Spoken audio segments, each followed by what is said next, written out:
symbol.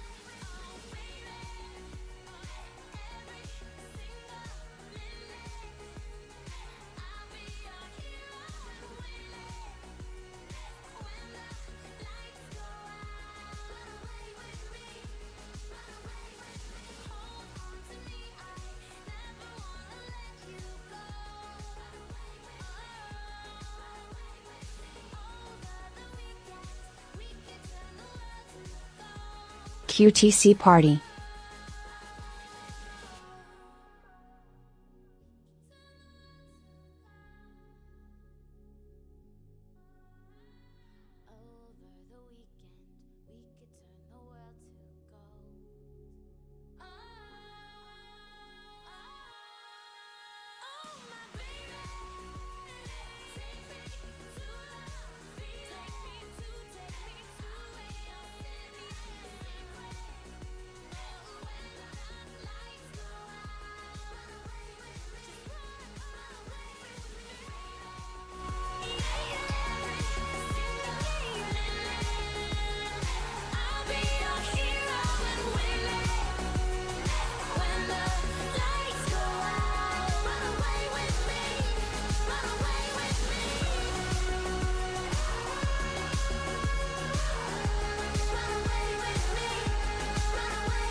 Never really felt bad about it,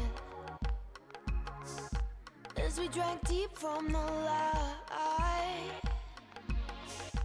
Cause I felt melting magnets, babe, the second I saw you through half-shut eyes. Smoking sunset off Mulholland, he was talking, I was wondering about you and that girl. She your girlfriend, face from heaven, bet the world she don't know. Pretty girls don't know the things that I know. Walk my way, I'll share the things that she won't. Oh, dancing past the point of no return. Let go, we can free ourselves of all we've learned. I love this secret language that we're speaking. Say it to me, let's embrace the point of no return. Let's embrace the point of no return. Let's embrace the point of no return.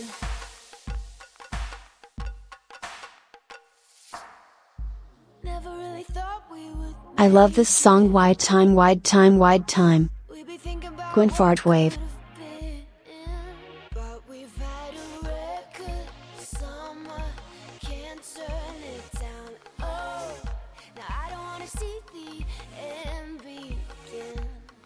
Smoking sunset off Mulholland, he was talking, I was wondering about you and that girl. She your girlfriend, face from heaven, bet the world she don't know. Pretty girls don't know the things that I know. Walk my way, I'll share the things that she won't. Oh, dancing past the point of no return. Let go, we can free ourselves of all we've learned. I love this secret language that we're speaking. Say it to me, let's embrace the point of no return. Let's embrace the point of no return. Let's embrace the point of no return. Let's embrace the point of no return. Let's embrace the point of no return. Let's embrace the point. How is the new stream mascot doing, Caroline? Lol.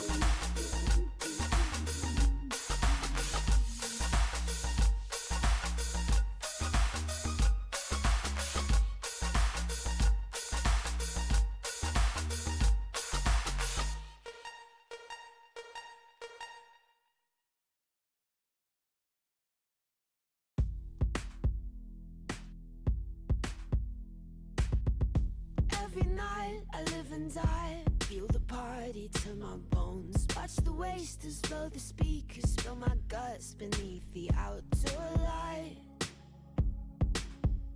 It's just another graceless night.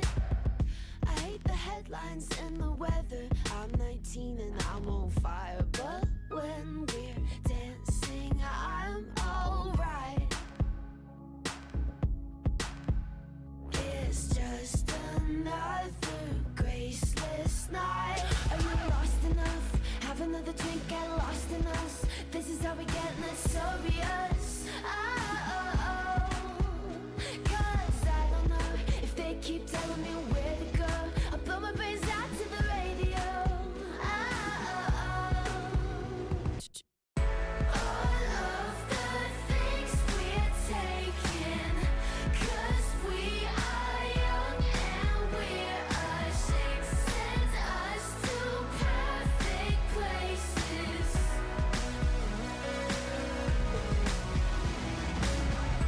All of our heroes fading. Now I can't stand to be alone. Let's go to perfect places.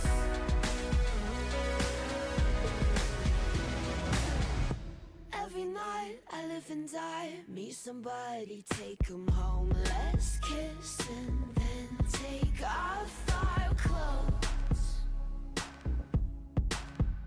It's just another grace. Ray bum, ray bum, ray bum. All of the things we're taking, 'cause we are young and we're ashamed. Send us to perfect places.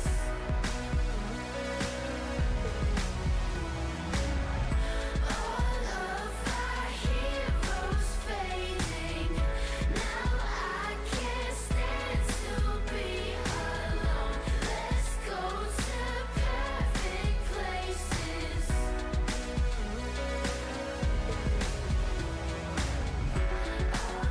Alrighty, y'all. Happy Tuesday. What up, everyone?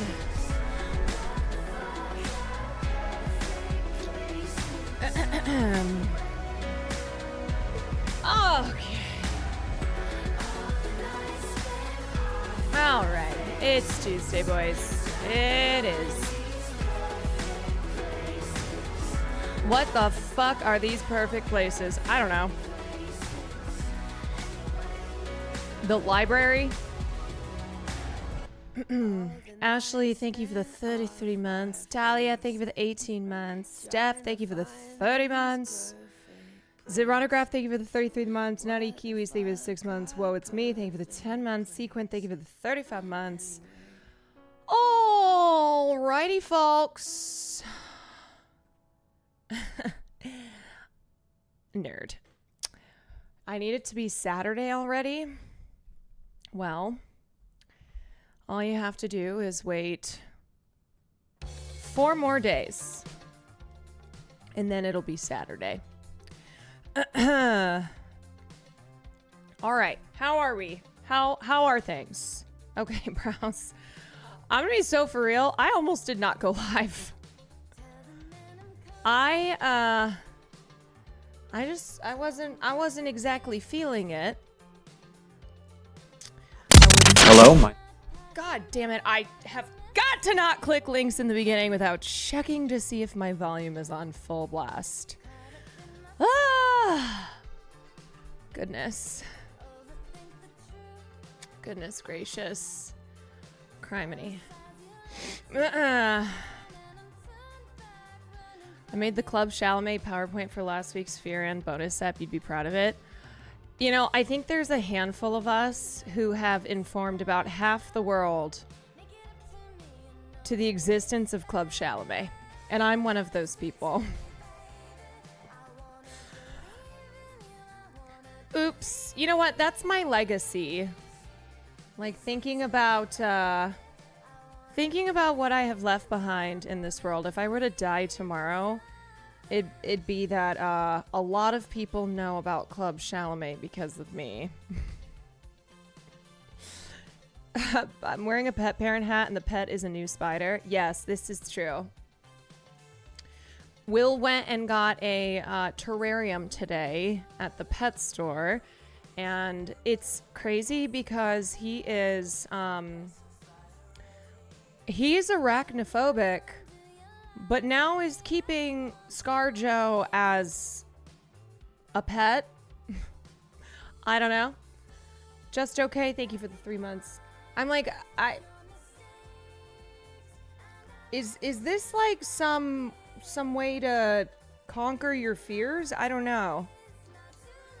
He's a thrill seeker? Yeah, I don't know. So ScarJo, BBW, she's still here. She's still in the family. I tried to explain to my mom who Trish Paytas is and why people think Ozzy Osbourne has to be reincarnated as a baby. Not sure she quite got it. Your mom is probably concerned about your mental health. Listen, Mom, okay. So every time Trish Paytas has a baby, somebody of note dies. And so Trish's baby this time has been reincarnated as Ozzy Osbourne, aka the Prince of Darkness. I don't make the rules. This is just how it goes. It's science, I think. Welcome to the world, Aquaman, Ozzy Osbourne. Okay, wait. Also, I thought when I saw the announcement of Trish Paytas' baby, I was like, I thought she literally just had a baby. I was having like a weird mind thing today where I could have sworn to God like 2 months ago she had a baby. I don't know. She did. I'm like, am I Elliot from Mr. Robot? I've lost time? Well, no, I hope that's not the case. If you know, you know. But I promise, I swear she just had a baby. And then I saw that she had a baby again today. Her second kid was the Pope reincarnated. I don't know what it is. Maybe it's one of those weird, like, maybe it's like a Streisand effect thing. I don't know. That doesn't make any sense. That doesn't make sense. Zyron Blue, thank you for the 34 months. Sounds like you're past season 1 of Mr. Robot now. I really like the finale of that one. Yeah, I'm almost done with season 4.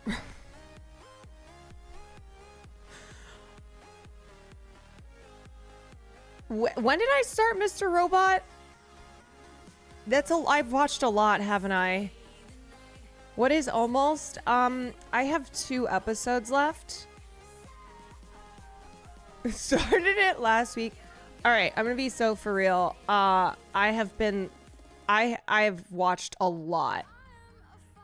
Okay, so you got to the big reveal in season 4. I did, and honestly, I've been watching it on my own. Will and I watched the first season, and then he started he kind of seemed to like not be as interested in the second season. He was on his phone a lot playing some game, and then he would fall asleep, so I just blew past him. I wasn't gonna wait. I was like, you know what, I'm gonna watch 5 episodes while you're doing sleep and whatever else. So then I watched the second season, and then he realized that I had watched like half season without him, and he's like, what the hell? So then I was like, okay, let's watch third season together. Same thing happened. So then I just blew past him. The binge waits for no man. And I watched like 3/4 of season 3 in one night. And then and then he realized how much I had watched.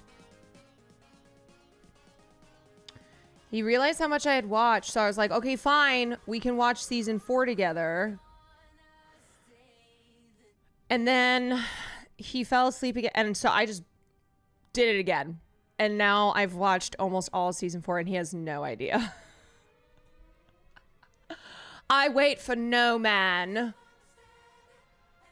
I Wait for No Man. So it sounds like you like the show. I am obsessed. It's intense. It feels relevant.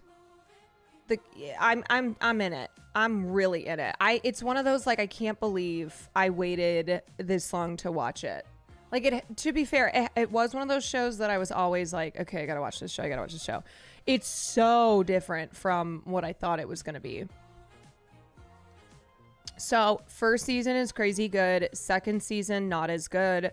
Third season had some of the best episodes of the entire show. And then fourth season has been outstanding again. I mean, it's one of those, it's a show where I'm like, where it feels, honestly, it feels on the level of a Breaking Bad for me. Did the reveal catch you off guard? Yes, absolutely. I would say all the major reveals have caught me off guard. Like, I've done a really good job of avoiding spoilers on this show, and it's 10 years old or whatever. Now you gotta get on Andor. Well, I have to watch first. I gotta watch Interview with the Vampire. I know I have a lot of shows that are important to this community that I need to watch. What happened to the VOD yesterday? Yesterday I did not stream.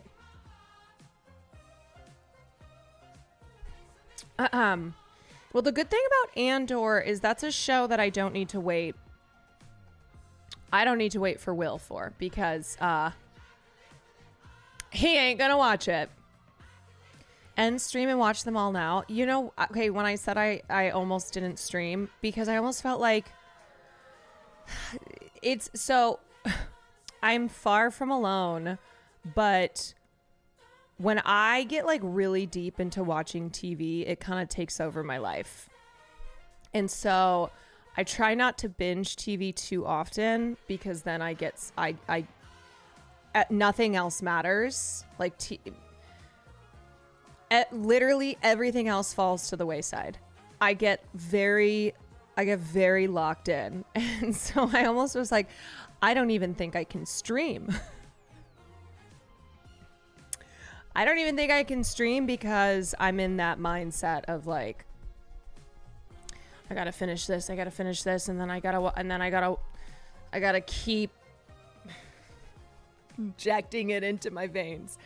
That's why I prefer movies hard stop. Yeah, I don't binge. I mean, I love movies. You don't binge them the way you do TV, unless you're doing the trilogy of Lord of the Rings yet again.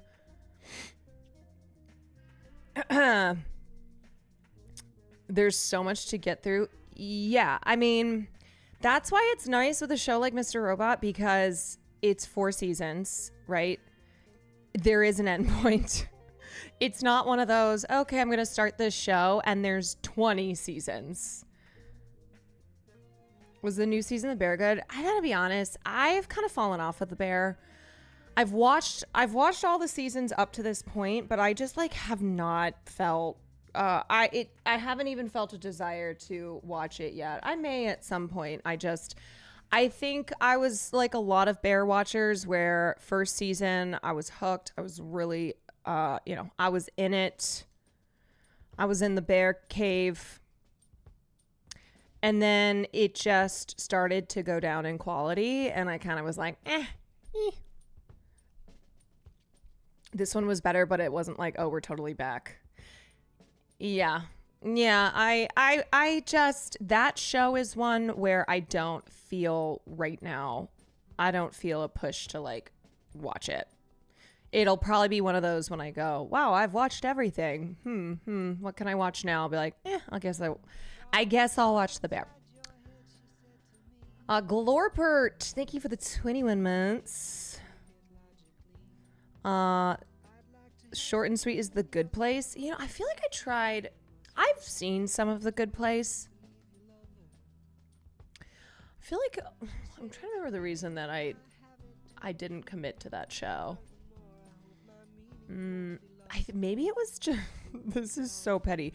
I think it might have been Jamila Jamil, because for a while there I was like, I was very anti Jamila Jamil. She drove me so nuts. that I think it made me not feel this desire to watch The Good Place. There was a while there, Jamila Jamil, for those who know, was like, how do I describe? Constantly going on like podcasts and just kind of in our faces with all her stuff. And there was this like really weird thing about, this is so petty. There was like this story that she would keep telling about being chased by bees. Anyway, there was a lot about Jamila Jamil that was reading Pathological Liar. Yeah. And there was like something very frustrating too about, how do I describe this? So she kind of started to try to make her whole platform about pushing back on like body expectations, which, okay, don't get me wrong. Yeah. Oh, Sam's quote there, I've had beef with her since Activia. You'll have to watch the podcast to find out more. Okay. Like Jamila is this very gorgeous, very, very skinny, very wealthy celebrity. And she would say things that felt out of touch, but in a way where she was presenting it as if she was like super based and kind of the purveyor of truths. Like, remember the thing, so people would be like, girl, I love your skincare. You know, what's your routine? And she just couldn't be normal. She would go on this rant about how like, yes, she has beautiful skin and she's beautiful and it's because she's rich and it's something that like most people won't have, won't be able to access. It was she had a lot of like, oh, that's not what I meant moments. Yeah. And so I think she just was this celebrity who, she wasn't problematic in the way that when you think of, I don't know, like there's a spectrum of problematic celebrities, and it's not like Jamila had these enormous controversies. It was just like the way she would say things and kind of the holier than thou attitude where it was like, girl, can you just chill out? Anyway, she was the friend that was always trying to be too woke, but in this just really obnoxious way. And she recently said she doesn't want to be interviewed by women anymore. That's cool. Yeah, it gets worse. Jamila Jamil agreed with you. There's a lot that I'm forgetting, but anyway, this stream is not about Jamila Jamil. Or is it now? I mean, that's basically her character in the show. Yeah, and I think that was a reason why I was like, I cannot watch this show right now. When will you be Foosly's next haircut customer? I already got my haircut by Sam. I'm good. I'm good for a while. Yeah, Don't no worry, thanks. We're not done. No, thank we didn't you. come out exactly what we wanted, so we're adding another layer of bleach because we want it to be like banana peel yellow, and then we're gonna tone it, and it's gonna be like white and black. Jody, you never lied to me in your life. How is it? It's kind of like if balding were a hairstyle. Oh shit. That sounds bad, but like, Why? Like, That's not like it could like. why does that look like a kindergartner's art project? Ain't no way. I am not. No way. I don't think Leslie would do that to me, but you never know either. I'm sorry to say I can't trust her. I can't trust her. I don't want to be looking like Connect 4 or something, you know. I don't want there to be a like on my head you could Mother just Quan play Hassel. a game. You could be the one where her true talent is realized. I don't know. Am I her muse? Josh Safdie is my muse. When are you guys playing Peak again? Those streams were so good. I mean, I'd be down for Peak again. I don't know. I don't know Coin Heart. when. I don't know when. I don't know. But I would be down to play it again. Jay Dreys, thank you for the 6 months. Honey Lease, thank you for the tier 1 Pomi. Thank you for the 9 months. I would tier 3 sub if you let her shave your head. Why do you guys want me to do V for Vendetta? Okay, I do not have Natalie Portman's cheekbones. Why are you my biggest ops?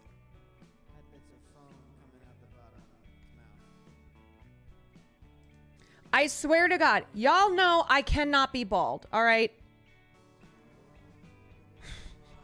I cannot pull off shaved head. I know what I can rock, and it ain't the Northern Lion. You still got the pet spider? I guess, yeah, we do. Not to my, it's not what I want, but yes, we do. Don't. Bald is so hot right now. Is it for me? Is it? Yeah? Is that the move? Would look like Humpty Dumpty with peace and love. Yeah, like, okay. Let me tell you who can pull this off, okay? Women who are angular, okay? Who have faces like Charlize Theron, okay? Who they have features that can rock the shaved head. For me, no. A lot of people would be like, "Are you okay?" I'm just going to say that right now, okay? If I shaved my head, people would be like, "Are you okay?"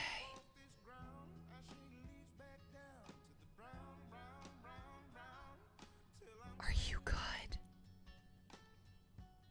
They would be like fundraising for me, all right? Is what I'm going to say. Okay. Cutie Def Cat, you know what? You guys should pressure Cutie to shave her head. How about that? If Cutie shaves her head, I'll consider it. I will consider it. Yeah. You would look like Sinead O'Connor. That's very kind, but absolutely not true.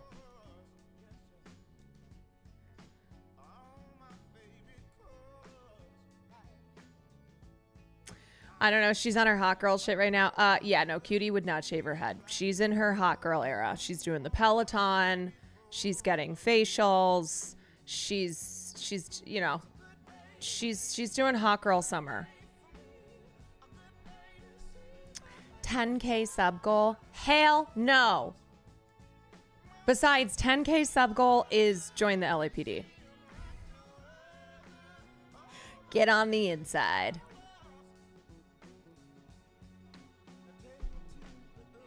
Yeah,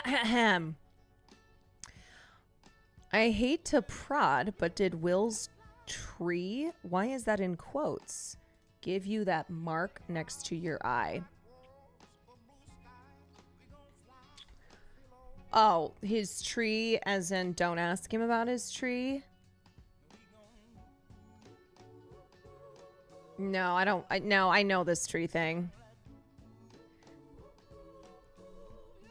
No.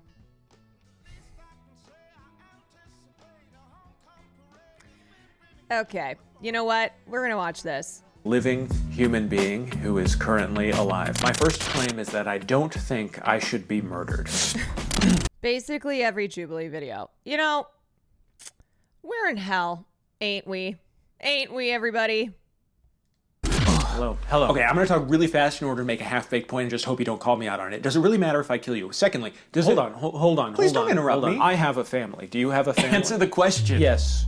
It matters if you murder me. To you? Can I just say, I've seen people be like, you know what? I'm pushing back on the idea that we shouldn't have these Jubilee videos because it's good for young men to like see these viewpoints and realize that they don't want to be a part of it. No, I think Jubilee should die. I don't give a fuck. Kill it with fire. Die. But to anyone else? My mother would be disappointed. That's exactly my point. Would anyone else? You're moving the goalposts. For me, it would feel really good to kill you. Like, amazing. Let me get this straight. You believe that you have a better right. I'm saying it would feel good. So you're all fine with this Abolish logic that we ICE, can just abolish say Jubilee. and do whatever we want? No. Because last I checked, we live in a society and not a Blumhouse purge movie. No, hey. And clearly I'm making a pretty good point because everyone's trying to vote you out before I get to the end of my point, which is I've been voted out. Shoot, I was actually really close to getting to the end of my point right there. It's been a pleasure. Cheers. My second claim is, please don't kill me. Please, oh God, please, please, please. I always feel weird about these videos because Jubilee is my name. I'm sorry, you have to change your name. You have to. All it does is serve to normalize extremist right-wing positions.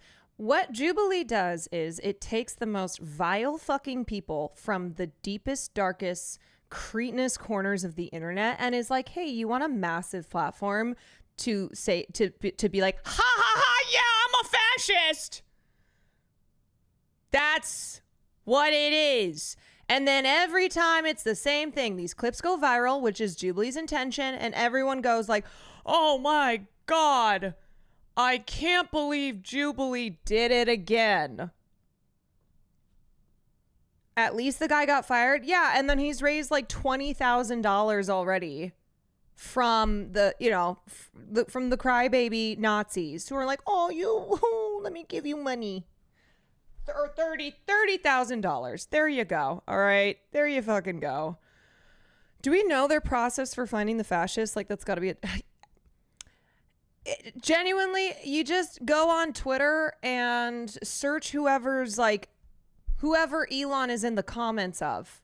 Like, I'm sure you just go to Elon's replies and then be like, that guy will work. Whoa. You got here fast. Yeah, well, I really want to kill you. I can tell. First off, Okay, let me finish this because at least he's funny. I believe in respect. I show respect to everyone, no matter who you are. I believe we're better as a society when we respect one another. No, I appreciate that. Here's why I'm going to kill you. Is that a threat? It is just a statement. Where do you find these people, man? I'm just stating things, and you're being really divisive. Okay. Your car is parked, 30 yards from the door over here. Do you really think you can outrun all 20 of us and get to your car in time? One of us is gonna kill you. I mean, if not me, one of these other people. No, we're not arguing if it will happen. We're arguing if it should happen. I think so. Please don't kill me. I have so much to live for. The only Jubilee I will watch now is like a man carrying thing video mocking how every Jubilee video is. Actually illegal as well, and I'm calling Firewall, the cops right now. I got voted out. Shoot, I was really close to calling them too. Nice chatting. Cheers. My final claim is, no, please, help me, this is a trap. Hi, hello. I actually agree with your earlier point that you do have a lot to live for. You have a wife, you have kids. Thank you, yes. I just don't care. Okay. I'm still gonna kill you. What about the 2019 NASA research paper that claims 99.9% of people don't want to be murdered? Okay, what about the research that says I don't care? What are your sources for that? You know what? He makes pal, some it good sounds like you're points. forfeiting your argument. Okay, but it doesn't matter because we're all gonna kill you. Okay, yeah, really solid argument. Well, I was really impressed with the skill of some of these debaters, You know, whatever you think of their arguments, I think that they have a lot of passion, they have a lot of drive, and I hope we were able to find some common ground. Hello? Is this part of the video or the exit strategy? Anyone? Hello? Okay. I mean, we had this whole conversation the last Jubilee round when it was Sam Cedar versus 20 Nazis.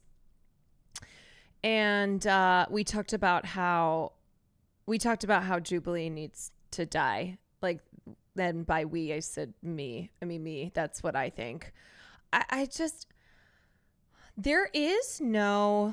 There's no logical debate to be had here. There's no reasoning, okay? You know what should happen to Nazis?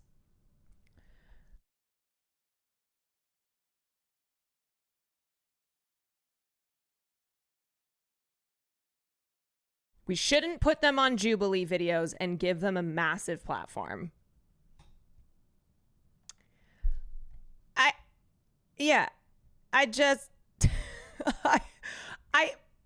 It's the same. We're having the same conversation. I feel like everything is so circular. It's just so circular. We're all just living in, we're on a merry-go-round, and it just keeps going like this. And we have to jump off. We got to get off it. It's rage bait that gives the worst people in society the chance to launch a career as a canceled conservative grifter. Yeah.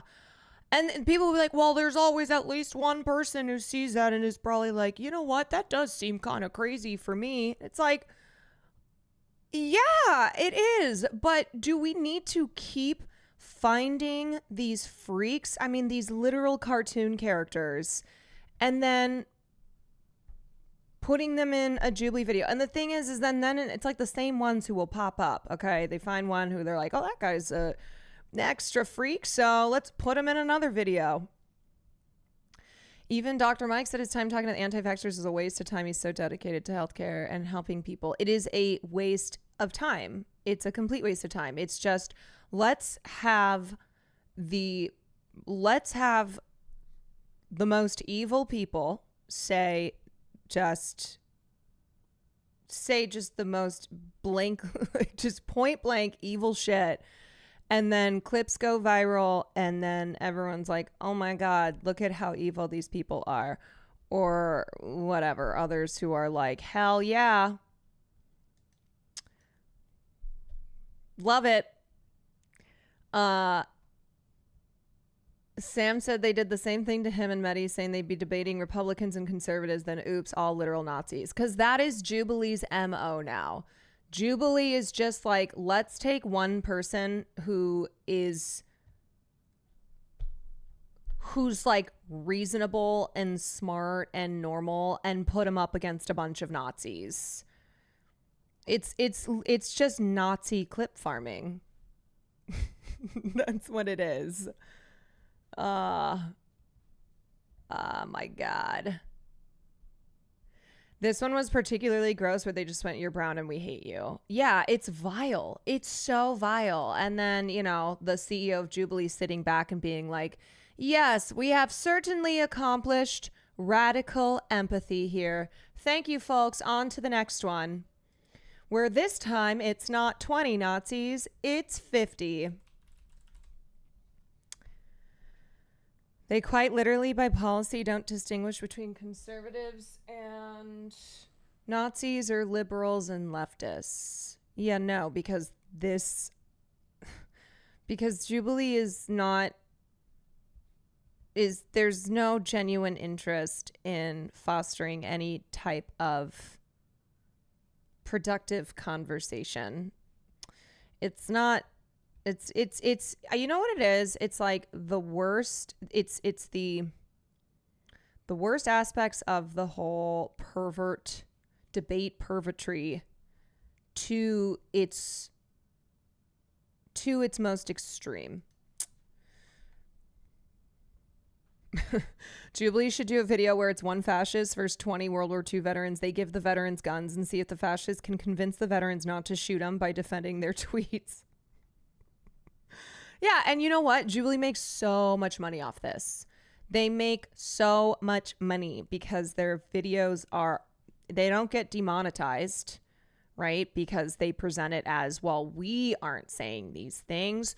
We just provide the space for these debates, for these conversations to be happening. You know, we're not endorsing these Nazi viewpoints. Literally millions of views on the first day. Yeah. It's just dog shit slop at its laziest form. I hate it so much. I looked at Jubilee with suspicion ever since their founder made a video for a Christian camp I went to, which was probably run by a Korean cult. Yeah, I think it's safe to assume that the Jubilee CEO absolutely is... his ideology is to the right, but also he could just be one of those, I don't know, greedy fucks whose ideology is just money.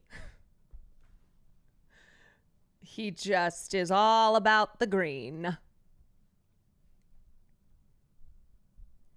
I refuse to watch any clips. I've just seen stills of this guy from a black and white 1920s film. I mean, look at this guy. Look at him. He looks like a villain in a cartoon. Where there would be like a a ridiculously large like hammer that would boink him over the head. This is obviously a real person, but also this guy is like not real. And that's the other thing too, is like, look, yes, has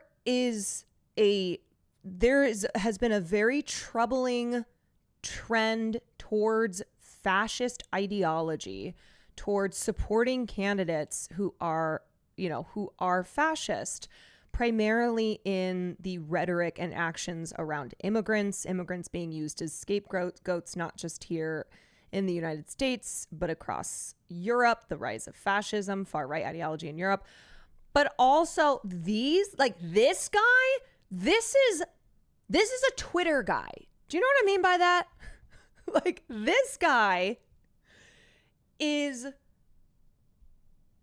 real, but not real. How else do I explain it? Waluigi, yeah, put this guy up against Luigi. 1920s gangster who's an Iranian monarchist. Ugh, good God. Lord. When I say I don't fuck with Iranian monarchists, remember they look like this. It's this guy, okay? Look at his little pins and his tie and his stupid mustache and his stupid hat. He's a wacky racist throwaway character. Yeah, this genuinely feels like just a guy cooked up in a lab to be, you know what I mean? Like, if this type of guy were written if this were a character in a TV show, you'd be like, oh my God, bad writing. Unless it was supposed to be satire. Like, it was supposed to be someone who is just comically evil. It's giving anime villain. And then of course because again, we're in hell, we had the Nelk Boys. The Nelk Boys, who, can I just say, this guy, he just looks like a bozo. Especially the one on the right. I don't even know their names.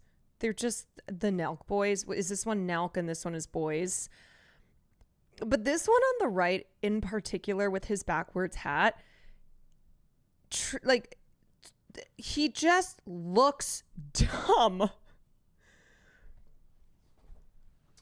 Are they both named Nelk? Nelk 1 and Nelk 2? But yeah, this is the state of journalism. This is who's at the forefront of journalism. These two boys. He's 45 years old. Seriously. Nelk Boys. Wait, no. Okay, no. I was like, God damn, I thought they were younger than that. No, they're born in 1994 and 1993. You don't know Steiny and Kyle. I mean, all I really know of them is that they're big in the manosphere. They were a part of Donald Trump's alternative media strategy. He mentioned them in his victory speech. They're like part of the Joe Rogan, kind of Jake Logan Paul, that world of podcasters, YouTubers who are just fucking stupid. They're just dumb. They're dumb as shit. And they interviewed Benjamin Netanyahu. Benjamin Netanyahu, who is wanted by the ICC. Okay, this man is a war criminal. He is modern day Hitler. He should be burning in hell. He should be locked in thrown into the Hague for the rest of his miserable days. And these two bozos interviewed him. And by interviewed, they just let him spew genocidal lies and went, oh yeah, this is cool, dude. Yes. their convo was Hassan basically them, yeah, we get what you're saying, but we guess from both sides and it's all just content, bro. I cannot describe enough that I think this right here, this is the like content gone too far, the epitome of it. Truly content brain rot. This idea that, oh, we can just platform whoever because we'll have anybody on. But the problem is, I mean, the fact that it needs to be stated that they have on a genocider, okay? They have a war criminal on their podcast and are not pushing back at all because they're not smart enough, because they don't know how to, because they don't care. It's just about bringing someone like Netanyahu on because that shit goes viral. Like, that's Mr. Genocide.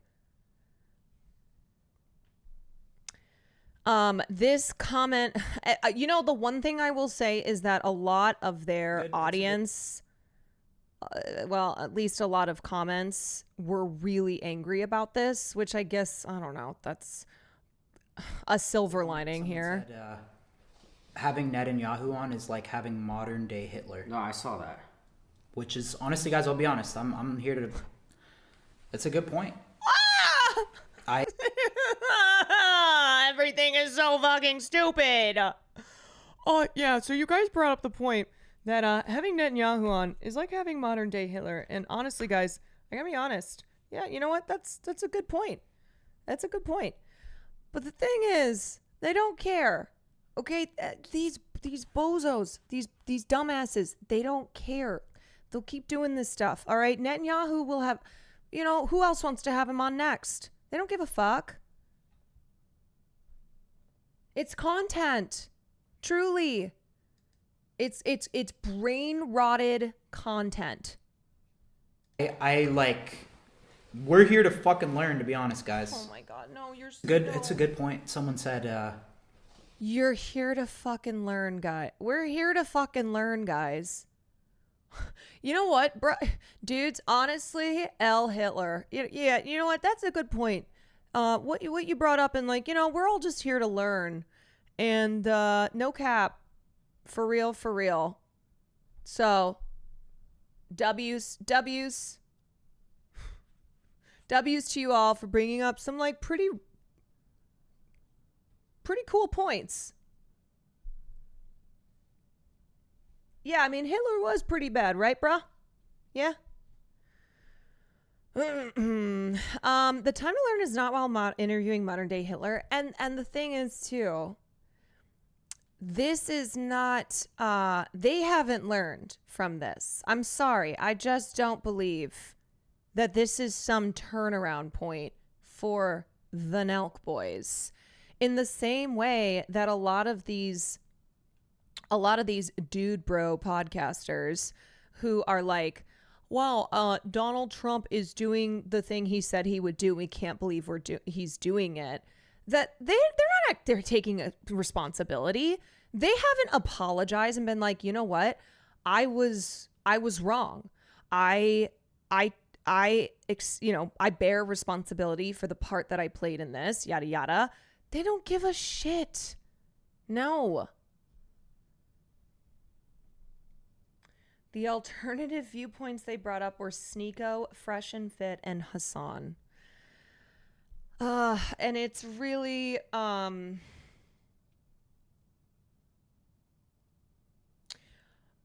don't know how you get these individual content creators who have massive platforms and we've reached a point in our culture where these dudes sit down with someone such as Netanyahu. I don't know how you get these people to take individual responsibility because they don't care, and because ultimately ultimately this stuff always goes viral. People are talking about it. Content is king, zero shame. They position Nick Fuentes as the opposite of Netanyahu. Nick Fuentes is a Nazi. He is a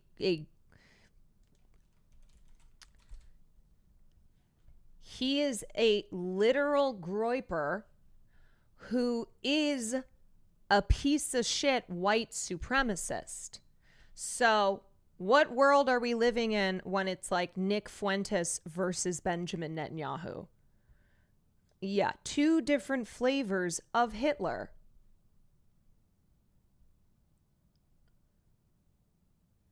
Hassan and Adam Freeland made great points explaining why this was bad to them yesterday, but it seemed like Kyle didn't learn anything or change his mind at all. Because they don't care.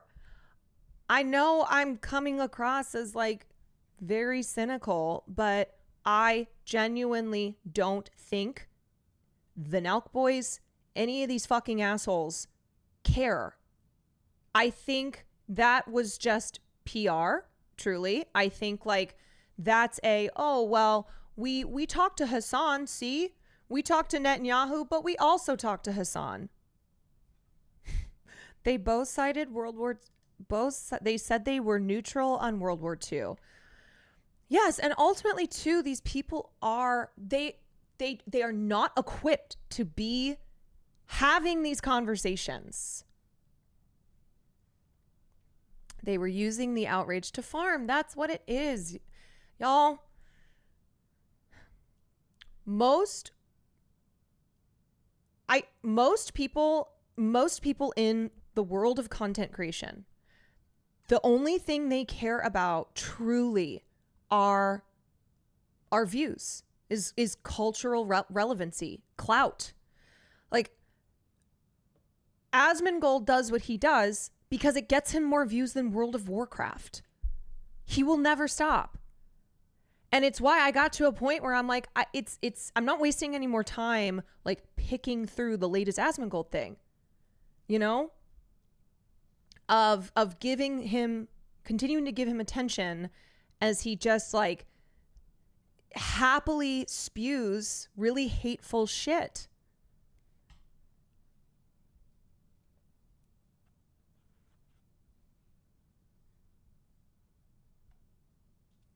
It's difficult to get a man to understand something when his salary depends on his not understanding it. Yeah. They say they're going to have a pro-Palestine person next week. It's going to be someone like Dan Bilzerian. Oh my God. Oh, that guy is such a weirdo. He's awful. He's so awful.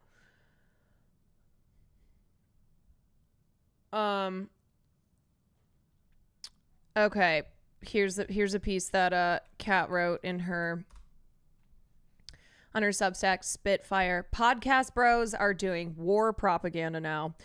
Netanyahu and the Nelk Boys is the logical conclusion of the right's podcast culture. This is what I was talking about, where it's like, this is the epitome of how, of like the worst of content slop, of just totally brain rotted and also dangerous content shit. On Monday, YouTubers called the Nelk Boys welcomed Israeli Prime Minister Benjamin Netanyahu onto their Full Send podcast. For a little over an hour, two 30-year-old men who are best known for their frat boy behavior sat by dumbly while a head of state wanted for crimes against humanity spewed propaganda to their audience of over 2 million subscribers. A lot of comments called the episode dystopian. It is, but it's wholly unsurprising, and fans of the Nelk Boys don't seem to realize that it's the same kind of content they've enjoyed watching all these years. Unlike the previous Full Send interviews with Donald Trump, JD Vance, RFK Jr., Elon Musk, OJ Simpson, Tucker Carlson, and Andrew Tate, the episode with Netanyahu went over like a lead balloon. YouTube doesn't publicly display dislikes anymore, but web extensions can show you the numbers. As of writing, the video currently stands at more than 118,000 dislikes compared to 28,000 dislikes. According to Social Blade, a social media analytics tracker, the Full Send podcast channel and the main Nelk Boys channel have both lost about 10,000 subscribers since the episode aired. That is the reason that they talked to Hassan and Adam. After about 10 minutes of scrolling, I couldn't find a single positive comment on it. Okay, that's a good thing. One top comment with over 21,000 likes says, this was pitched to Netanyahu like, don't worry, these guys are idiots. You can use their platform to push whatever propaganda you want and they won't push back on anything. Sad History Grad, thank you for the resub.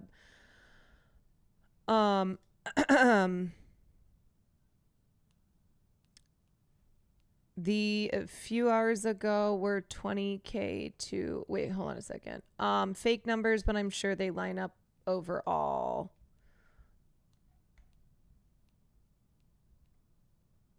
The dislike numbers are wrong, by the way. It's based on extrapolation from dislike data from extension users. Okay, I gotta be so for real. I really don't understand how any of that is. I don't know YouTube analytics, but I think this is probably a better metric than of having lost 10,000 subscribers. But regardless, okay. So I think like the mass of negative comments and the loss of subscribers after the episode is a metric to use. The Nelk Boys quickly spun into crisis PR mode, addressing the fallout in a live stream where hosts Kyle Forgerd and Aaron Steiny Steinberg agreed with a comment that said interviewing Netanyahu was like having modern day Hitler on. They also joined socialist commentator Hassan Piker on Twitch so he could explain to them that Netanyahu wasn't using their platform to promote a book. He's promoting a genocide. This rankled Steinberg, who argued that they had previously platformed people like Simpson and Tate on their podcast without receiving the same backlash, which is awful. Like, that's horrible that they're not receiving the same backlash for platforming someone like Andrew Tate, and also an insane response to be like, well, we had Andrew Tate on. We had Andrew Tate. However, and like Andrew Tate is horrible. Okay. Like he is, I'll be lighting one when he croaks, but he's not Benjamin Netanyahu. And so I think they also didn't expect their audience, who of course is primed to love misogynists and sex criminals like Andrew Tate. They didn't expect any backlash to platforming someone like Benjamin Netanyahu. And it's because they look at him as like, oh, he's just another controversial figure, right? Where they're like, oh, a lot of people hate this guy, but our audience loves when we have guests like this on because they don't fucking understand they know nothing. When Netanyahu was on the Full Send podcast, or what Netanyahu was doing in the Full Send podcast is exactly what Trump previously did on the Full Send podcast to help him get reelected president. It's exactly what Simpson and Tate were doing there too. The Nelk Boys, whether they're cognizant of it or not, are running a reputation, rehabilitation, and management clinic for the worst of humanity, and many of their listeners only started to care yesterday. The Nelk Boys and their audience are one slice of the sprawling YouTube ecosystem of pro-Trump podcast bros. They host pseudo-journalistic interviews that give their subjects a soapbox to preach whatever their agenda is for an hour or more. So remember before when I was screaming about content creators calling themselves journalists now, and how a lot of bad people in politics, in, industries that typically in worlds where typically they in the past would go to like legacy media outlets, are now seeing the advantage of going on these podcasts, of having absolutely no fucking pushback and being exposed to millions of viewers. So I mentioned this before, but in the context of how content creators now will seize on major abuse cases that happen in industries like Hollywood. And because of their influence now, and because like a lot of people consume their news, whether it's purely politics or it's about things happening in entertainment. They consume their news through their favorite content creators. Like they'll only watch TikTok, they'll only watch YouTube. And how this now changing of the guard in journalism, where you have these fucking dumbasses who don't have to adhere to any standards. And I'm not saying that like there has not been a lot of cover provided for Netanyahu for Israel's crimes by the mainstream media, but this is what we refer to as alternate media, and has played a bigger and bigger role in influencing politics and influencing the masses, that culminated with the 2024 election. And it's only going to be getting bigger from here on out. So like, it's very bad. It is a bad state of things that these two bozos are essentially calling themselves journalists, are putting themselves in in a position like they're just like they're just interviewing in the way that they would on like 60 Minutes. What the fuck is this thumbnail? That's the thumbnail for the YouTube video. Yeah, I know. What the hell are we doing here? They were actually trying to pitch their lack of knowledge as a relatable thing yesterday. Their idiocy is a positive in their eyes. We're just regular. Yes, but this is the shtick of all these guys, of Theo Vaughn, of Rogan, of the Nelk Boys, where they just go, we're not explicitly committed to a political party. Like, we are free thinkers. We are just a couple of regular we're just regular guys, apolitical, regular dudes who are asking questions. That is what Rogan is the number one at, as presenting himself as just a guy asking questions, right?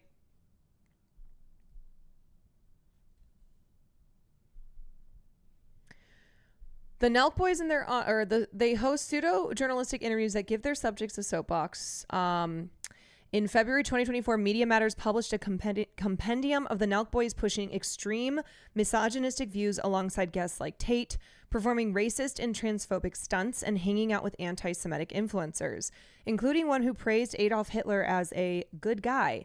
It shouldn't come as a surprise to the Nelk Boys that some of their former fans are now spinning anti-Semitic conspiracies about them on X. At the beginning of their episode with Netanyahu, Four Guard said they were not qualified and should not be doing this. Oh my God, then why the fuck? Why? I'm not claiming to be an expert on this issue or anything like that, but that's your get out of jail free card, is you just go, oh, I don't do politics. I'm not a political expert. It's the like too stupid to get in trouble for anything. I'm just a stupid guy. So you can't get mad at me because I'm telling you I'm stupid. Literally useful idiots. Before engaging in over an hour of back and forth about the issue with Netanyahu, another one of the Nelk Boys' questions was, which fast food establishment was Netanyahu's favorite? And you know what that does? That's called humanizing. That's called normalizing whoever it is you've brought on your podcast, where it's like, hey, so enough about the war crimes. What's your favorite fast food? You know, we're just a couple guys talking about Burger King. It's giving Fallon ruffling Trump's hair. Yeah, it's like, look, at the end of the day, we're just a couple guys. You know, we have things in common. Like, we both love cheeseburgers from Burger King.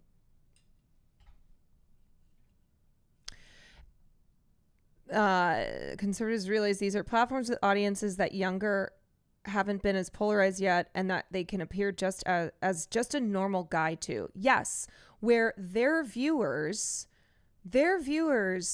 are also people who don't consider themselves to be a part of any established political party, that they may not say, you know, they may not claim loyalty to Republicans. They don't watch Fox News or any other mainstream conservative media outlets, because this is where they spend all of their time.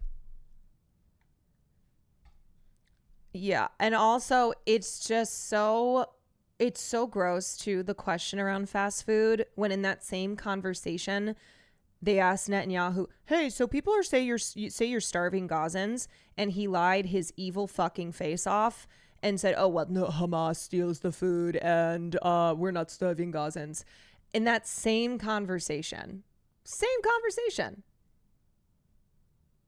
They asked Netanyahu how he felt about an anti-Semite like Mamdani getting the nomination for mayor of New York.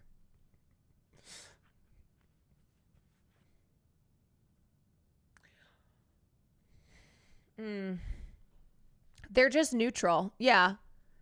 Certainly not any bias in that question. These bits were widely mocked, but this is exactly the same style these types of podcasters use with other heads of state who have wrought mass suffering, like Trump. When Trump appeared on Logan Paul's podcast last summer on the campaign trail, Paul's co-host asked Trump about the Gaza situation and whether Trump's opinions on Israel and Netanyahu had changed over the past 6 months. Trump said no and rambled for 3 minutes about other topics. Trump has appeared in videos and podcasts with the Nelk Boys multiple times. When Trump won re-election, UFC CEO Dana White shouted out the Nelk Boys and a slew of other podcast bros during an addendum to Trump's victory remarks. The Full Send podcast with Netanyahu even took place at the Blair House, the official president's guest house operated by the State Department that welcomes foreign leaders and other heads of state. Netanyahu said during the episode, Forgard didn't seem to know where they were. The Nelk Boys are useful idiots, which are the preferred kind of communicators the Trump administration has selected to broadcast its agenda to the public. Netanyahu is also closely aligned with Trump, who's increasingly replaced traditional media with deferential influencers who lather him with praise. We're technically journalists. No, you're fucking not. We're technically journalists, Forgard added at the beginning of his interview with Netanyahu. What do you mean technically? I just keep doing this. I just keep doing this. I'm something of a journalist myself. I am, Peter, I'm something of a journalist myself. Tragically, for millions of viewers, people like the Nelk Boys are replacing traditional forms of news media. More than half of Americans report getting at least some of their news from social media, and I have a strong suspicion that the numbers are actually higher. The viewership, profit, and access granted to new media, which includes people as self-admittedly dumb as the Nelk Boys, has skyrocketed compared to the bleak outlook for traditional news media. Getting news on social media isn't always a bad thing either. A lot of journalists have adapted to it, and creators can do journalism well. When it comes to coverage of Israel and Gaza, the legacy media has a strong bias in favor of Israel. Palestinian journalists on the ground in Gaza have used social media to share news and information in a way that traditional media gatekeepers don't allow. Footage of the genocide has dominated social media platforms for almost 2 years, causing an enormous sway in public online sentiment that helps explain why so many progressive and conservative influencers have broken from the parties to condemn Israel. A lot of creators and their audiences are genuinely horrified by the atrocities. Right now, Israel is starving Gazans to death by enforcing population-wide famine conditions. New photos of emaciated dead children were all over social media this weekend and have begun to appear in places like CNN broadcasts more frequently too. Forgard and Steinberg lack the empathy or the savviness that some of their influencer peers and former Full Send guests possess. They have not walked a tightrope of alignment with the systems that promote genocide while claiming to be against it. They don't understand why their audience is comfortable enabling someone like Trump or Tate, but not Netanyahu. Why they care about some kinds of violence, but not others. Instead, the Nelk Boys have marveled at their own proximity to power. They express that they would like to interview Russia's Vladimir Putin and North Korea's Kim Jong-un someday. I have a feeling their audience would enjoy that. I mean, for any backlash, this is just an opportunity you really can't pass up, Steinberg said. There's no one else doing that. And that right there is exactly what I'm talking about. For any backlash, this is an opportunity you can't really pass up. Content is king. The proximity to power, the clout from this, the notoriety, the views, the sniffing their own farts, it's all that matters. So no, don't expect the Nelk boys to be taking any personal responsibility, ensuring that literally if Hitler were alive today, which Benjamin Netanyahu certainly is a modern day Hitler, but I mean literally Adolf Hitler, this is what would be happening, okay?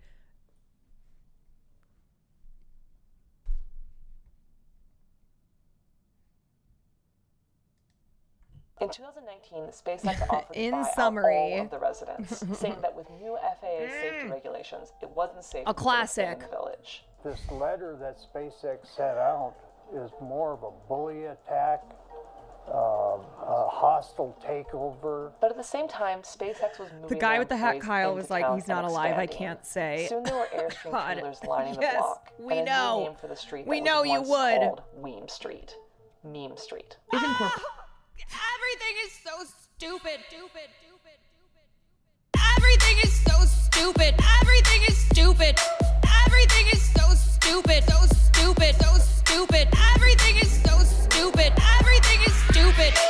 Everything is so stupid. So stupid. So stupid. Everything is so stupid. Everything is stupid. I know, it makes you feel like you're on the crazy train, for real. It does. It does. Honestly, it just makes me, I tweeted this, so I was like, I just feel homicidal rage. I want to die. Everything is die. So stupid. Die. So stupid. You know what? I think it needs more cowbell. I think it needs more cowbell. I will say, though, like, I do think it is important that the Nelk Boys audience, that their viewers did react so negatively to Netanyahu. Like, what that signals as far as the overall shift against Israel. Yeah, a little silver lining of it all, you know? And I think that goes to show too just how rotten Israel is. What they have been doing, you know, how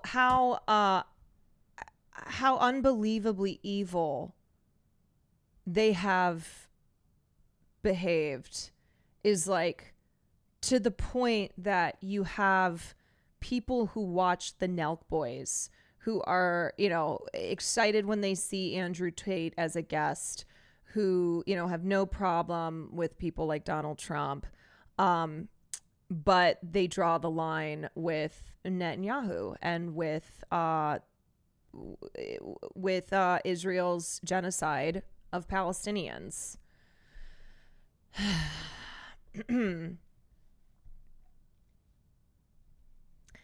So that's a positive. I mean, yeah, I'm worried it might be more rooted in anti-Semitism than any sort of condemnation of genocide. Well, considering the fact that they like bring on Nick Fuentes as their opposition to Netanyahu, yeah. But also, I think people just do see. I don't even know if there's necessarily like an ascribed bigotry to every person who's a fan of people like the Nelk Boys. I think it's also just I think for a lot of people it is as simple as I keep seeing pictures of dead kids.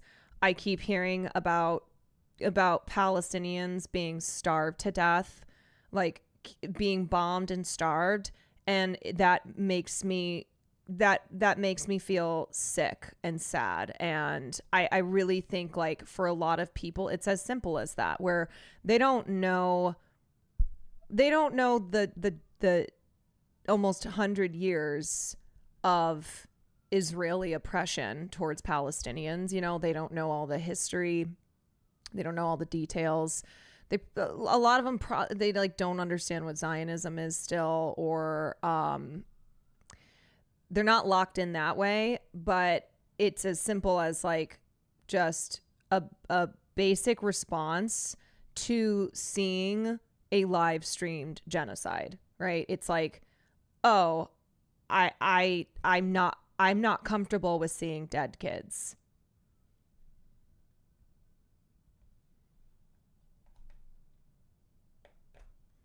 And one of them is Jewish too. Yeah, I mean, these bozos are like, they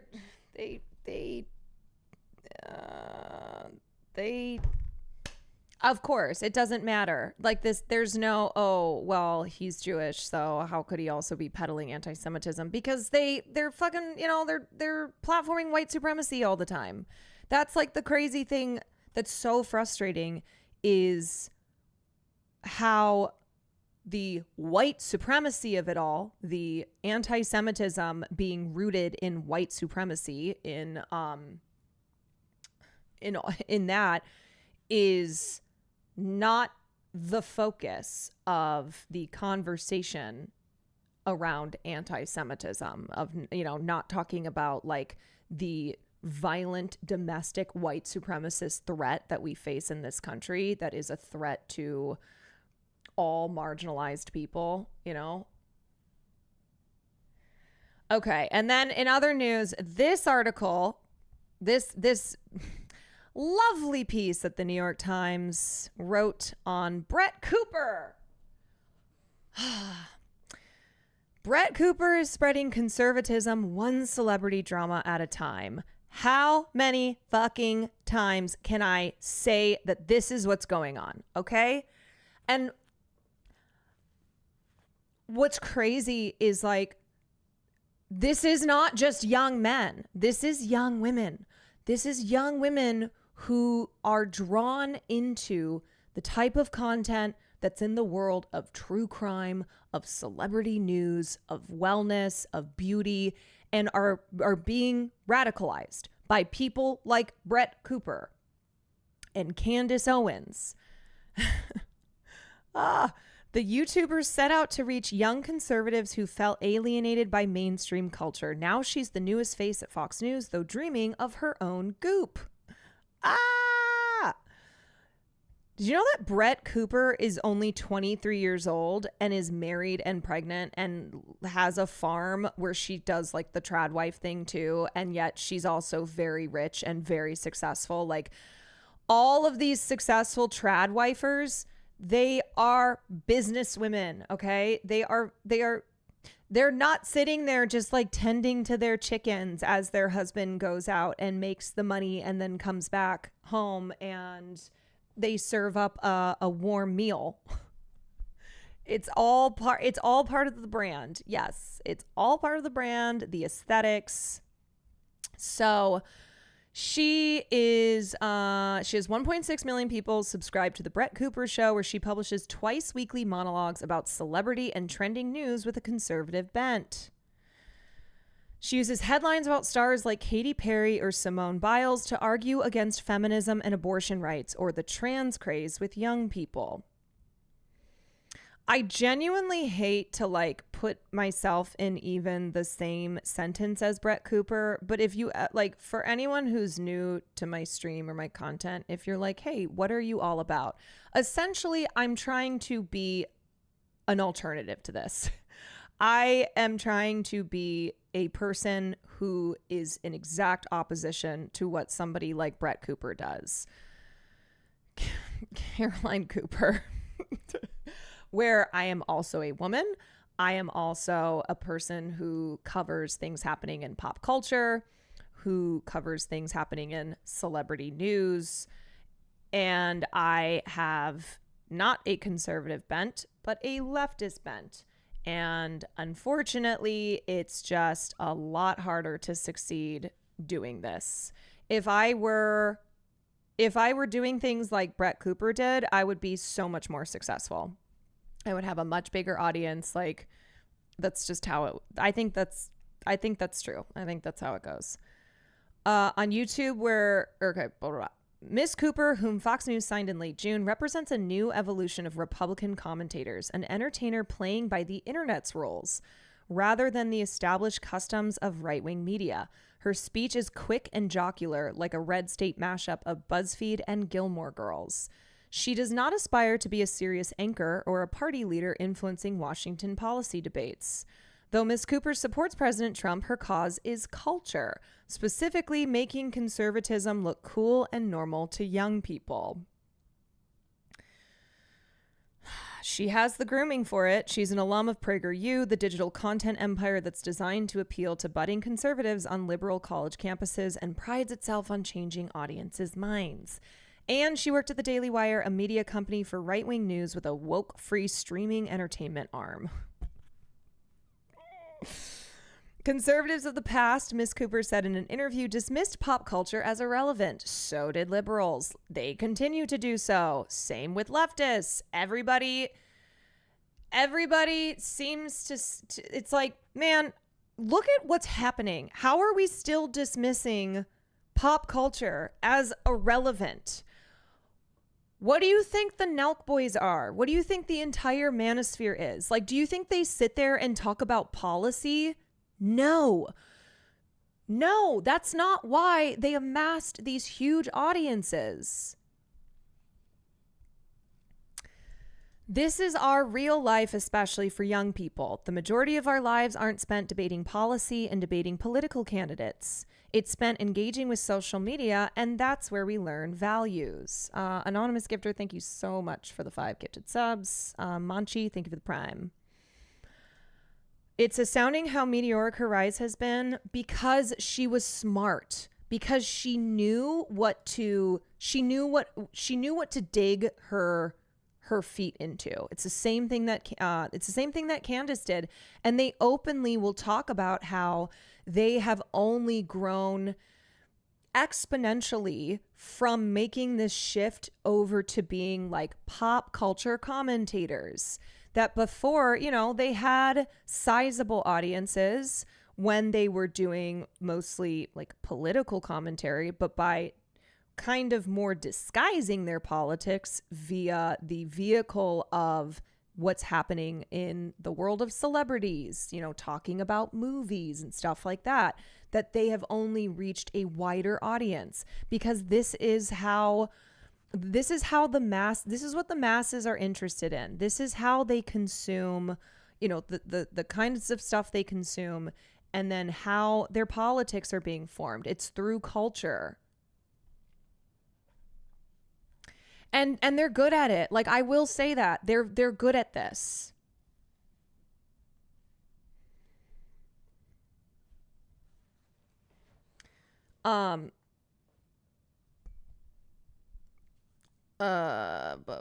Wait. She's also far more likable than most of the other right-wing commentators and influencers I've seen. She's, like I said, she's good. She's good at what she does. Miss Cooper's peers include Candace Owens and Jessica Reed Krause, creators who lean right but have drawn female fans across the ideological spectrum through exhaustive analysis of celebrity, courtroom, or political drama such as Blake Lively versus Justin Baldoni on Miss Owens' podcast, or Johnny Depp versus Amber Heard in Miss Krause's newsletter. Her supporters include conservative media figures with political persecution narratives. Gina Carano, the Disney actor fired over social media posts comparing the act of hating someone for their political views to Nazi incitement of hatred of Jews. Or Riley Gaines, a college swimmer who has lobbied against allowing trans women to compete in the sport alongside other women. Also came in 5th place. Never forget that. But even stars on the left have shown respect for Miss Cooper's approach, while Hassan Piker, a progressive streamer, has accused her. This is like New York Times making sure to get in a little they're introducing Hassan by being like, yeah, he accused her of copying his own internet-y cadence. He has complimented her decent job at covering apolitical topics with a sometimes subtle, sometimes not so subtle right-wing tilt. To be clear, Hassan did not speak to the New York Times for this piece. Okay, this is them pulling from clips of his. Like, this is them, you know, going on the internet and trying to find, finding Hassan speaking on Brett Cooper. Mr. Piker has a massive audience too, with nearly 3 million followers on Twitch.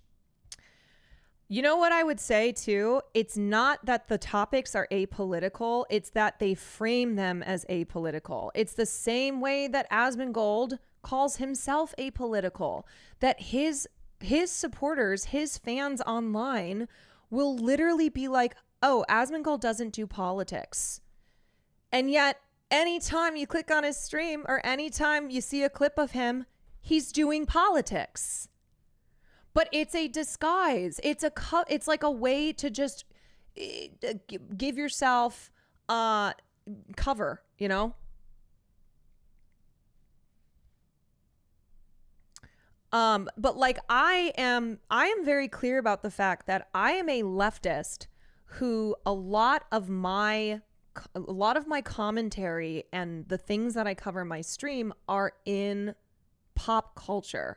But I never hide the fact that I'm a leftist and that I approach things through my leftist belief system, my ideology. Although I really should just be doing what these other assholes are doing, being like, no, I'm apolitical too. I'm just talking about what's going on with celebs. I'm just a pop culture girly.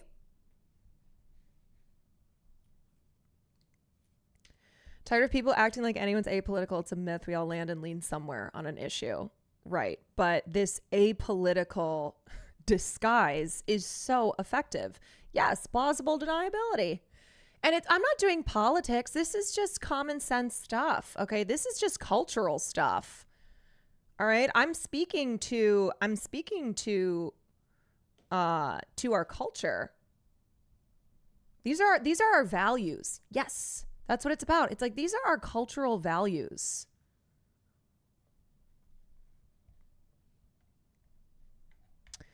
Brett Cooper is popping off spectacularly in ways that I could never even imagine for myself. Mr. Piker, 33, soon to be 34, said this year on his channel, "She's cooking." 20 years ago, hosting a cable show might have been a dream job for someone like Miss Cooper or Mr. Piker. Today, with traditional television in decline, more on-air talent is going independent. Miss Cooper is already under her own shingle, having departed the Daily Wire to start The Brett Cooper Show on YouTube in January. That move freed her to sign her own brand deals worth millions for top-tier influencers. Miss Cooper recently joined the podcasting network Red Seat Ventures, which sells advertising for Megyn Kelly, Tucker Carlson, and Piers Morgan. Another person who did this like pop culture shift is Megyn Kelly. Megyn Kelly used to be on Fox News. And then, of course, you know, there was like the whole thing with Roger Ailes. She left. She's now been on her independent ventures. And a lot of what she talks about are like major things happening in Hollywood. And she pushes all her bullshit, her really insidious right-wing ideology in the same exact way. This is also gross. Can I just point out too, this is so gross what the New York Times is doing, because they're making it out to be that Hassan is like, he just deeply admires Brett Cooper. That it's the New York Times, man. They're like, even Hassan Piker is praising her and being like, I wish I could be as famous as her. I wish I could be as successful as her.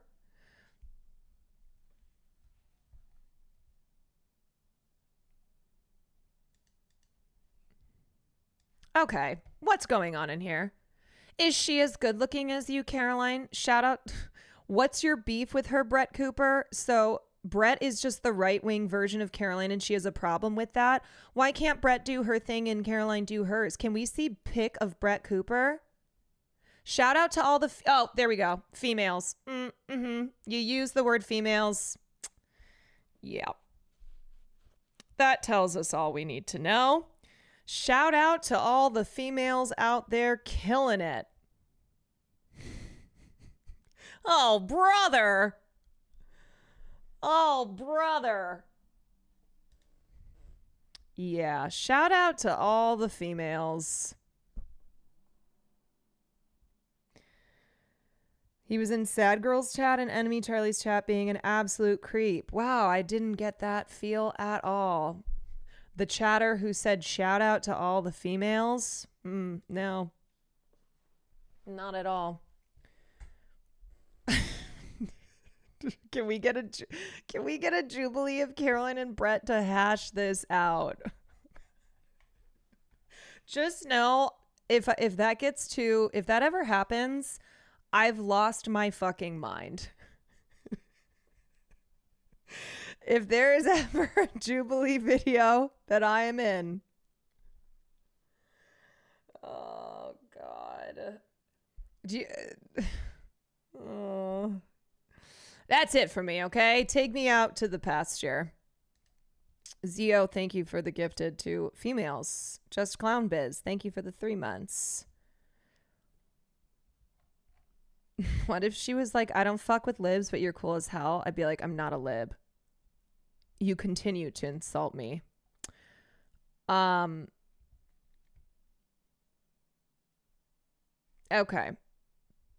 Anyway, so Megyn Kelly, blah, blah, blah, blah, blah. Going independent also allowed Cooper to widen her audience, reaching people who might be turned off by hard-right media brands. She's not mean, said Maggie Richardson, a 32-year-old fan from Nashville who identifies as conservative but finds herself getting mad at the tone of mainstream conservative news. They're just always talking bad about Democrats and making fun of them, and I'm like, they're people too. Who is this person? There really are every type of person that you can imagine. Where they're like, you know what? I don't fuck with mainstream conservative news. I don't fuck with Fox News because they're just always making fun of Democrats, which is why I like Brett Cooper. Because she's nice. She's empathetic. Even when she is saying things that are, say, transphobic or misogynistic, she's really nice about it. Maggie is an empath. And so is Brett Cooper. And so am I. So what is Miss Cooper doing contributing to Fox News then, the most mainstream conservative outlet of all, where the average viewer is 69 and politically siloed? Let me tell you. Reason number 1, money. Reason number 2, access to the Fox News audience.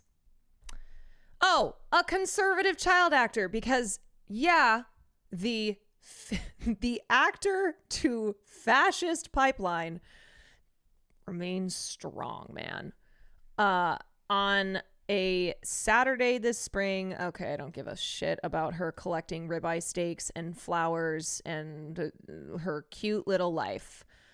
But see all this too, the way that the New York Times is framing this is in making her, putting her in a really positive light. It's like, look at this lovely girl.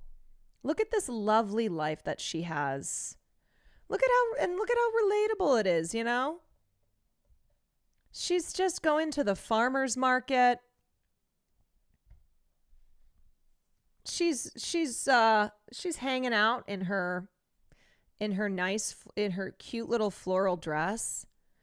4 or 5 times she was stopped in the crowd by women in athleisure sets and men in camo hats who spotted a minor celebrity amid the organic vegetables and beef tallow skincare products. Do you know? It does go to show you though how the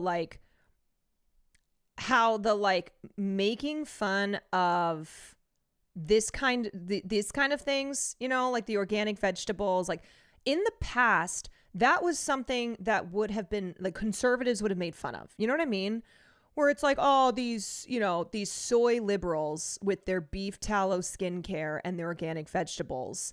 But now this is something that, oh, if you're if you're into wellness, right? Like you're into these kinds of things, this hippie stuff, then that doesn't have to mean that you're just a silly soy lib. Yeah, conservatives having blue hair and septum rings now too. Finally, equality. I'll be honest, said Joshua Hertz, who's 28. Approaching Miss Cooper had made him nervous, but I want to get out of my comfort zone a little more. No reaction could have pleased Miss Cooper more. Underlying her work is a call for young viewers to be more self-assured, especially the young men, she said. Her YouTube audience is 53% male, according to her publicist. She wants young people to articulate your beliefs and stand strong in them.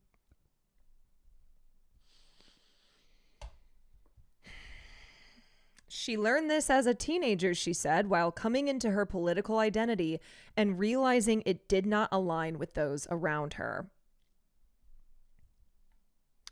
Miss Cooper was a child actor, homeschooled by her mother and emancipated at 15 amid her parents' divorce.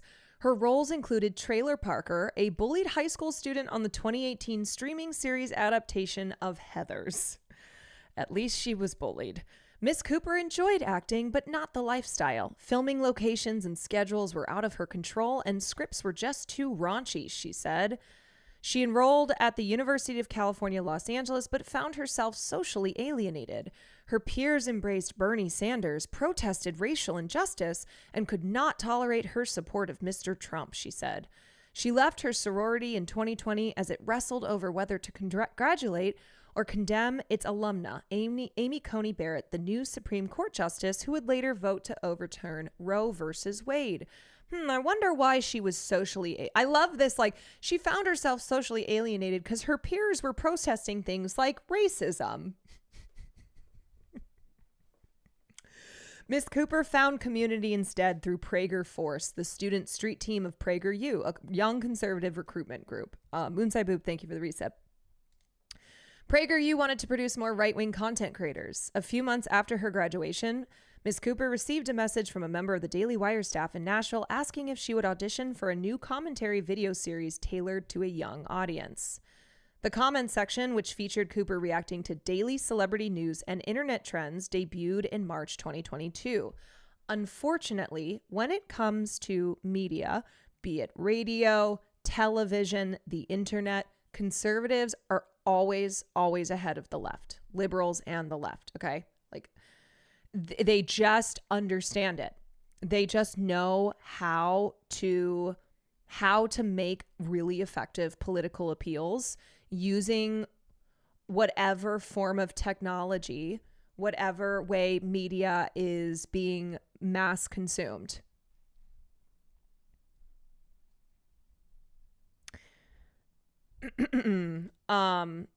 It became even bigger than we anticipated, said Kobe DeVito, then the Daily Wire's director of social video.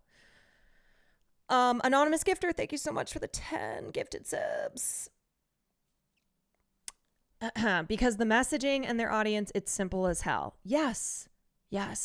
And it's like, it's exciting stuff, right? It's people are interested in hearing, in hearing the drama about Blake Lively, but they don't want to sit there and have someone drone on about what's happening in the House. Like, the House today voted on amendment, blah, blah, blah, blah, blah. They're like, tuning out. Okay.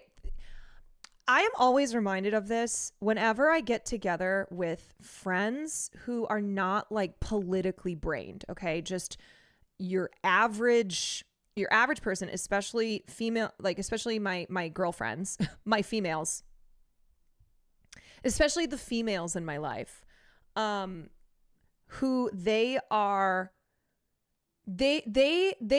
just like on Instagram. Okay. They're on Facebook. And so when we get together and we're talking about stuff, it's Also, because politics has always been this thing where it's like, ooh, we don't talk about politics, you know? It's like, ooh, that's not appropriate for the dinner table. Oh, politics is not something that, like, we don't get into politics. That kind of mentality, right? Oh, but let's talk about Amber Heard, you know?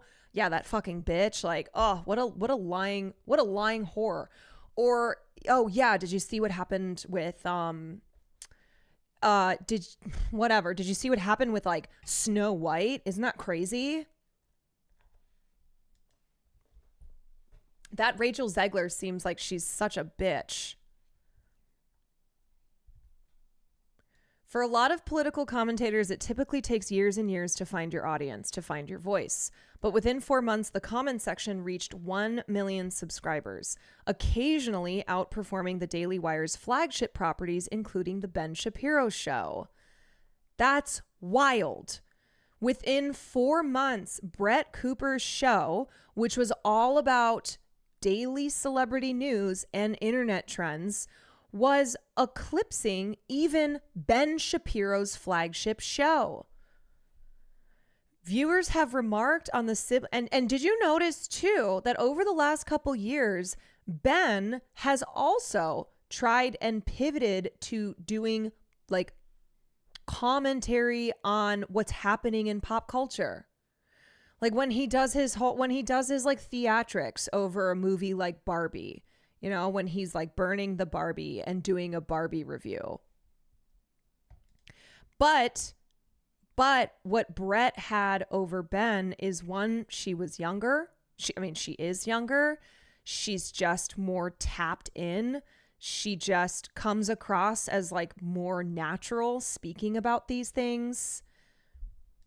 And for a lot of women too, you know, women are going to be more comfortable with someone like Brett Cooper saying things that are tinged with misogyny than a Ben Shapiro, right? Where it will be like, oh, well, she's saying it, so okay, then it's true. Like, I don't have to feel bad calling this woman a whore. Miss Cooper also returned to acting at the Daily Wire. The company's scripted projects were produced by Jeremy Boring, who stepped down as the company's co-chief executive in March to focus on such creative endeavors. During the production of The Pendragon Cycle, a fantasy series filmed in Hungary and Italy in 2023, Boring, who called himself the God King of the Daily Wire, pushed Cooper to continue her daily obligations to the comment section. She was exhausted. Her departure last December became part of ongoing speculation about Boring's management. Her star was rising, and media companies tend to place restrictions on their stars. When I feel like I'm out of control and I'm not the one driving what I'm putting out in the world and other people are dictating that, that's when I have to make a move. Curiosity about the drama remains high among Redditors and YouTubers. That sounds like a fun place to hang out in. When the company announced that Boring was stepping down, Cooper reposted the news on X with a gif of The Tonight Show host Jimmy Fallon smirking and nodding. Not a feminist, not a trad wife, just a fem wife. In early June, Cooper spoke on stage at a Young Women's Summit organized by Turning Point USA, the conservative youth organization where participants pushed the message, less burnout, more babies. Her own message was more nuanced. She said she appreciated trad wife aesthetics, the stylish married mothers who post online about their slower and softer lives. That is objectively a good thing, but unfortunately it did not stop there. Cooper said she was referring to right-wing criticism of her and her husband, who sold advertising for the YouTube channel before the Red Seat Ventures deal, which was first reported on Thursday by Bloomberg. Previous sponsors include Jordan Peterson, the men's rights activist who teaches online classes, and Taylor Duke's Wellness, which sells non-toxic nutritional supplements. They've told me that I'm crazy because I'm not stopping work entirely, said Cooper, who's in her third trimester of pregnancy. She praised working women and criticized those who glamorized milkmaid sundresses. So what's interesting here, you guys, is that Brett Cooper represents something that I think a lot of young women feel comfortable in seeing her as a role model, where there is this pushback within young MAGA against the conservative, traditionalist aspects of republicanism, right? Like first of all, they hate the cultist MAGA weirdos who wear Band-Aids on their ears to represent Donald Trump being shot, like in solidarity. Okay, they make fun of him. And they also don't like the 1950s conservative, traditionalist lifestyle. Like you, like me. Right. Now, obviously, like the trad wife thing is a popular trend, and there are a lot of women who have blown up in popularity because of this trad wife aesthetic. But someone like Brett Cooper is an in-between, okay? She is a representative of, hey, so we're sick and tired of women on the left who hate babies and think that being a wife and a mother is something that's evil. These girl boss liberal freaks. But also, we're not totally into the restrictive 1950s, all you can do is be a wife and a mother. And so here you have someone like Brett Cooper, who is like, I'm the in-between. I am successful, I work, and yet here I am in my dress with my pregnant belly and my husband, and it's great. Like, you can have both of these things. And I think that has a lot of appeal to it too. You know what? That almost sounds like feminism. The choice, the ability to choose. She praised working women and criticized those who glamorized milkmaid sundresses. You don't have to do that, I promise. My sourdough starter is dead in my fridge. Much of Cooper's, and like that makes her also seem relatable to people, where it's like, hey, she's just like a regular cool gal. Much of Cooper's experience of the spotlight has been informed by her gender and appearance. Men send her lascivious messages. Some of her videos have been turned into AI pornography. That's disgusting. Fucking vile. It's unclear whether this rankles her more than the accusations from fellow conservatives that she's a, quote, secret feminist for pursuing a career.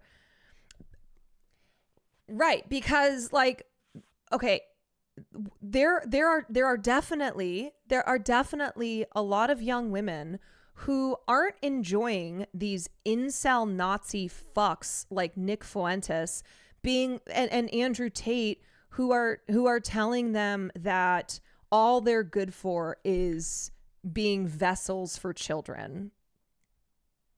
You know? And they like that Brett Cooper pushes back on someone like Nick Fuentes, who essentially is coming at her for having a career. Yeah, the your body, my choice. He's called Miss Cooper's voice grating and her channel a hate watch on his own show. Sometimes, she said, commenters heckle her. You know how Democrats try to say they have a big tent? No, it's not that Democrats have a big tent. It's that the right-wing ecosystem is actually a big tent, where you do have people like, you have people on the super extreme ends, such as Andrew Tate, and then you have ones who are more in the middle, where they're still pushing right-wing ideology, but they're not saying things like, yeah, women are bitches and whores and you have to dominate them in order to be a man. But it's still insidious though, because ultimately the beliefs here are extremely harmful to progress, and they are right-wing. Like, it is transphobia, it is misogyny, it is anti-immigrant sentiment.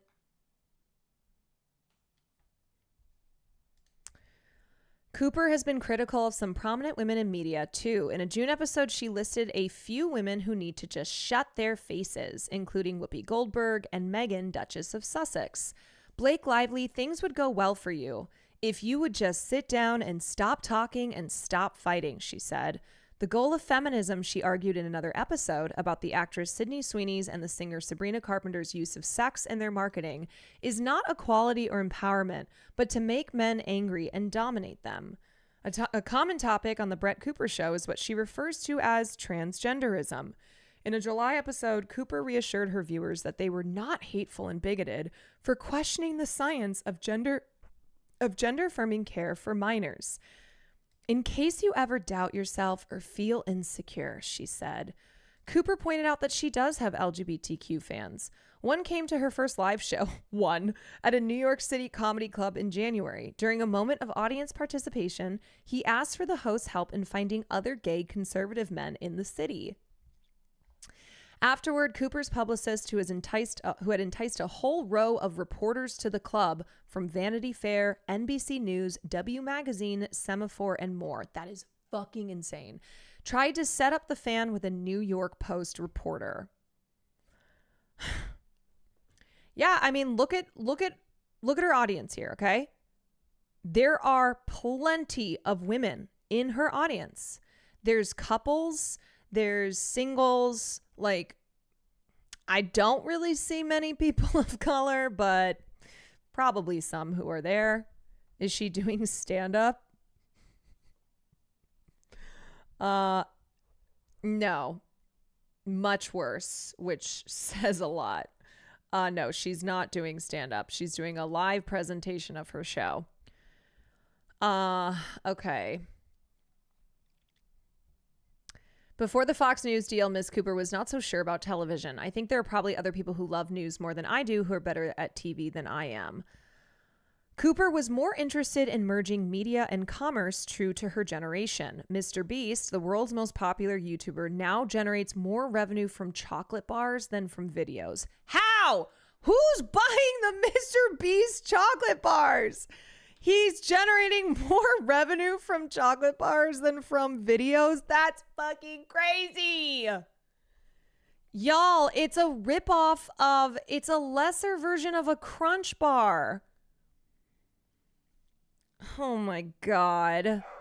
It really is a subpar version of a Crunch Bar. Like, if you like the Mr. Beast bar, may I introduce you to a Crunch Bar, please?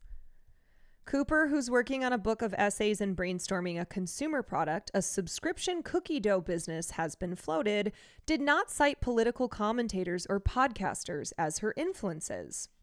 Instead, she named Reese Witherspoon, whose media company adapts book club selections into scripted projects, and Gwyneth Paltrow, who turned her wellness newsletter into the Goop retail brand. I know the feeling of what I want to put out in the world, Cooper said. I don't know how that translates to something tangible yet. But still, Fox News executives believe Cooper could host a show on the network someday. Lauren Pedersen, president of Fox Nation and talent development for Fox News Media, praised her fierceness and humility, a combination that people don't always expect in female talent. Oh my God, this is so misogynistic. Wow, you're so fierce and you have humility. That's not something that we usually expect within the females. She praised Miss Cooper for speaking openly about her troubled childhood and complicated family dynamics, including her brother's death from cardiac arrest when he was 17 and the major mental illnesses plaguing others in her immediate family, including schizophrenia and suicidal ideation. Again, that has helped ingratiate herself to a constantly growing audience by being relatable, by being a normal person who has, who deals with issues that are unfortunately familiar to a lot of people. Yeah, you know what? Mental illness in your family, she's just like me. But not everyone cheered her leap into the cable news world. On social media, there was some disappointment that a star of independent media would go corporate. It was clear, however, that both parties benefited from the multi-year deal. More specific terms, including her compensation, were not disclosed. I will tell you, it is a lot of money.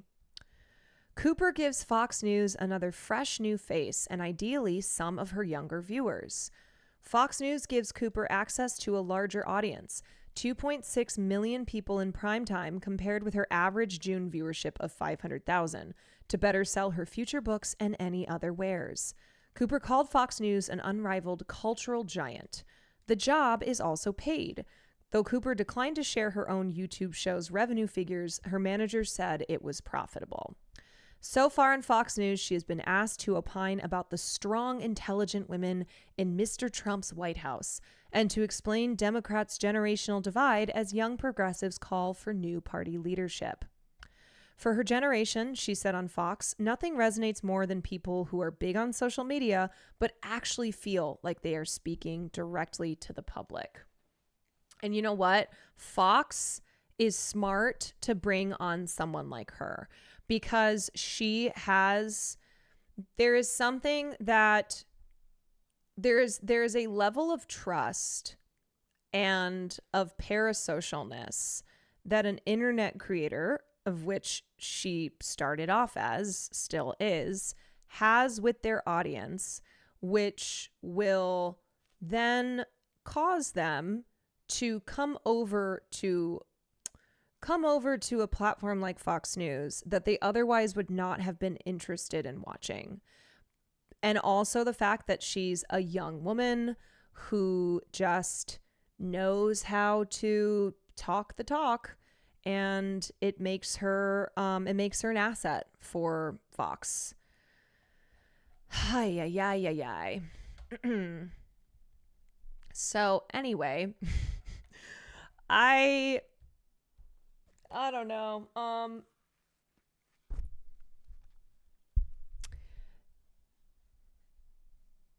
Does everything she says feel carefully, artificially worded like it was focus grouped, or am I being a hater? I think, no, I know what you're saying, but I think the rhetoric that she uses is she just knows the things to say that people are looking for, that they're interested in hearing about these topics in the way that she is talking about them. And so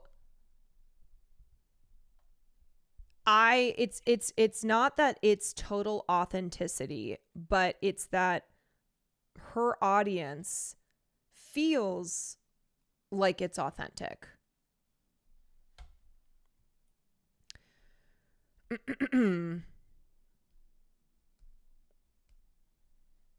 Republicans are keen to their base and are willing to embrace what they want. Democrats fundamentally disdain progressives and those on the left. Yeah.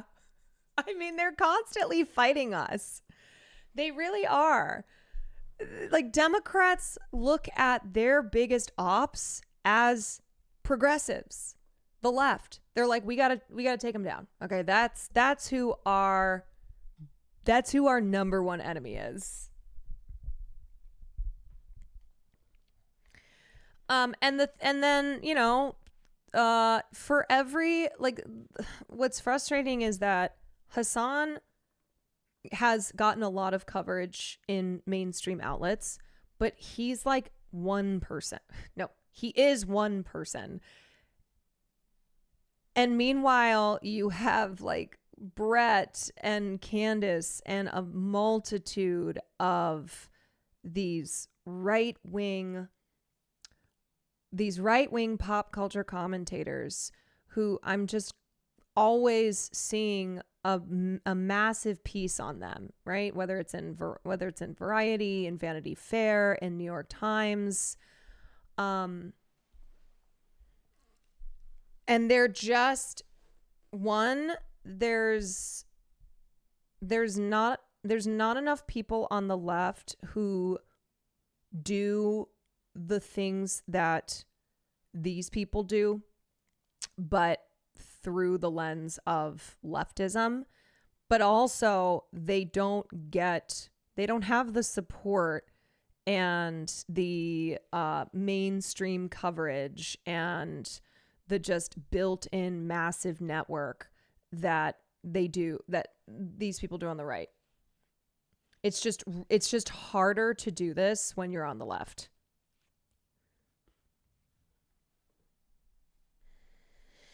It was really nice of him to give multiple positive quotes for Brett in this article. So nice. So generous. Do you think it has to do with them doing PR pitches? 1000%. As you saw in this piece, her team at her show here, they had Vanity Fair, NBC News, W Magazine, Semaphore, a whole row of reporters that her publicist had gotten to show up to the show and report on it. Like I read another piece before on I think it was like specifically about this live show that she did. Please run for office because you're authentic and you care and there's not enough people like you. No comment.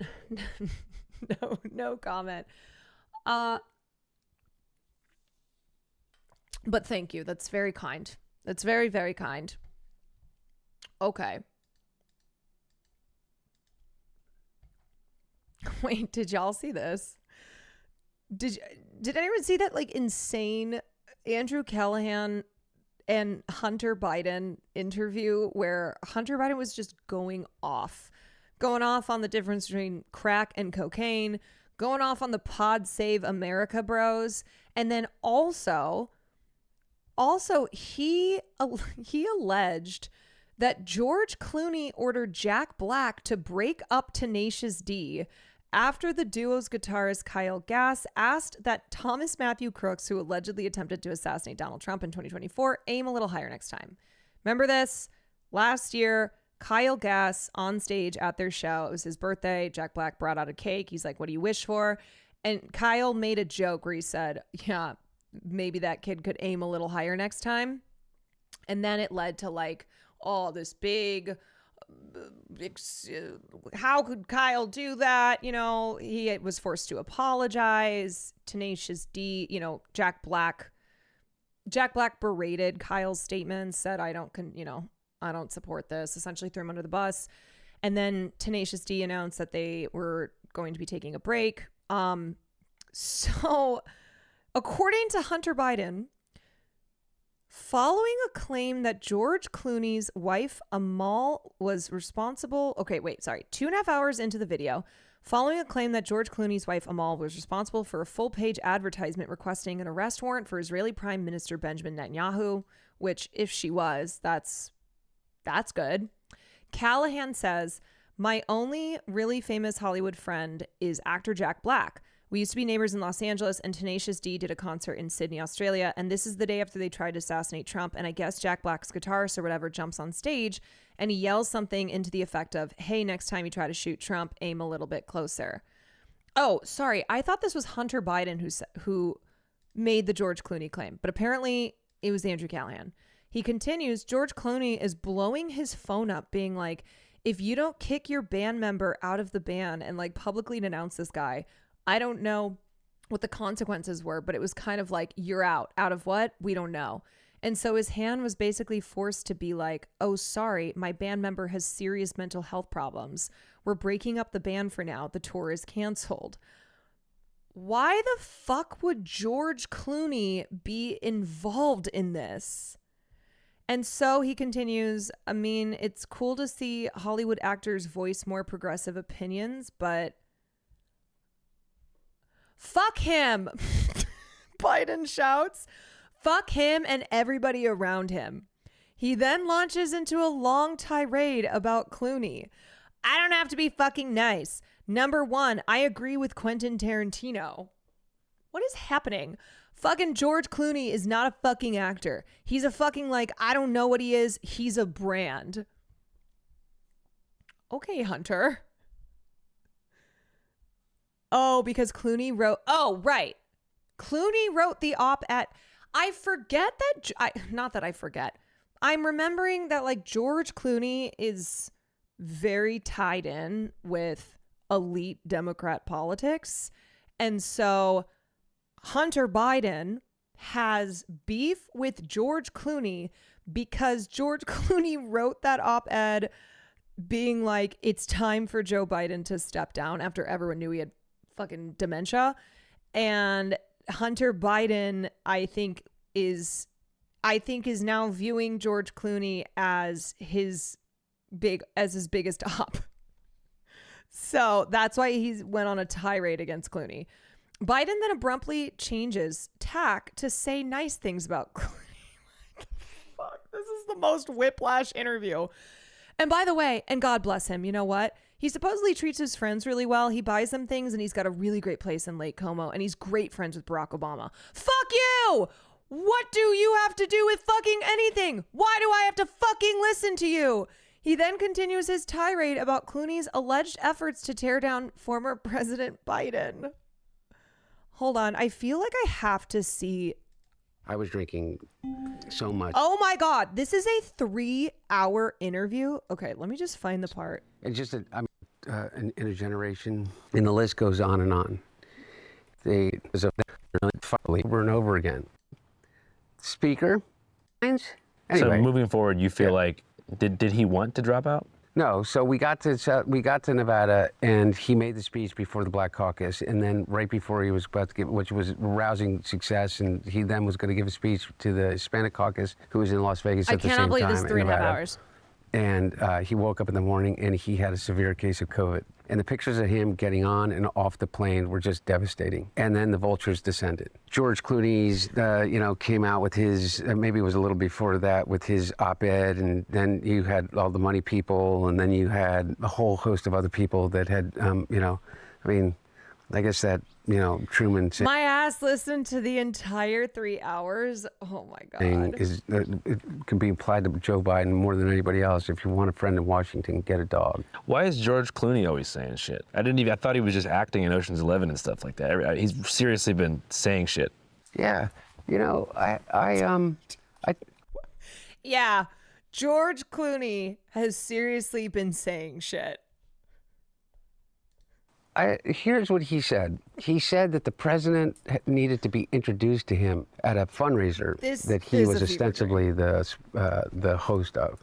There was this gigantic fundraiser in which George Clooney wasn't really the host. He was also Andrew Callahan just did the shut up and dribble, shut up and act in Ocean's 11 again.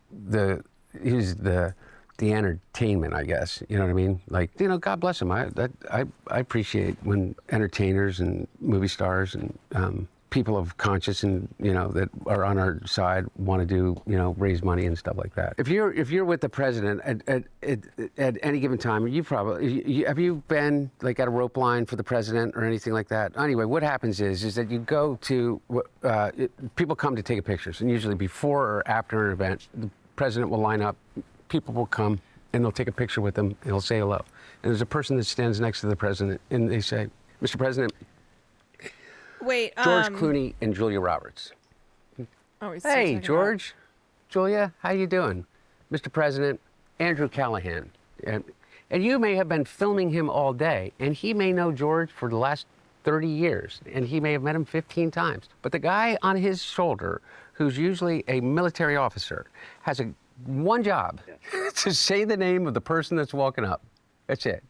And George Clooney is now, to rationalize why he attempted to cut the knees out from a sitting president, the most successful president in the history of his party in his life in terms of the legislative policies that he wanted to see passed. Hunter's just mad that his daddy's not president anymore. But also, let's not act as if George Clooney was the reason that Joe Biden dropped out. Had to justify somehow him going above and beyond to write an op-ed in the New York Times to try to force the sitting president of the United States out of the race. And so he makes up this story about how the president had to be introduced to him. Oh, like he didn't recognize George Clooney? Exactly. Because of like dementia or something?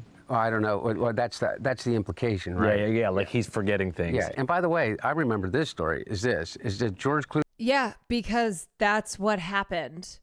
He wasn't going to show up to that fundraiser, and he was bitching to the White House staff and to the people, the senior staff, is that he was so angry that the president would criticize the arrest warrant that was executed for Netanyahu. And the president, when asked, said, would they arrest Netanyahu if he came to the United States? And he said he would not have the authority, nor would he do that. And I guess George Clooney's wife was the principal architect of that arrest. Okay, honestly, this is just making George Clooney seem very based. That warrant for Netanyahu. And I don't judge that in one way or another, was the right thing or not. He was very, very angry that my dad did not, I guess, like, pay homage to her or something. I understand, defending your wife or something, but I mean, I saw the text messages that he wrote, reams of text messages, like, how dare he do that? And he kept promising that he was going to embarrass the president and pull out of the fundraiser. Before we continue about the vultures, I have a George Clooney story. Hopefully we can leave it in. My only really famous Hollywood friend is actor Jack Black, from School of Rock. And so we used to be neighbors in Los Feliz. And so Tenacious D did a concert in Sydney, Australia. This is a day after they tried to assassinate Trump in Butler, PA. And I guess Jack Black's guitarist or whatever jumps up on stage and he yells something to the effect of, hey, next time you try to shoot Trump, aim a little bit closer. Don't miss Trump next time. George Clooney is blowing his phone up, being like, if you don't kick your band member out of the band and like publicly denounce this guy, like, I don't know what the consequences were, but it was kind of like, you're out of what, we don't know. And so his hand was basically forced to be like, oh, sorry, my band member has serious mental health problems. We're breaking up the band for now. The tour is canceled. And so, I mean, it is cool to see Hollywood actors voice more progressive opinions, but fuck him. Fuck him and everybody around him. I don't have to be fucking nice. Number one, I agree with Quentin Tarantino. Fucking George Clooney is not a fucking actor. He is a fucking, I don't know what he is. He's a brand. And by the way, and God bless him. You know what? He supposedly treats his friends really well. What is this conversation? What is this conversation? Because, okay, Andrew Callahan tries to claim that his friend, Jack Black, of Tenacious D, was told by that George Clooney was blowing up his phone to be like, you have to kick Kyle Gass out of Tenacious D because of the comments, because of the joke that he made about Trump. And then he goes on to be like, oh, it's really cool to see Hollywood actors voice more progressive opinions. And then Biden's like, fuck him and everybody. Hunter's like, fuck him and fuck everybody about him. This conversation makes me feel like I'm on drugs. Now, okay, now, let's recall when that happened, because there was pressure on Jack Black, or he felt pressure to denounce that, because probably due to Minecraft, the movie, that he was going to be doing PR for soon, and that it was a controversy that he did not want to weather. But this conversation is just it's nonsensical. Like, why? Man, they just really hate George Clooney, I think, is what's going on here. And not that I'm some big George Clooney defender, but I think, Clooney being a wife guy in this situation is the only thing I support. You know what I mean? Buys them things. And he's got a really great place in Lake Como, and he's great friends with Barack Obama. Fuck you. What do you have to do with fucking anything? Why do I have to fucking listen to you? What right do you have to step on a man who's given 52 years of his fucking life to the service of this country and decide that you, George Clooney, are going to take out basically a full-page ad in the fucking New York Times to undermine the president at a time in which, by the way, What do people care about the most? Why do you think that the Republicans have an advantage over us? Because they're unified. They will go along with anything. I wasn't asking anybody to go along with anything. I was asking people to go along with this. The most successful administration says the Nepo baby in my lifetime. And I'm including the Obama administration, I'm including the Reagan administration, I'm including every administration in my lifetime. We have gotten more done for the agenda of the things that your generation and my generation cared about than any actually, Reagan got more done. It was just bad. Like, it was really, really bad. president in history. And we didn't get it all done, but more than anybody else, with the slimmest majority ever. And everybody said that there's no way that he's ever going to be able to do that. We and you know beat what George Clooney Medicare. did?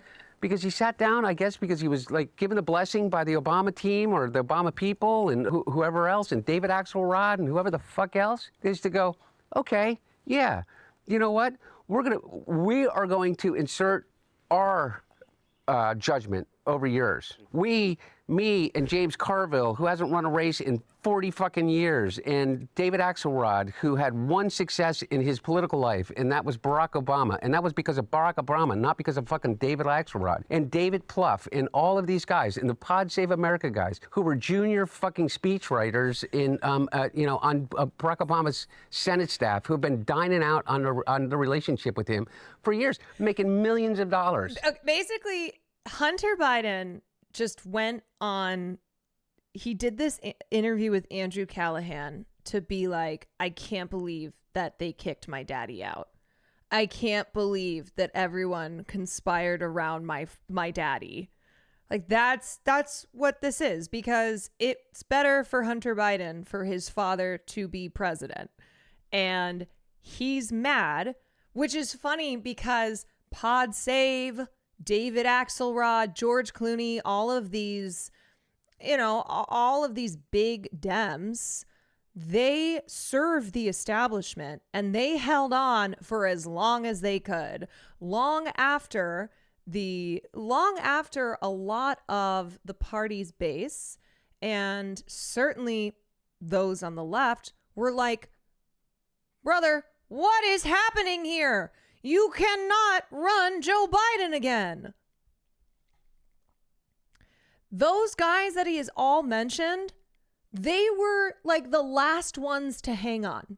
And it was only after the debate, it was after Biden's numbers tanked, it was after there was just this general shift in anger and Democratic voters not believing that Joe Biden could do this, that the podcast bros, the liberals, celebs, that they finally were like, okay, I guess we can't have Joe Biden run again.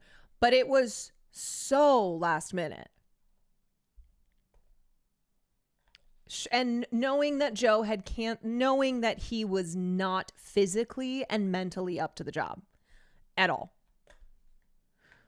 Also, all the people he's complaining about are the same people that got Biden in instead of Bernie in 2020. He's just pissed off because it's better for the Hunter Biden show if Joe Biden is president. The Anita Dunns of the world, who's made $40-50 million off the Democratic Party, they're all going to insert their judgment over a man who has figured out, unlike anybody else, how to get elected to the United States Senate over 7 times, how to pass more legislation than any president in history, how to have a better midterm election Bro, your than anybody dad in is a corpse. Your father is a corpse. And how to garner more votes than any president that has ever run. And they're going to replace their judgment for his. Not to mention, too, about actors. When actors take up very, staunch progressive opinions, it gives working class Americans the perception that left-leaning beliefs are elitist. Because they're seeing all these rich people that they perceive to be these untouchable celebrities in the shining lights in the marquee as being liberal. So it's really easy to market conservatism as like a working man's countercultural thing. And what was the one thing that Joe Biden, no one ever could pin on him? That he was a left-leaning, rich, liberal elitist. Yeah. The one thing that Joe Biden was not. Hold on. Left-leaning, and what was the one thing that Joe Biden, no one ever could pin on him? That he was a left-leaning, rich, liberal elitist. Yeah. The one thing that. Okay, first of all, okay. What was the one thing that no one could ever pin on Joe Biden? That he was a left-leaning? We could stop there. Because, yeah, that's true. Joe Biden was not left-leaning. He absolutely was a rich establishment elitist, though. That's what happens, too, when you've been in office for 100 years. No one would ever think my dad was left-leaning. Because he's not, you dumb fuck. Yeah, ain't no one was trying to shoot him with a left-leaning arrow. And it's also like Andrew Callahan is making the conflation between establishment Dems and the left. Like that's what this is too. Of trying to pretend as if George Clooney is the same as progressives in this country. Joe Biden was not. That they could not take away from Joe Biden. He was the stuttering kid from fucking Scranton that fucking worked his way up, and that he said some fucking things that were a little impolitic at times. But you know what? He reminded me of my dad. Not my idiot dad, but my dad who brought us through the tough times. And I knew at the end of the day that Joe Biden actually cared about me. And you know what? I think Joe Biden is a little bit as confused about what transgender is as I am. Wait, but you know, and I know that he also is not going to do. Why does it always come back to transgender? What is happening? What is going on? I think Joe Biden is as confused of transgender as I am. You guys. Why fuck me for? Oh my God. I can't imagine what it is like to be a trans person and always be the center of the conversation. When it's like, what trans people do? Why are you bringing up trans people? The fuck, man? He's not going to beat the shit out of my kid if I decide to let my kid be transgender. But he's going to say, I don't get it. Like, explain it to me. You know what I mean? Like, explain it to me. That's who he is. He's the guy that's going to be asked in an interview. Fuck? What? What the fuck?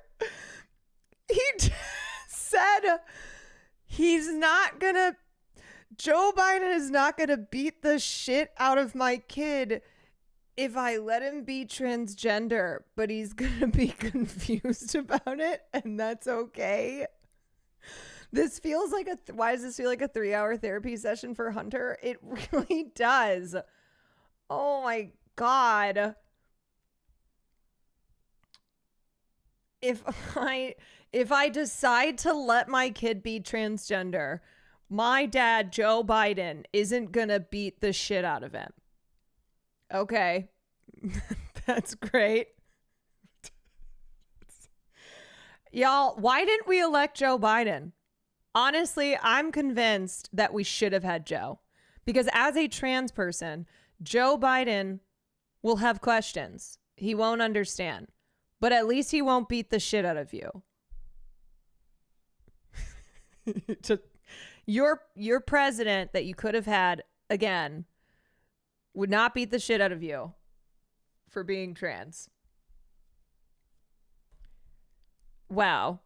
When he was vice president, well, what do you think about marriage between a man and a man? And he's going to say, I think love is love. Doesn't mean that he has to necessarily understand it, but all he knows is his own personal experience. But he wasn't shoving it down your throat like George Clooney shoving it down your fucking throat. Also, I know you're a man of peace now. Okay, I'm sorry, but the George Clooney obsession in this conversation is too much.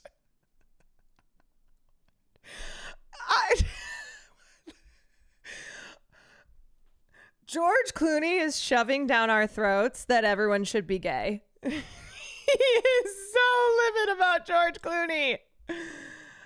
Oh my God. Oh my God. We're in an episode of The Twilight Zone and the story right keeps seeing trans people in the wing of the plane. I see them. I see them. Oh my God. That line right there. But George Clooney will shove it down your throat. What's it? Hold on a second.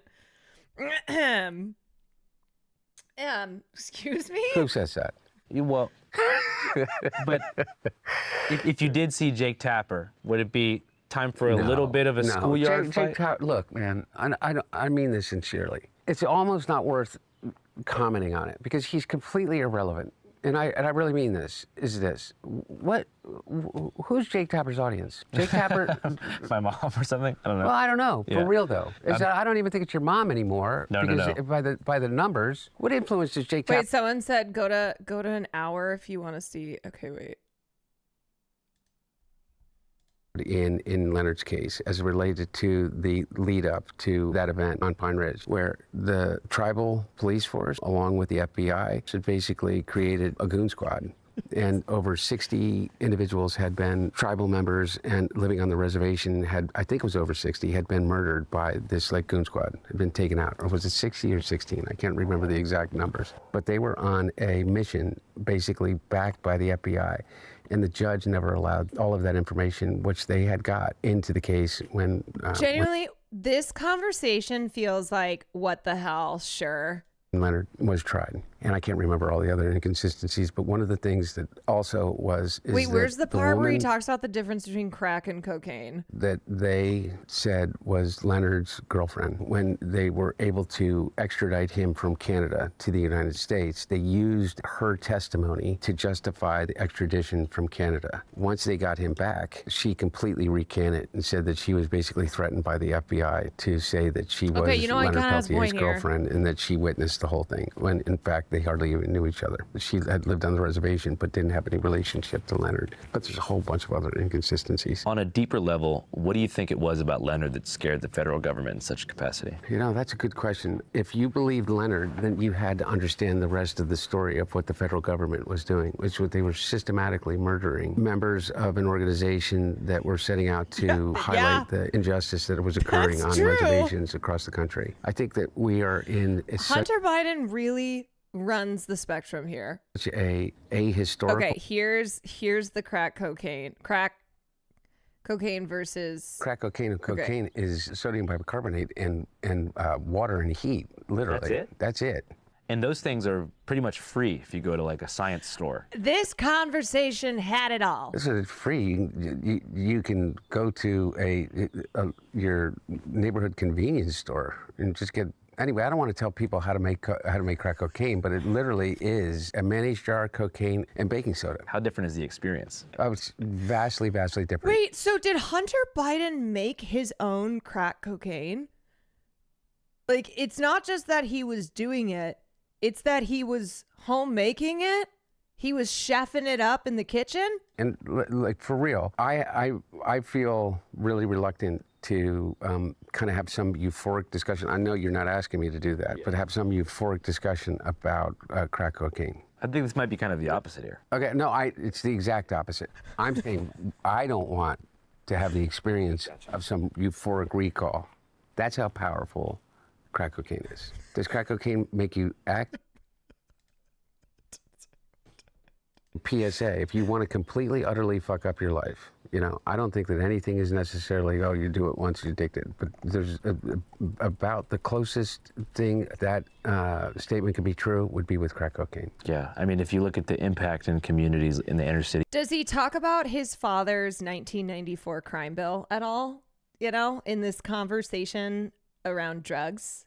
Does he get into this racist ass crime bill? He does? In the 80s, it led to an entire generation being destroyed, left without parental guidance and stuff like that. When I went to Yale Law School, and I had a professor, Duke, who is one of the key voices in the country at the time from a policy perspective and a law perspective about the inequities of our drug laws. Yeah. And you could very much make an argument that, by the way, the Clinton crime bill that my dad helped architect was the consequences of what you call the crack wars during those period of time. The result of the war against crack cocaine, or was it the result of the crack cocaine itself? I'm not saying that crack in and of itself is in any way safe or... I'm sorry, was that footage of Hunter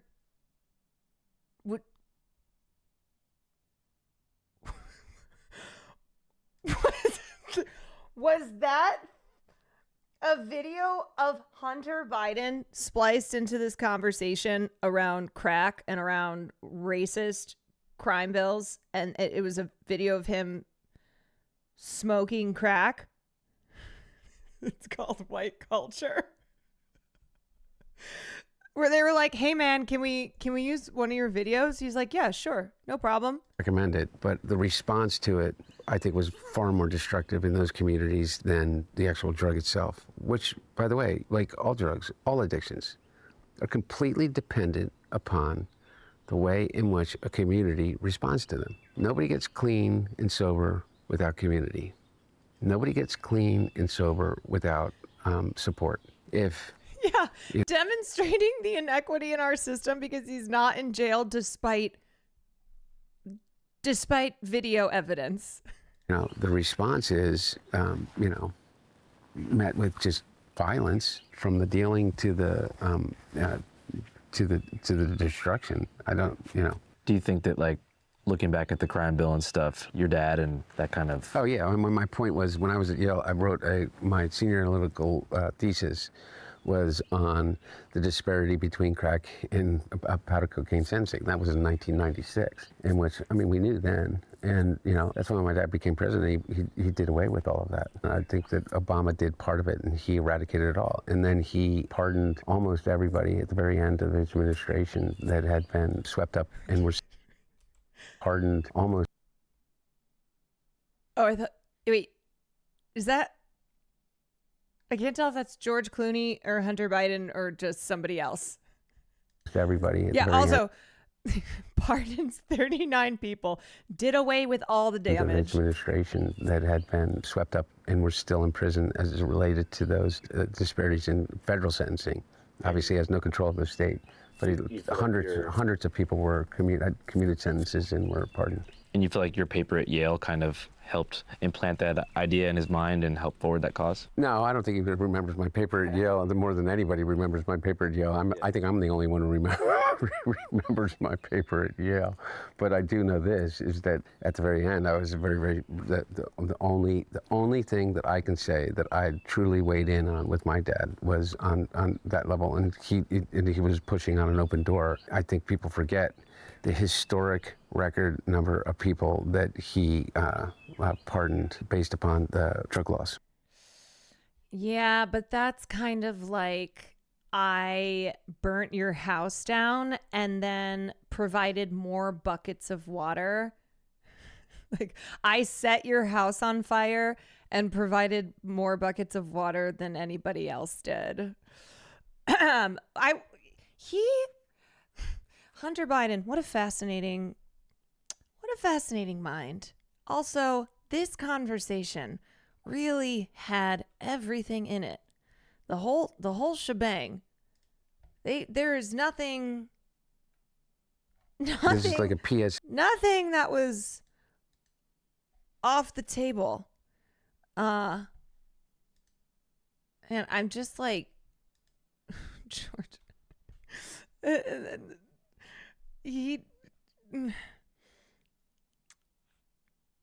Also, it is very funny for him to be railing against the elites when he is a Nepo baby. His father has, as the president of the United States, and, before that, senator for decades, used that power and privilege to get Hunter Biden out of a lot of trouble, like when he would get in trouble and be bailed out by his daddy.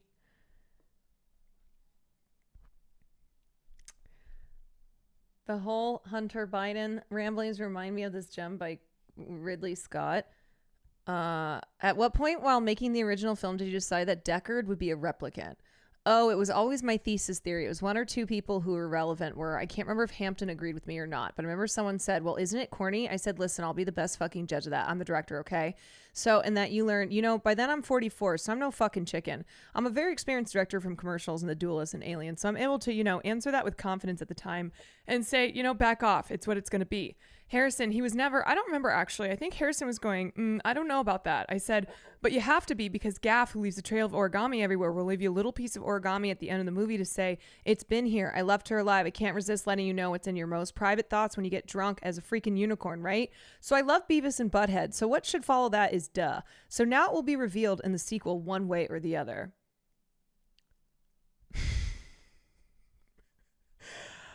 I'm sorry, I even forgot what the question was. Yeah, this is the same same energy. What the fuck, Amanda? Thank you for the 12 months.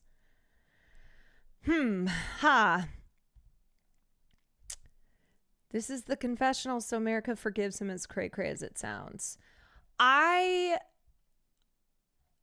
mean, ultimately, this is a son wanting to defend his father and also shit on George Clooney a bunch of times and also talk about crack. But I think it's, you know, what's funny is like when Joe Biden finally announced that he was not going to be running, all like the liberal celebs, right? All the establishment, the podcast bros, they were like so effusively praising Biden, you know, providing these really lovely tributes and thanking him for everything. And it's not as if Biden, per the liberal establishment, is persona non grata. I mean, he's like, you know, who the fuck knows where, gasping his last breaths. But it's the progressives who were opposed to Biden and who, when Biden finally stepped down, were the ones making the point that there will be no, you know, waving goodbye to him in reverence. It was fuck Joe Biden, and it's still fuck Joe Biden. And the day that he breathes his last breath, it's still fuck Joe Biden. That's how it goes.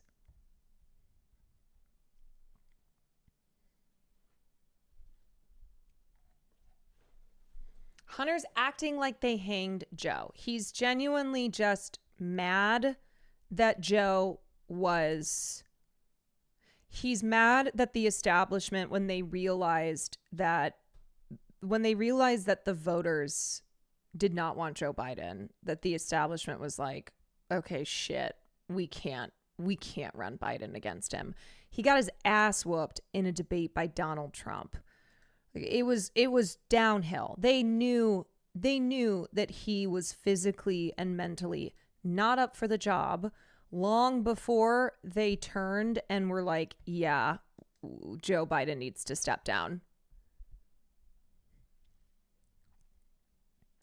The 94 crime bill alone is more than enough reason for it. But hey, Joe Biden, he commuted the sentences of more drug offenders than anyone else. So we forgive him.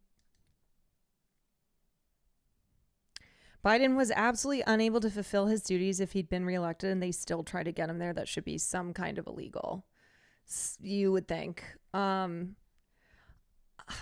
is this what Andrew Callahan is up to these days? Doing 3-hour interviews with Hunter Biden? Is that where he's been? Why is he acting like a dumb version of Meghan McCain, my father? Because people like Meghan McCain and Hunter Biden, they have relied so much on the privilege that they are afforded being the child of powerful politicians, that so much of their lives they have been they've been taken care of because of who their daddies were. And also, like, I think too, though, with the Biden family, because of like all the loss that they've had, I think the relationship between Hunter and Joe is one where they are very close. And I think Hunter, look, he's his son. That's what it is. He's his son, and he hates the fact that his father wasn't allowed to be president again.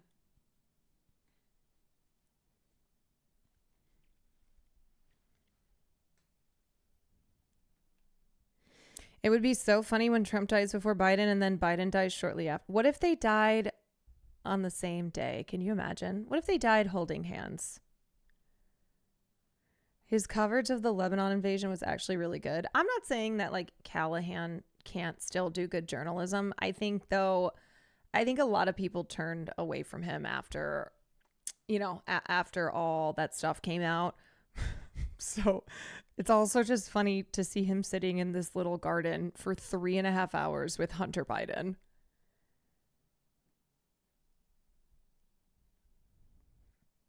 And he's been covering deported immigrants in Tijuana as well.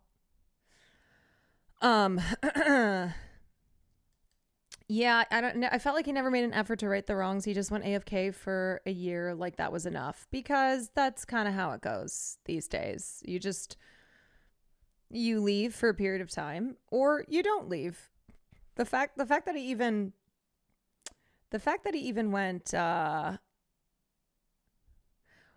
went radio silent, that he stepped away, that he vanished, is not even something that's done all the time. If my dad got me a pardon for all my crimes forever, I'd go to bat for him too. Yeah, that's Hunter Biden's daddy. All right, y'all, let us talk about the Prince of Darkness, Ozzy Osbourne.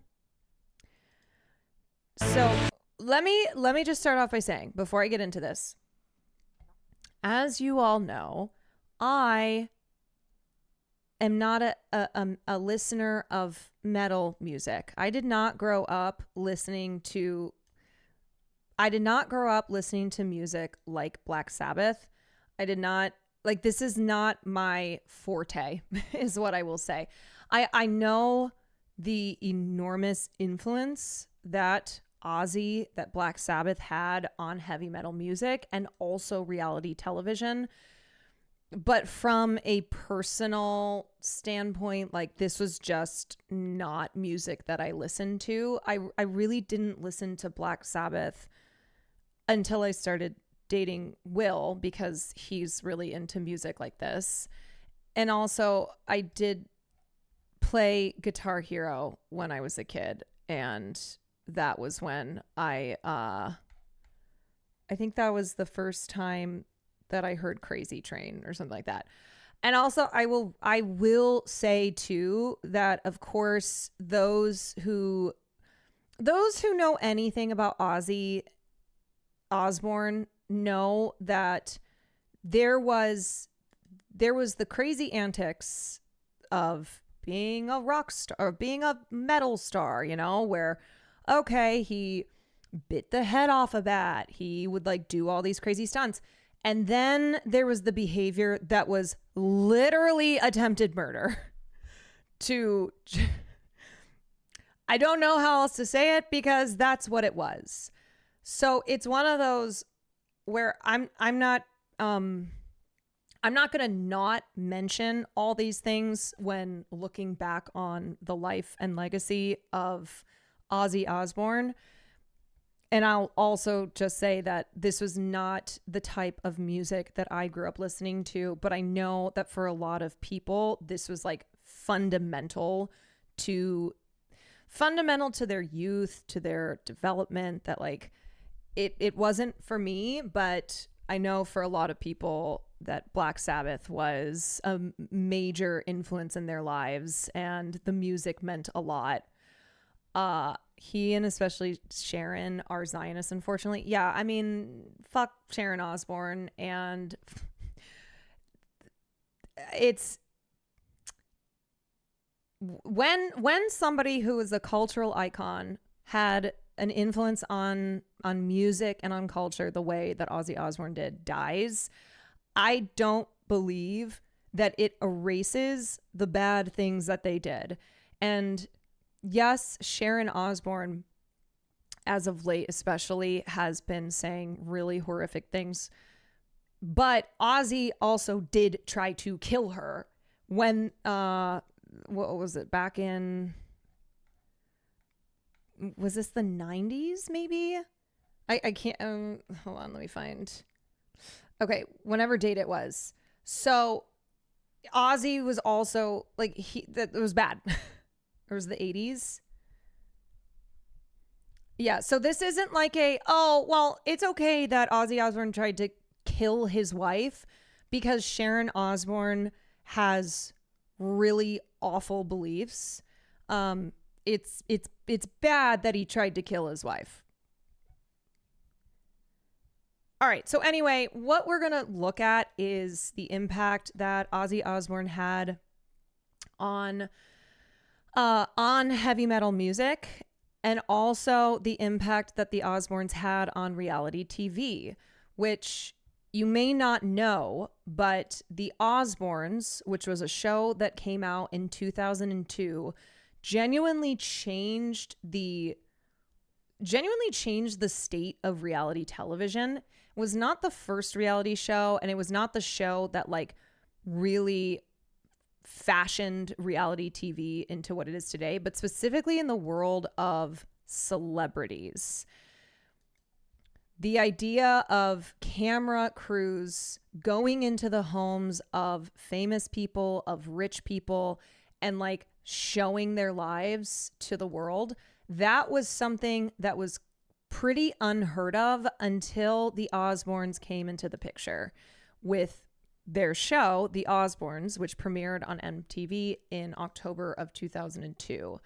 And it was remarkable because not only did it show the life of this famous family and then also made them the most famous family in America, but it also was Ozzy Osbourne, and it was a totally different side of him than the rock star side that people were accustomed to.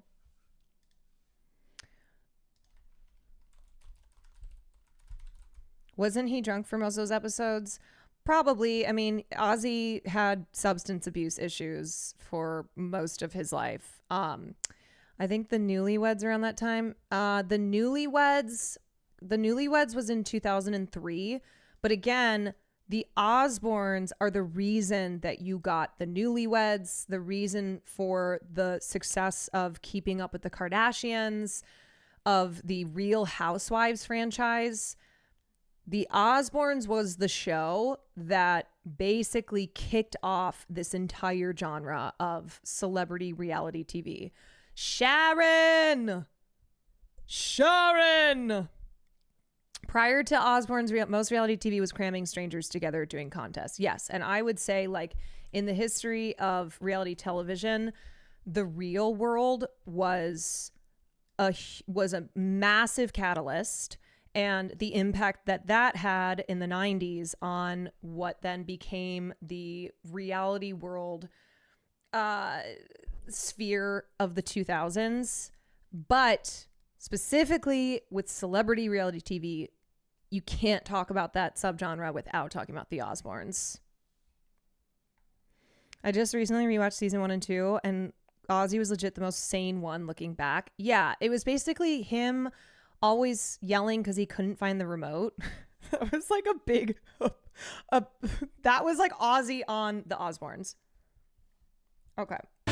This is CNN Breaking News. And we do have breaking news. Ozzy Osbourne, founding father of British heavy metal, the frontman for Black Sabbath, and a reality TV luminary, has died after a years-long struggle with Parkinson's disease. Yeah, dies at the age of 76, just weeks after performing a farewell show. CNN's Stephanie Elam has more on his life and musical legacy. He was called the Prince of Darkness. I will say it is pretty metal to have a final show and then die. And for half a century, British musician Ozzy Osbourne rocked heavy metal fans worldwide. As frontman for Black Sabbath, Osbourne's charisma and wildness on and off the stage Had I known it was a real battle, I would never have bitten into it. transcended music and made him a cultural phenomenon. Ozzy Osbourne. Born in Birmingham, England in 1948, John Ozzy Osbourne left school at 15 and found inspiration after hearing the Beatles on the radio. I can remember the first time I heard She Loves You. That changed my life because I thought, that's... Did you know he and Sharon had a daughter that refused to participate in the Osbournes? Yes, I did. So it was their son, and then it was Kelly Osbourne who were in the show. But their second daughter did not want to be on TV. What I want to do. Osbourne became lead vocalist of the band that would become Black Sabbath in 1968 Amy, and yeah. pioneered a daring, genre-defining new sound. The heavy guitar and riff-based albums Black Sabbath and Paranoid captivated audiences in 1970. As Black Sabbath's fame exploded, so did Osbourne's hell-raising behavior. Do news channels have these segments in their library for celebs they predict are soon to be gone?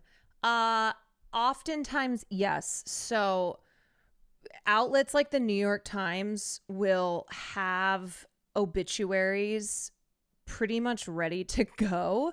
And they may add things, but they want to get them out ASAP. So yes, there are some celebrities that they just can't predict are potentially going to be dead soon.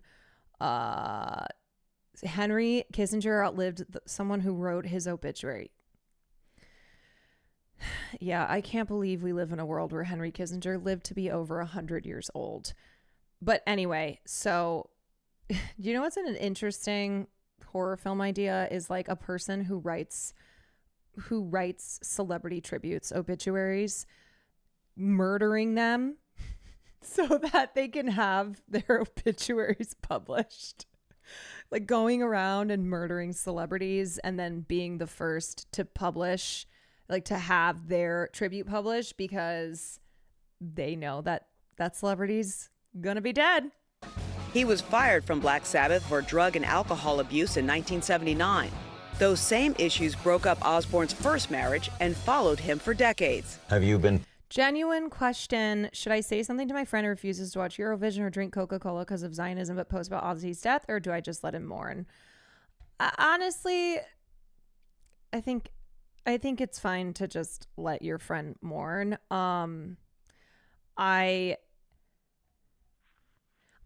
Yeah, you can just let him be. Tempted to go back to the drug usage? All the time. I mean, when you're a drug addict, you don't stop being a drug addict because you stop taking them. But Sharon Arden, the daughter of Black Sabbath's manager, helped get him back on his feet and encouraged him to go solo. Osbourne's debut single, Crazy Train, got the singer back on the rails. Ozzy and Sharon married in 1982, and Sharon managed his career for the rest of his life. Their love was on full display to an entirely new audience in the 2002 MTV reality series, The Osbournes. Ozzy's dry, at times unintelligible humor and relatable parenting challenges endeared him to millions. And the fly-on-the-wall look at the Osbournes' expletive-laden daily life. Yeah, the other thing about this show that made it so popular was the fact that they swore so often, and the editors would bleep it all out. But so it would be like, you bleep, I get bleep, fuck bleep. And it was part of the comedy of the show, kind of the obsession that people had with it, because it was just constantly bleeps all over the place. Shot the family to fame. After years of speculation about his health, Osbourne revealed his Parkinson's disease diagnosis in an interview with Good Morning America in 2020. But Osbourne was committed to making more music, and 3 years later, he won 2 Grammys for his album Patient Number 9, bringing his Grammy total to 5. Osbourne reunited with his bandmates over the years to record their last album, 13, and for Black Sabbath's final The End concert tour in 2016. Osbourne made over 20 albums and is among the elite group inducted into the Rock and Roll Hall of Fame twice. From Prince of Also, when Black Sabbath released their debut album called Black Sabbath in 1970, and then over the next 8 years, they followed up with 7 more. And critics hated the music, just absolutely reviled it. And then radio stations refused to play. Ozzy and Black Sabbath, but specifically Ozzy, were seen as actual Satanists. Of course, you know, the satanic panic in this country that loves to rear its head all the time looked at the moral panic around Ozzy Osbourne. But it didn't matter because the albums were consistently certified platinum, and songs like War Pigs, Paranoid, these songs just spoke to millions of disaffected youth for generations. Like, it wasn't just something of the, you know, it wasn't just like the youth of the 70s. It was the 80s, the 90s. I mean, when Ozzy also went solo and so on. But yeah, so this was a group where critics were consistently hating on them. Radio stations refused to play their music, but the people loved it. Darkness to reality TV show dad, Ozzy Osbourne was a man, a myth, and a legend. Joining us now, CNN's Lisa Respers France and entertainment journalist Segun Oduolowu. Good to have you both on. And Lisa, he was 76 years old. It was just weeks ago he had this farewell tour, performed with some of his own bandmates from Black Sabbath. It was a charity event, interestingly for Parkinson's, among other causes, given that he himself had announced his battle with Parkinson's. What do we know about how he passed away? There's a really funny Rolling Stone review of Sabbath's first album. This guy just shits all over it and can't stop calling the band a Cream ripoff. And what does his family say? The family says that he was surrounded by love. He's been ill for quite some time. And, you know, he did not look to be in great shape when he did his show just a couple weeks ago. People were talking about how ill he looked. But the family has come around him. They've been celebrating all types of, you know, moments with him. His daughter Kelly just got engaged right after he did his show. And so, you know, they were really leaning into spending time with him. And we got to see Ozzy, you know, enjoy that engagement. Yeah. And Segun, let's talk a little bit about his legacy, because I mean, I think he was already kind of singular, and then he had this mass appeal from the reality show that his family did, and everyone was sort of introduced to him in a different way. Yeah, that's a great point. The Osbournes became like a modern day Addams family, right? Where you saw Ozzy humanized, the Prince of Darkness, the heavy metal god that people were used to, you know, biting the heads off bats or doing insane stuff on stage and pyrotechnics. The Osbournes made him just a father trying to figure out the remote and deal with his children. Like, the honeymooners screen, you know, that Sharon, that call that he had on the show, like, it became synonymous with the Ozzy that a later generation got to know. And through the reality show, I remember when I grew up, Ozzy was most famous for biting the head off a bat and having to get tested for rabies. He thought it was a fake bat. Yes, it was a show in Des Moines, Iowa, of all places. Like, as someone who went to high school in Iowa, just crazy to think this was in Des Moines. But somebody threw a bat on the stage and he thought it was a rubber bat and he bit the head off of it. But also there are other like heinous things Ozzy did towards animals in his life. As I said, there's like the Ozzy Osbourne kind of funny, wild rock star antics. And then there's the ones where it's like, Yeah, there's no way around this, but calling it bad. Yeah. Like,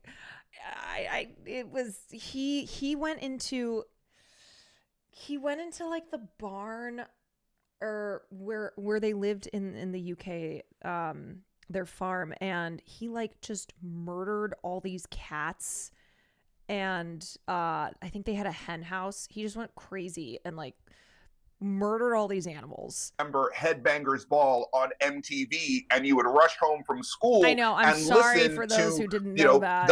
His Ultimate Sin album that had, all of this incredible music that, if you're a hip hop fan, Crazy Train was sampled by Little John. He ripped the heads off doves in a record executive meeting. There are all of these aspects of Ozzy that interweave throughout music and pop culture that resonate and make him such a beloved figure.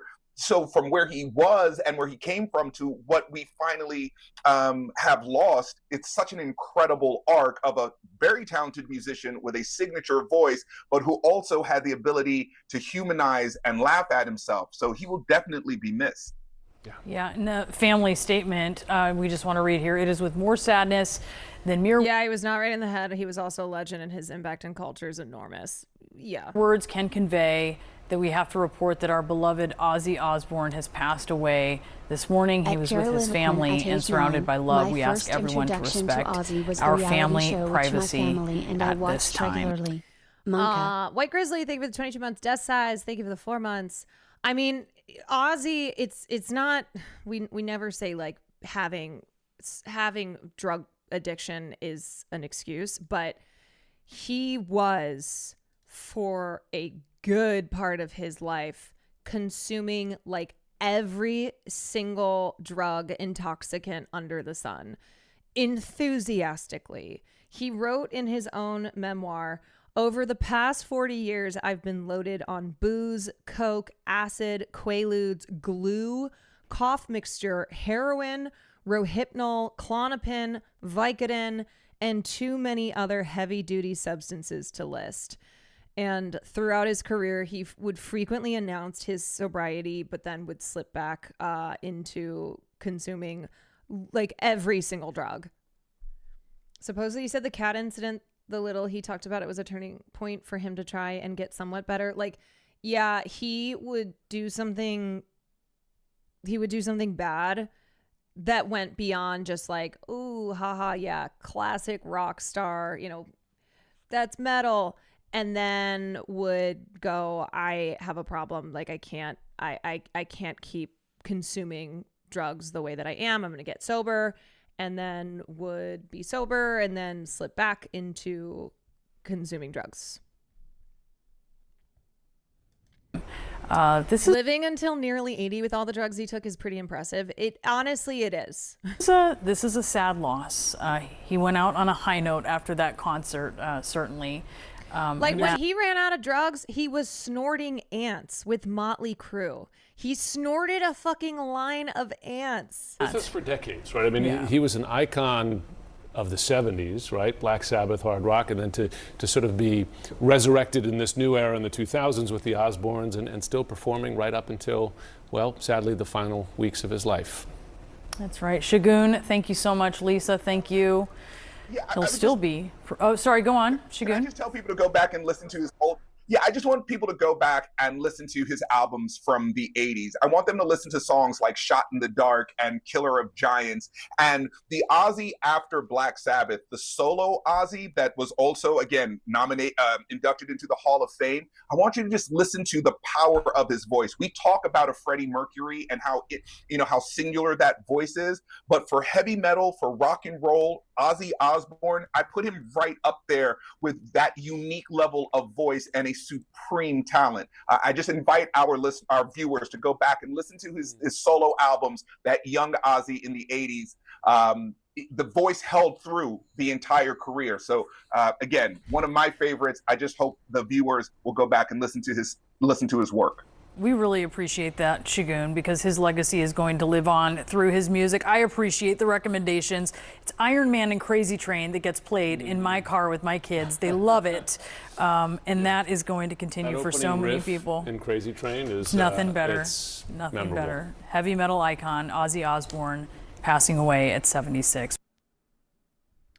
Okay, here's Ozzy on Letterman. The former leader of Black Sabbath. This was after the bat decapitation incident. Ozzy Osbourne is known for his frenetic stage performances and his outlandish antics. It says here, the word The madman bat-cident. almost always precedes his name. Welcome, please, Madman Ozzy Osbourne.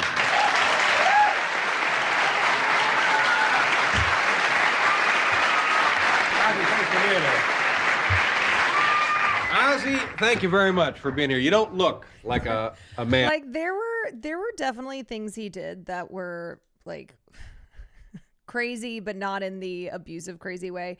He put on his wife's dress. I don't know if anyone remembers this, and was very drunk and urinated on the Alamo, which then San Antonio barred him from performing there for years. He also used to like pelt audience members with raw meat, and people just like loved that shit. Madman. Looking to show you I He am. forgot You the are a Alamo. madman. I'm gotta be mad, yeah. Let's just get right to it. What I hear, that you bit the head. Oh, don't. I want to bite the head of that monkey, you know. No, you didn't. You did. No, one of them. The smoking monkey. Oh, Yeah, I want to smoke the monkey. You know. Let's see. Here it is, the smoking monkey. That's the only one Got we his have. skins. No. But you actually, or you did, maybe you didn't actually bite. Oh, well, it was a sheer accident, actually, because I got a lot of... Well, wait a minute. Before you start explaining it, let's tell them what you did. Bit the head off a bat. There, I said it. It wasn't Batman. It was like a bat. Uh-huh. A real bat, yeah. Okay, now, you were about to explain that. I was just about to explain that, yes. What actually happened was I get a lot of weird people at my concerts, like, you know, it's kind of rock and roll, you know. And somebody threw a bat on stage, and I thought it was one of these toy bats. So I picked it up, bite the thing's head off, and suddenly everybody's freaking out because it's a real bat, because, like, on the stage set, like, the bat goes, like, asleep when the lights go on it, you see. Uh-huh. So it was, for all practical purposes, a toy bat. Yeah, but I can assure you the rabies shots that I went through afterwards aren't fun. No, they're painful, I understand. Very painful. Now, did you know immediately, not having bitten into... Well, I've eaten some pretty rough chicken on the road, you know. But now, but there are other accounts where you've actually bit the head off was it a pigeon? Well, it's my hobby, you know. No, now, see, you're going to give these people the wrong... It's not really your hobby, is it? Let's have a look at your neck. No, hey. Now, explain that one. Your neck? No, the pigeon or the dove or whatever it was. Well, I was kind of peckish when they had the CBS convention. Uh-huh. Also, I think it's important to remember that, like, you know, this shit's you hear the stories today and you're like, wow, that's crazy. It like broke people's minds back then. Just the introduction of Black Sabbath and the kind of music that they were playing and the environment that they created, like, it was something that people just had not seen before. And it's not that, like, rock star, it's not that Ozzy was the first to be the, oh yeah, drug fueled, living the rock star lifestyle, but even past that, like, the shit that he engaged in was, I mean, it just, for a lot of people, it was like they just couldn't believe that a person was doing things like this. Ice tea is great. Excuse me. Certainly, sir. And there was a Tommy Lee told a story of him shitting in a room and smearing it against the wall. pigeon there, so I thought, well, Like he was the kind of guy who like he would do anything. pigeon. I mean, the pigeon didn't mind, man, because he had no choice, you know. Yeah. Ozzy. There's not a lot you can say about that. I know really. let's just and this. Have a look at your neck No, again, now man. stop that. And we don't want to spend all our time discussing you biting the heads off stuff. But now why would you want to do that exactly? Well, people have put me down for doing this, you know, folks, you know. But Oh, I'm not putting you down. You want to do that? That's fine. But you see, the thing is, Colonel Saunders, how many chickens do you think he put to death? He didn't bite the heads off, but everybody else did. Yeah. Now, when you have a concert, does this kind of behavior attract a peculiar group? Don't tell me, please. We had one guy, for instance, I mean, you can imagine a this guy. fair Going to point. Ozzy Osbourne concerts, and he goes at the house with an ox's head on his shoulder. And it's true. Goes to one of my concerts with an ox's head on his shoulder. And it's kind of weird, you know. Yeah. Is this okay to be doing this stuff? Well, let me ask you another question. Does it interfere with what you want to do musically? oh no. It enhances it. Uh-huh. I mean, what else? It's rock and roll, crazy world of rock and roll. You But know? it seems very violent. Are you? It's not violent. The only animal you'll see on stage now is Ozzy Osbourne. You know. Mm-hmm. Yeah. I've got to. But every gig we go to now, it's like we get the Animal Society go. It's a federal thing to do kill. I don't kill anything on stage, apart from off myself after the night. You know? Is I'm pondering this information. What kind of a kid were you? Well, I wanted to be a brain surgeon originally. Damn, that's a crazy question because Ozzy actually had a really fucked up childhood. Just fucked up. I mean, he was like pretty much on his own as a teenager. Actually worked. You had some odd occupations. what kind of as a kid were you? younger Oh yeah, person. my kid first were you? musical job was working in a car horn factory. Well, yeah, that's good. And then I thought I discovered heavy metal, as they call it. You know? And that was better than car horns because it was louder. Yeah. But before that, you worked at was it a funeral home? I was a slaughterman, then I was worked in a crematorium. That was great fun, that was. It's all very strange. I'm happy you're here. I know that recently there's been a professional and a personal tragedy in your life. Yeah. And quite honestly, I'm surprised that you went ahead with your commitment to be here, and I appreciate that. And I know you wanted to take a minute here to explain. All I can say is, in the last week, guys, people out there, I've lost two of the greatest people in my life. But it ain't gonna stop me because I'm for rock and roll is for the people. And I love people, and that's what I'm about. Rock and rolls for the people. You wanted to mention something about the circumstances surrounding? Well, it's all under the investigation at the moment. I was asleep on the buzz as usual. The plane hit the buzz, everything went up, and so like I don't really. And the thing about Black Sabbath specifically is they were, they came into a culture that was, there were drugs. It was all the promise of counterculture, of, this hippie lifestyle. But it was post the 60s and people realized that the freedom, like the true economic and political freedom that had been promised in the 60s had not been granted to them. That like you still had the elites who just enjoyed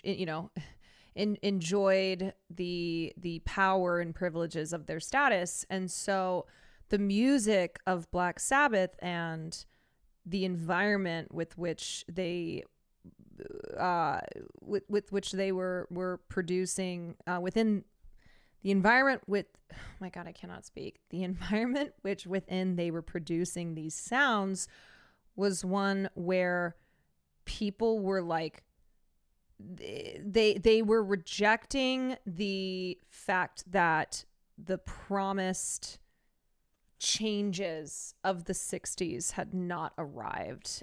Punk soon to follow. That there was like this there was like this darkness that kind of seeped into like the hippie music of the 60s. Okay. I certainly understand that, but nonetheless, I appreciate you coming by here tonight. Now, is the concert, the tour momentarily suspended? It's momentarily suspended, but I'm going to continue because Randy would have liked me to continue, so would Rachel. And I'm not going to stop because you can't kill rock and roll. These are your seamstress and also your guitar player. So when will the tour be renewed? We're going for April 1. And with God's luck, we'll do it, But I'm going to get out there and do it. It's the best thing I can do, Okay. It's the only thing I can do. Well, again, my thanks for coming by. And I think another interesting thing is that the drummer of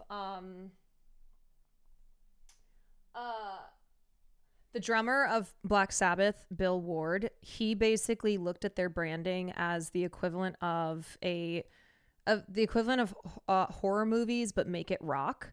And the 70s were also a major decade for horror movies. There was just an explosion of the genre, and so to see kind of the parallel in music being that of Black Sabbath, where just this this darkness, this horror, this change from the vibe of the 60s was in both movies and music. All right, let's watch this one.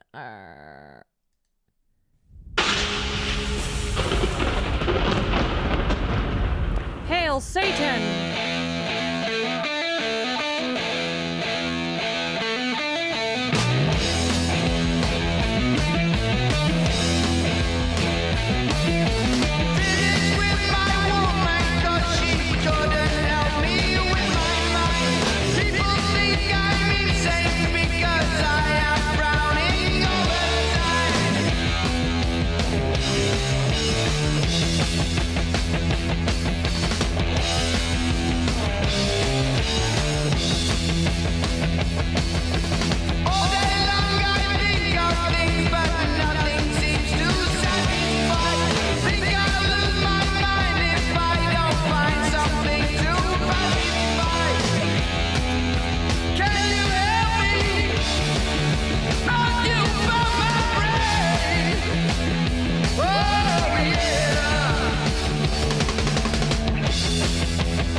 I mean, man, just imagine being like a disaffected teen, 1970. Everything feels grim. The promises of the promises of the 60s feeling like they are even further away.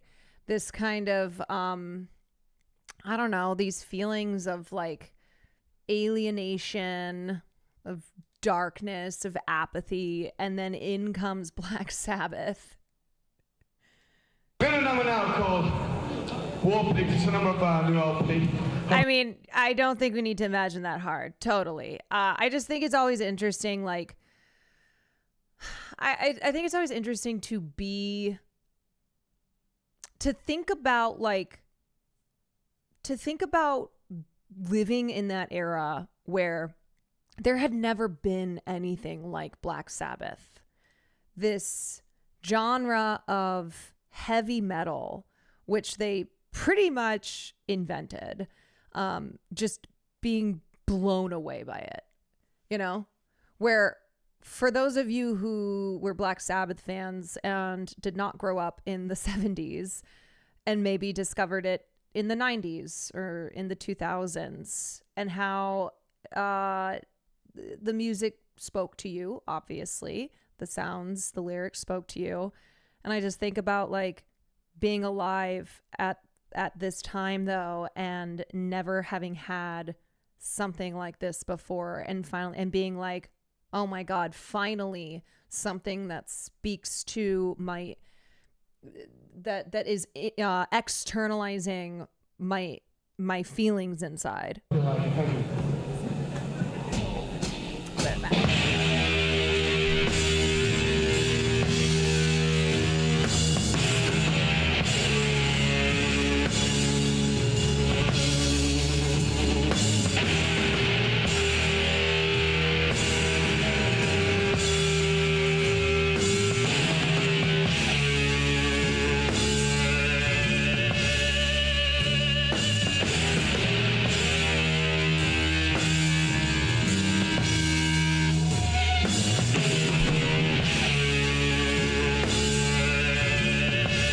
This has 18 million views on YouTube.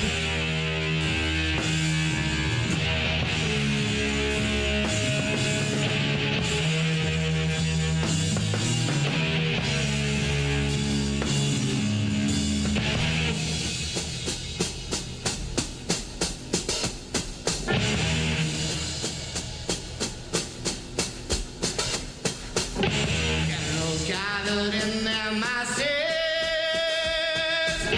just like witches at black masses. In the fields, the bodies burning as the war machine keeps turning. Evil minds that plot destruction, sorcerer of death's construction. Say, where are you going? To the war these people know. Oh, Lord, yeah.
So tangled.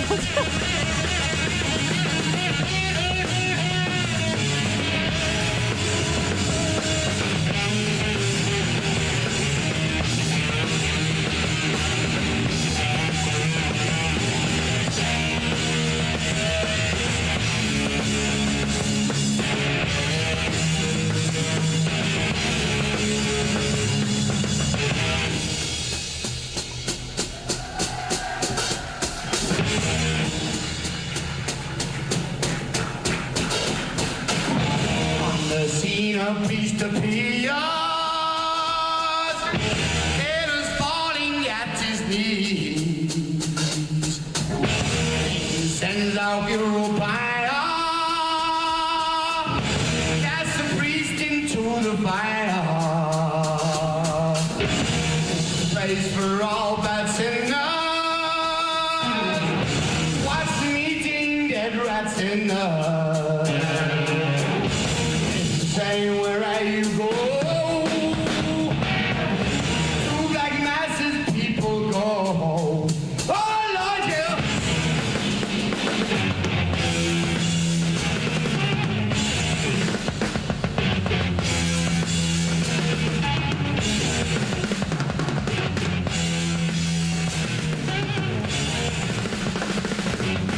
Chaos. I don't know. I can't say. Like, I know it's always hard to square when political beliefs don't match up with, like, music like this. Something that happens sometimes with aging rock stars.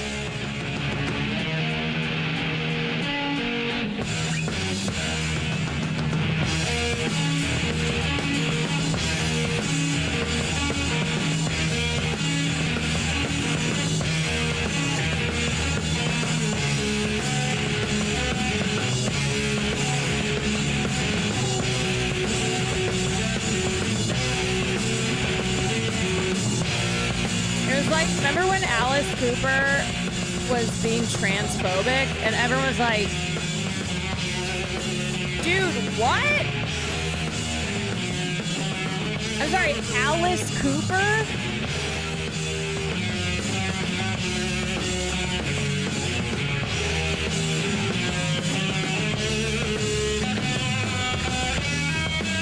Sorry, your name is Alice.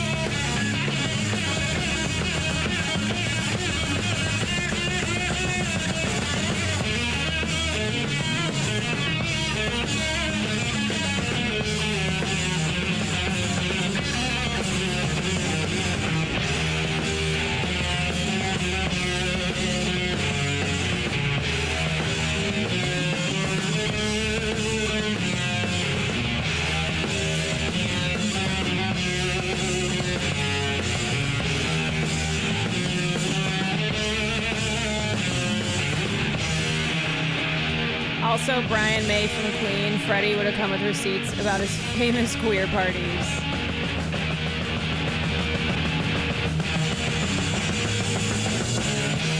Thank you very much. But goddamn, Pigs fucking rules. Fucking rules. And then, of course, this, or wait, sorry. I wanted to play.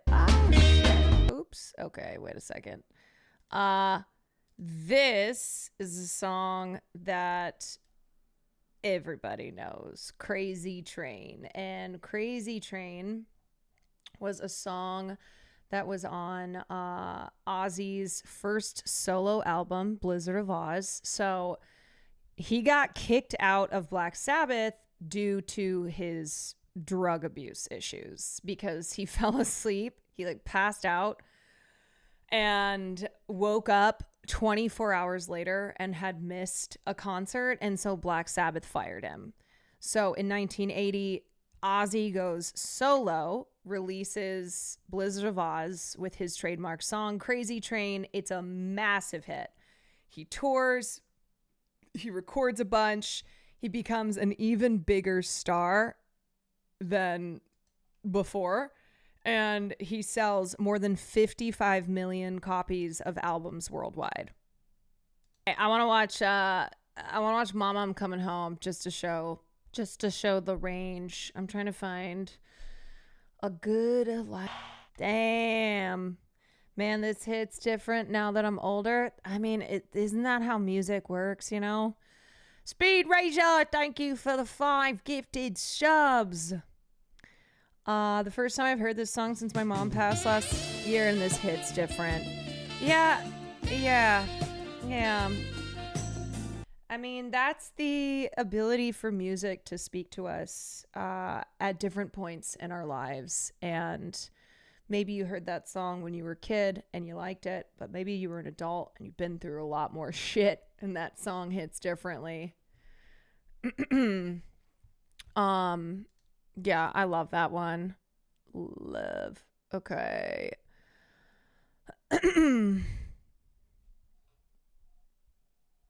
I gotta say my appreciation of music expanded as I age. Oh, for sure. Me too.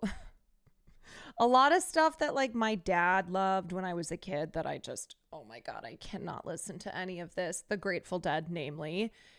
It was as an adult that I was able to finally have an appreciation for that kind of stuff. Changes might be his best slow song.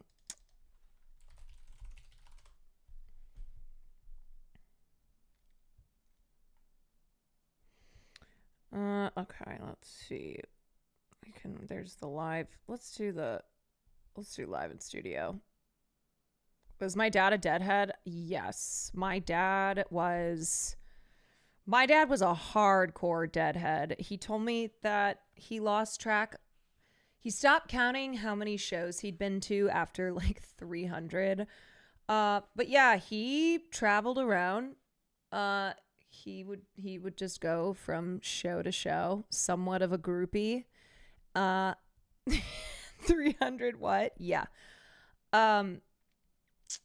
And did a lot of drugs. My parents are the exact opposites, truly polar opposites. My mom claims she's smoked weed one time, which we know isn't even true because my dad says she didn't inhale. Your dad and my middle school English teacher probably knew each other. Probably. Yeah, my dad grew up in the Valley in California and he was obsessed with the Dead. He, in college at one point, ended up, he like took a year off. I don't know. He took a year off, was seeing Dead shows, gambling, doing stuff like that. It's kind of amazing when I think of my dad's lore that he went on to like become a doctor and have 5 kids and live in the Midwest. I was like, wow, this is really different from the life that you once lived.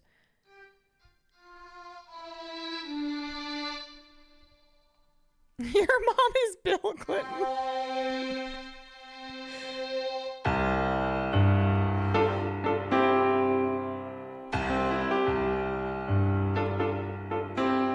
I feel unhappy. I feel so sad. I've lost the best friend that I ever had. Yeah, it's called Dad Lore, true.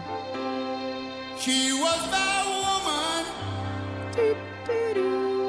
I loved her so. But it's too late now. I've let her go.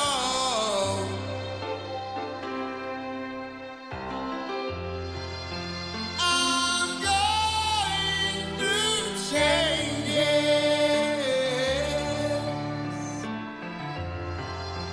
I'm going through changes.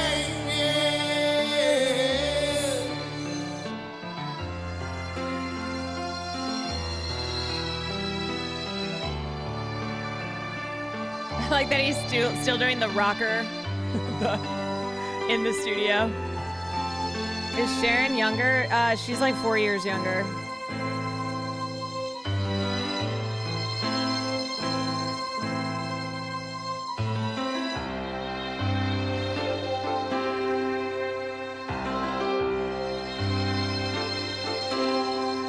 We shared tears.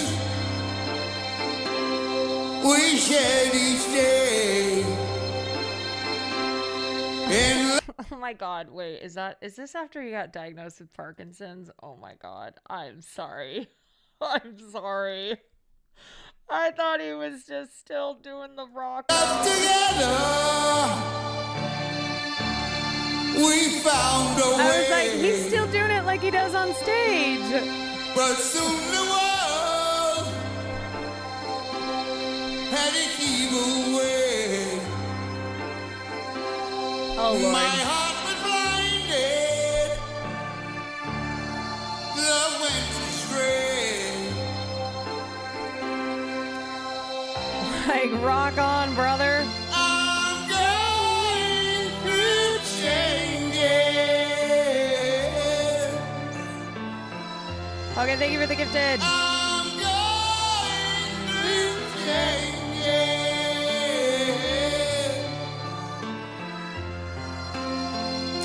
I know you cannot take me anywhere.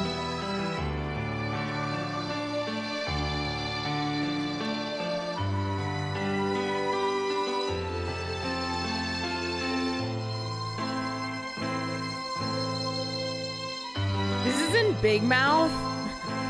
It's crazy.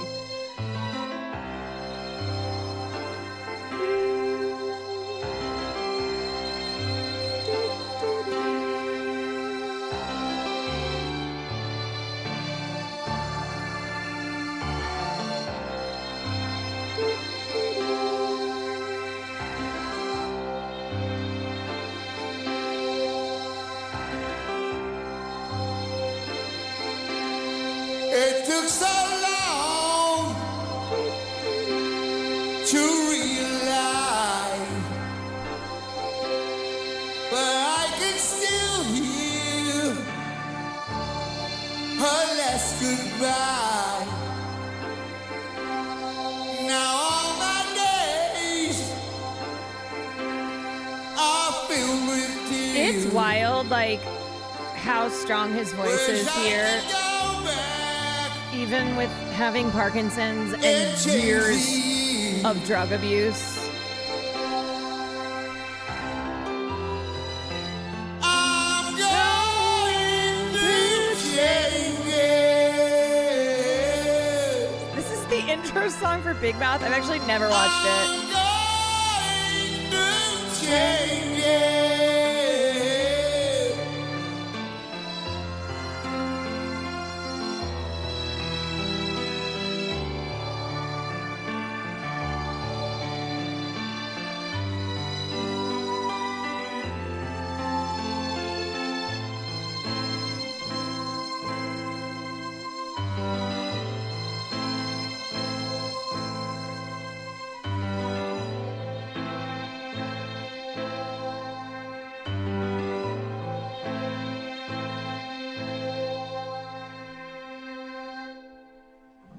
Right. Yeah, I mean, Fuck those me up the program. those are just like raw vocals. That's wild. Okay, all right. I feel like in this conversation around Ozzy Osbourne's influence on pop culture, I have to show you all. I have to show you all the first episode of The Osbournes. As a self-taught pop culture historian, I am always really interested and I'm fascinated by like these major moments in pop culture. So I don't watch reality TV for the most part, but I know, like, I'm fascinated by the history of reality TV. And as I said at the start of this conversation, The Osbournes was a show that premiered on MTV in October 2002. And this was the start of this subgenre of reality TV that is camera crews following celebrities around, going into their homes, showing their lifestyles, their, what are these celebrities like when they're, say, like Ozzy Osbourne, not rocking out on stage or not doing the thing that they are famous for. And it's wild that Ozzy was a guy who not only was a pioneer in music, and that being of heavy metal music, but also in reality TV. And I think that there are people whose first introduction to Ozzy Osbourne was on the show The Osbournes. And this was before the Kardashians. This was before Real Housewives. This was before the Newlyweds. And it was just genuinely something that like had never been seen on TV before. It was this family, this famous family, because the dad is a famous musician, and it was like showing them up close and personal. And it was also Happy 20 months also and like RIP they Ozzy were just like Osbourne from loud Give Love and Hug. crazy Crazy and Train was my swearing all the favorite song time throughout elementary school, so And- much so that people Oh. nicknamed me Crazy Train, what an amazing musician. Thank you, Hannah. Thank you for the 20 months. And what was I saying? Yeah, so okay. It's this huge hit for MTV, just attracting millions of viewers. And it catapulted the Osbournes to like be even more famous, especially in the United States. And they were all over magazines, like, and not just music magazines, huge entertainment magazines, because of this show. And the reason that this show came to be was because they shot a segment for MTV's show Cribs, which was a show that took a look inside the homes of celebrities. And they were looking to launch Cribs. They shot a bit with the Osbournes, and then kind of realized like there might be something big here, because this family is like really dysfunctional, really chaotic, and maybe we should make this into its own show. And so the show ran for a couple years, and like it showed this different side of Ozzy Osbourne, because Ozzy the rocker was known for like his crazy onstage antics and also like offstage behavior. He was seen, he was accused of being a Satanist. There were stories of him snorting lines of ants. He was this Prince of Darkness, larger than life guy. And then on the show, he's a dad, right? He's looking for the remote. He's like having to deal with his bratty kids. So anyway, okay, here's the first episode of The Osbournes. Meet the perfect American family. Sorry to ask, but you said was how old your dad would be. Mine passed in 2021. He'd be 76. My dad is 60.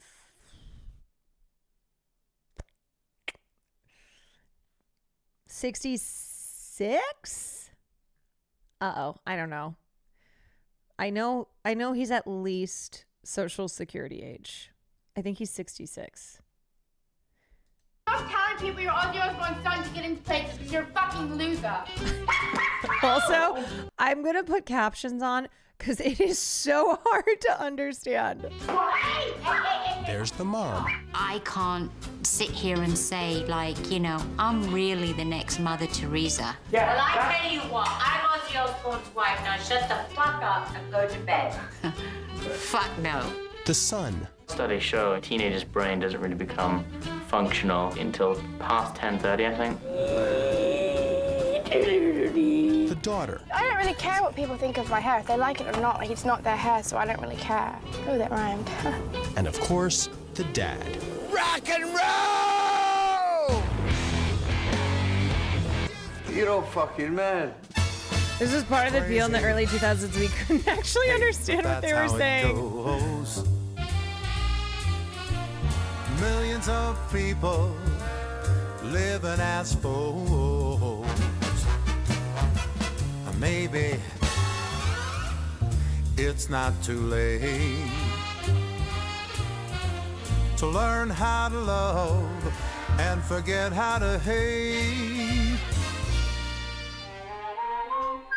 I like how the intro is also kind of in the style of like the Jetsons.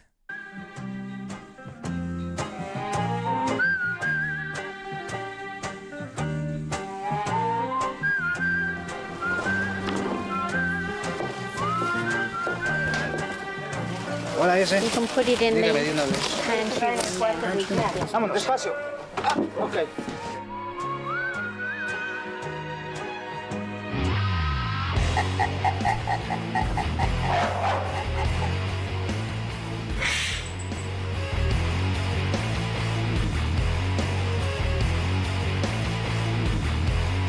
Is that a swimming pool or a pond? It's a fuck. I know I'm repeating myself, but you have to understand that nowadays, right, with the internet, there's a million reality shows out there. Everyone's on TikTok, everyone's on Instagram. We have, like, celebrities aren't a mystery anymore. We have access to them. They're always showing off their lives and whatnot. But back then, this was like,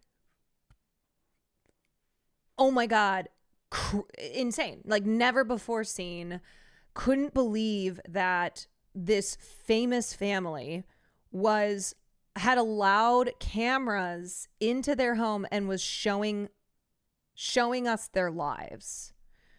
MTV was king of getting into people's homes and personal lives. Yeah, and not just like a quick episode on, not just like a little episode on a show like Cribs, but an entire show of the family. Swimming pool, and the guy that's building it, I'm gonna drown the fucker in it.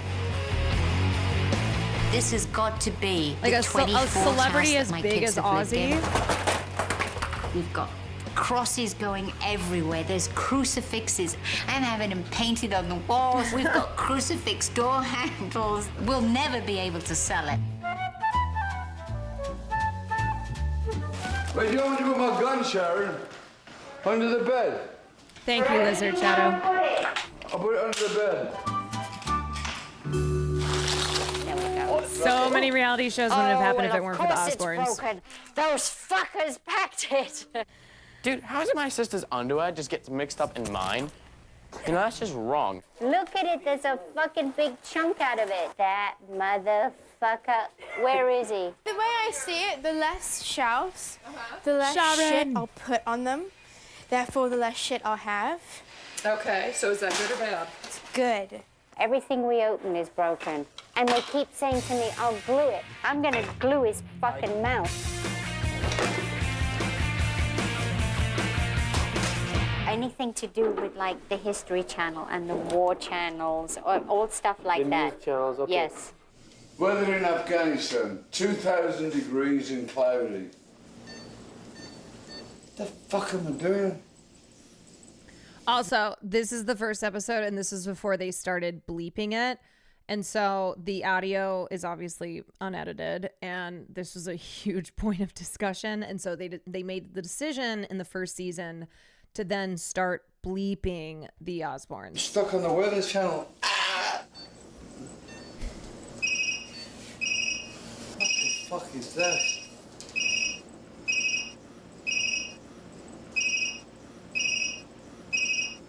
On this screen, you can control basically the whole house.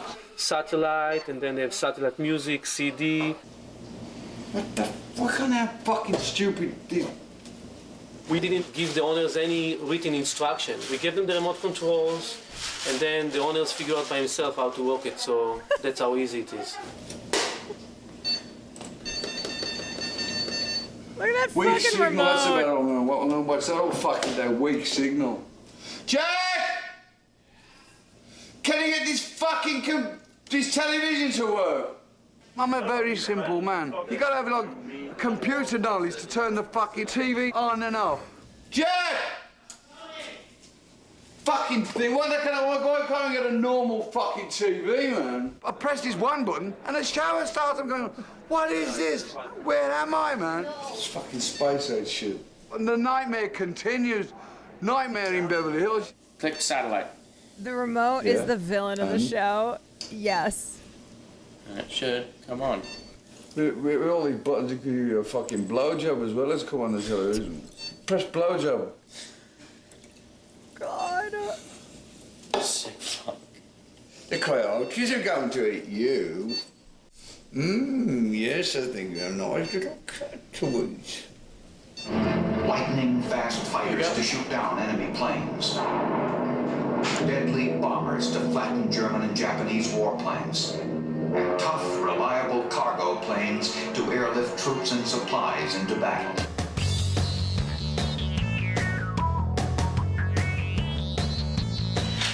Whoa.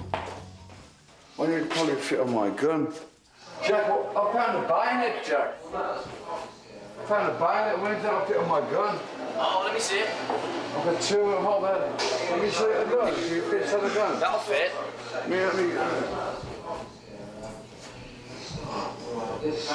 Oh, Dad, this is gonna fit. Yeah. Yes.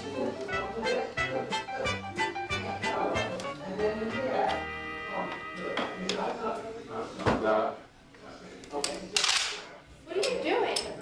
Dad found a bayonet. Where? I don't know. That's so fucking violent. Shut up. Shut up.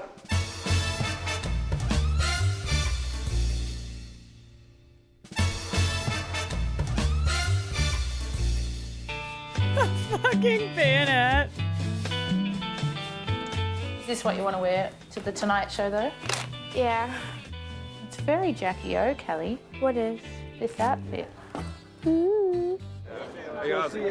It's been a pleasure to meet you, man. I've been a fan for a long time. It was the first concert I ever saw, Grand Funk Railroad, opening for you guys At the Forum. Yeah, 71 that was. Absolutely. Greatest show. Wow. Thanks a lot. No, but see, the thing is that if you do want to go to the Tonight Show, you're going to have to get cracking. I won't go then. Simple as that. He's very nervous, Fozzie doesn't like doing any TV at all. He likes Jay a lot. He watches the show. Not that it's selling out, but it's just too mainstream for him. I mean, I make him do it. He doesn't want to do it. Dude looks like a lady. What I mean, you're talking about dude looks like a lady. Don't you want to see your dad? I'll see it tonight. That's the Tonight Show. The other thing about the history of celebrity reality TV series, this genre of television, is that a big draw to this, a big aspect of it was celebrity reinvention of like a sort of rehabbing. Because, nowadays, like, audiences are much more accustomed to reality TV and have kind of like caught on to things. There is still this suspension of there is still this like, you're kind of buying into this stuff being real, even with knowing how much things are scripted these days.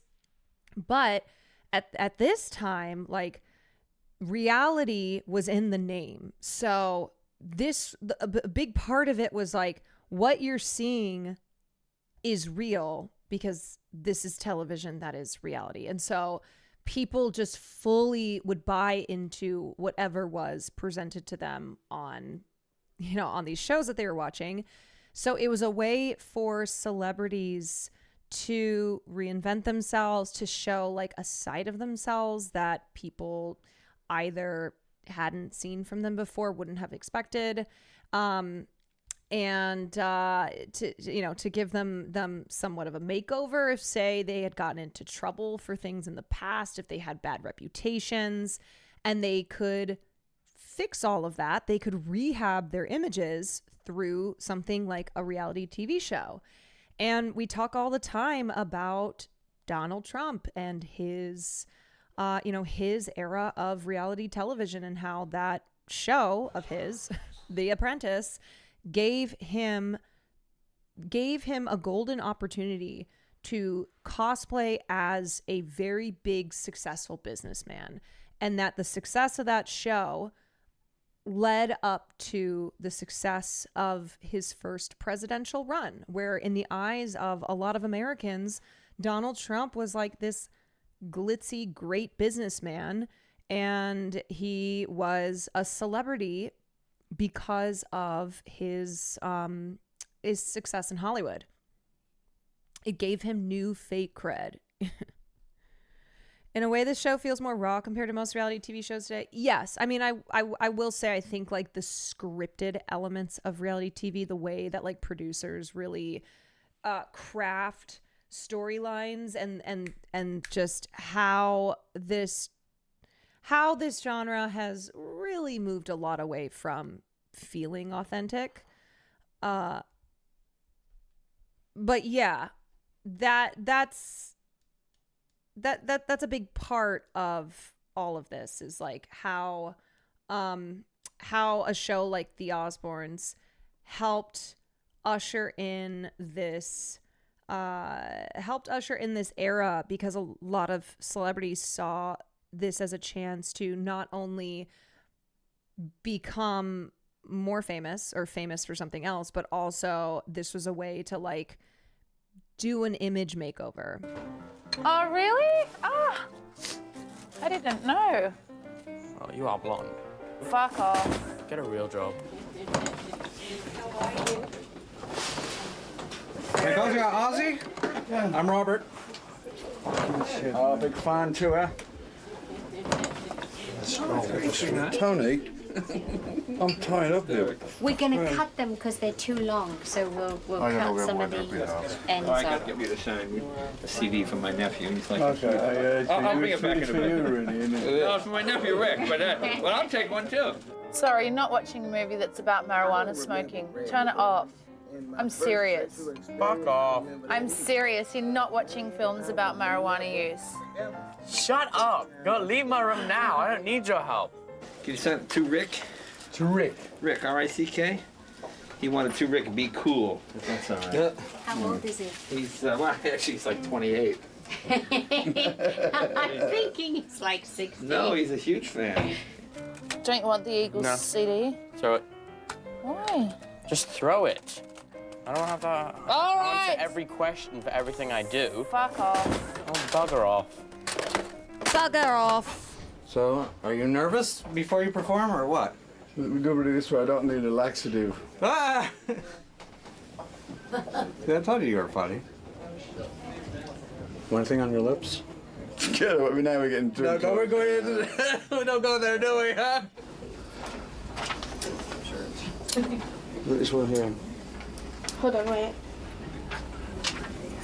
That'll be all right, kiddo. Yeah. Thank you. My next guest, a legendary rocker. Tonight he's performing a song from his first solo album in 6 years, Down to Earth. Please welcome Ozzy Osbourne. Does tons of eyeliner, but lipstick is gay. Yes, the lipstick is crossing the line. He was really good. I could tell that he was a little bit uncomfortable, but he did good. Now you come back and talk to him. Who? Next time. What? I said next time you'll come back and talk. He'll be a talking guest instead of a singing guest. Oh. Right? When's that, next week? No, a little later. Stop it. Why are we married? I bet you do when you go out. No, I don't think so. Oh, yes, you do. I bet you go. Please spare me, seriously. What's wrong with it? Too old. Oh. That's very nice. You wait till Thanks, you're Cal. 50. How old are you, sir? Joe Leno makes you really feel good at home. I really felt. I didn't feel nervous at all. I do now.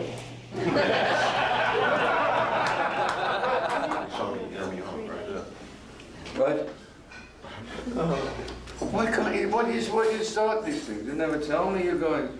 Because everyone else heard what we said, and you're the only one that didn't like. But darling, let me explain to you. You have not been standing in front of 30 billion decibels for 35 years. Just write me a note.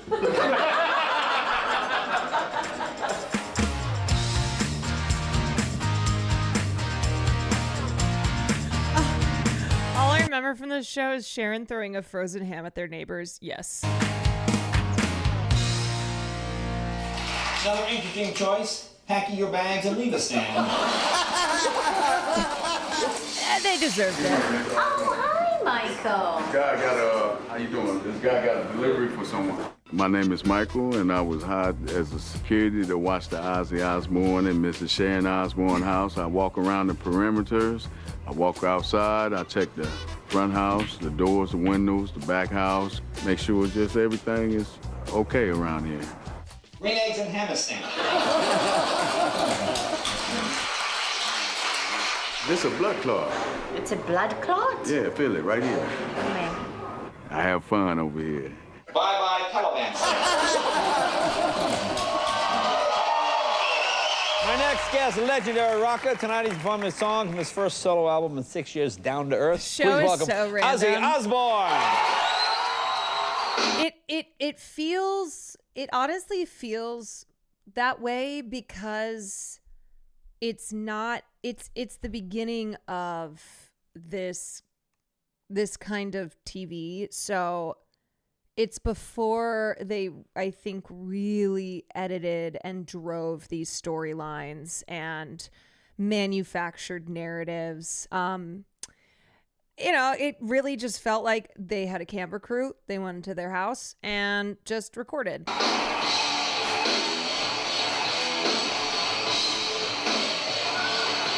Like, it feels less structured. Yeah.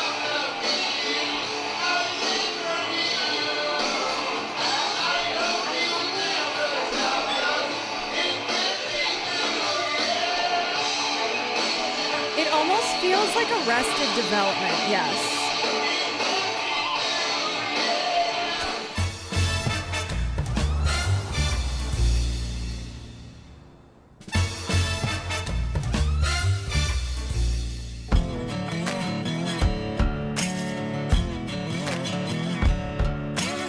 What's that smell? What's burning?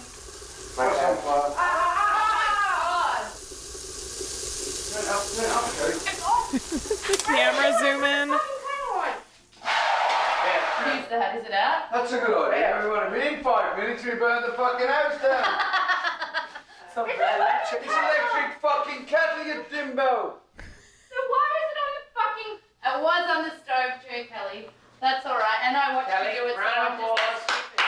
Round of applause for burning the first fire of the house. She's very... Burning down the house. Ever since Kelly was born, she has what we call a wobbler. Leave it alone. Dad, it's not hot anymore. Darling, leave it alone. It's kind of like a freak out. But Dad, Darling, it's not hot anymore. No, leave it alone. Fine! Over nothing. Why are you so sarcastic towards me? I'm not. I'm in a bad fucking mood now. A wobbler. I need... Gina, darling, thank you for the raid. Welcome in, everybody. We've been just looking back on the cultural impact that Ozzy Osbourne had, who passed away. And we started off with, of course, the music of Black Sabbath and then his solo career. And then the second part of this is looking at the influence that not just Ozzy, but the Osbourne family had on reality television. And that this show, The Osbournes, which came out in 2002, it premiered on MTV, really created the template for celebrity reality TV. So in the early 2000s was when reality TV really had this massive explosion, which is, reality TV in general has Real World in the 90s largely to thank for the introduction to this genre. But as far as like celebrity reality TV shows, think the Kardashians, Newlyweds, Real Housewives, just so many shows to pull from. That all started with The Osbournes, and this was MTV's most successful show that had aired. Oh, So this is 2002, 23 years ago. Is that your fault? Wait till your mother starts with me. She's at a Wait, you were in a reality show? Of course you were. That doesn't surprise me at all. Produced by Tyrese. Wait, what show was it?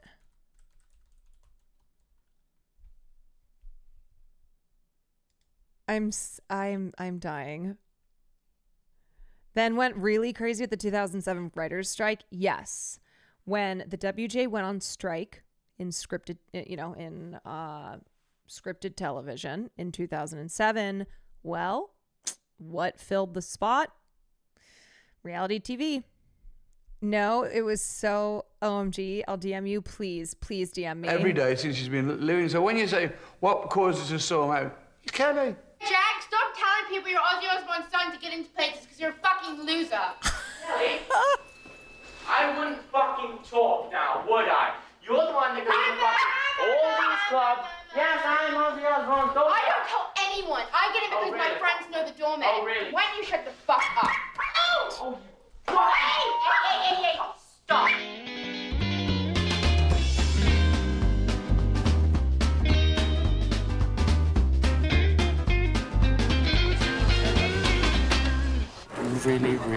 Really serious about Kelly, man. I'm about to snap with her. Was Jersey Shore born out of the strike then? So Jersey Shore aired in 2009. And the writer's strike was from 2007 to 2008, but that strike did play a role in shows like Jersey Shore being created. Wait, what is Gina? Girl, Gina, you know your IMDb. She's tired. You're also tired, and you're snapping at each other the whole time because you're tired. It's not that I'm tired, Mum. She's always got this attitude towards me. Jag, I'm not disagreeing with you. We've got to sit down, and everybody's got to talk and get it sorted, Jag.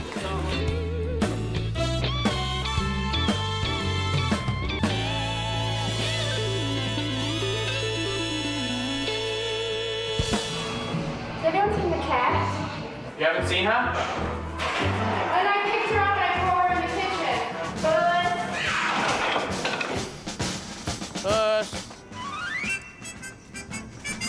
Jack is a pretty cool guy. Very, very mellow, very easygoing. It's been pretty tough for him because he's kind of the oddball at school. He is friendly with kids at school, but he doesn't socialize with them. Jack isn't one of these kids that'll hang at the mall and go see movies. That's not his life.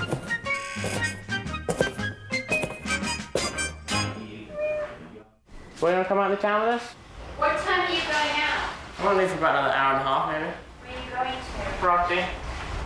There's usually a 2:30 curfew. They're just like, where have you been? What have you been doing? And if they believe you, then it's like one thing, but if they feel like you're lying, which we usually are, then it's like, you don't really do anything the next day, just to lay low. Who's are these fucking things? This shit will kill you faster than crack. You know what? I think tobacco's the most addictive shit that I've ever in my body. And the funny thing is, you don't cover buzz.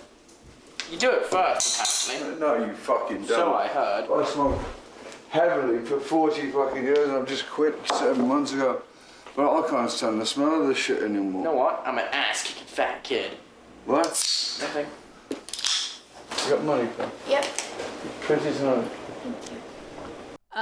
Someone had a question about them. Did they move to Los Angeles to make the show? Did they move to LA to make the show itself? I feel like I think they were already moving to Beverly Hills. So the show, as you can see, like they are moving into this new house. Like there's the movers and whatnot.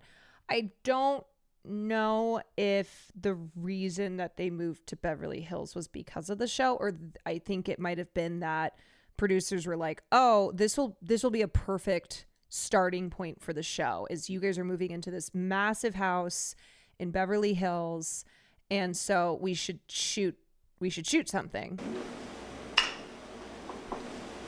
Fucking crap on you, guys. I had a guy pull chicks and he's fucking mad. Please don't get drunk or get stoned tonight. I'm fucking pissed off because I can't. Don't drink, don't take drugs tonight. No, I don't do Please. that. I don't do that. And if you have sex, wear a condom. Have sex, wear a condom.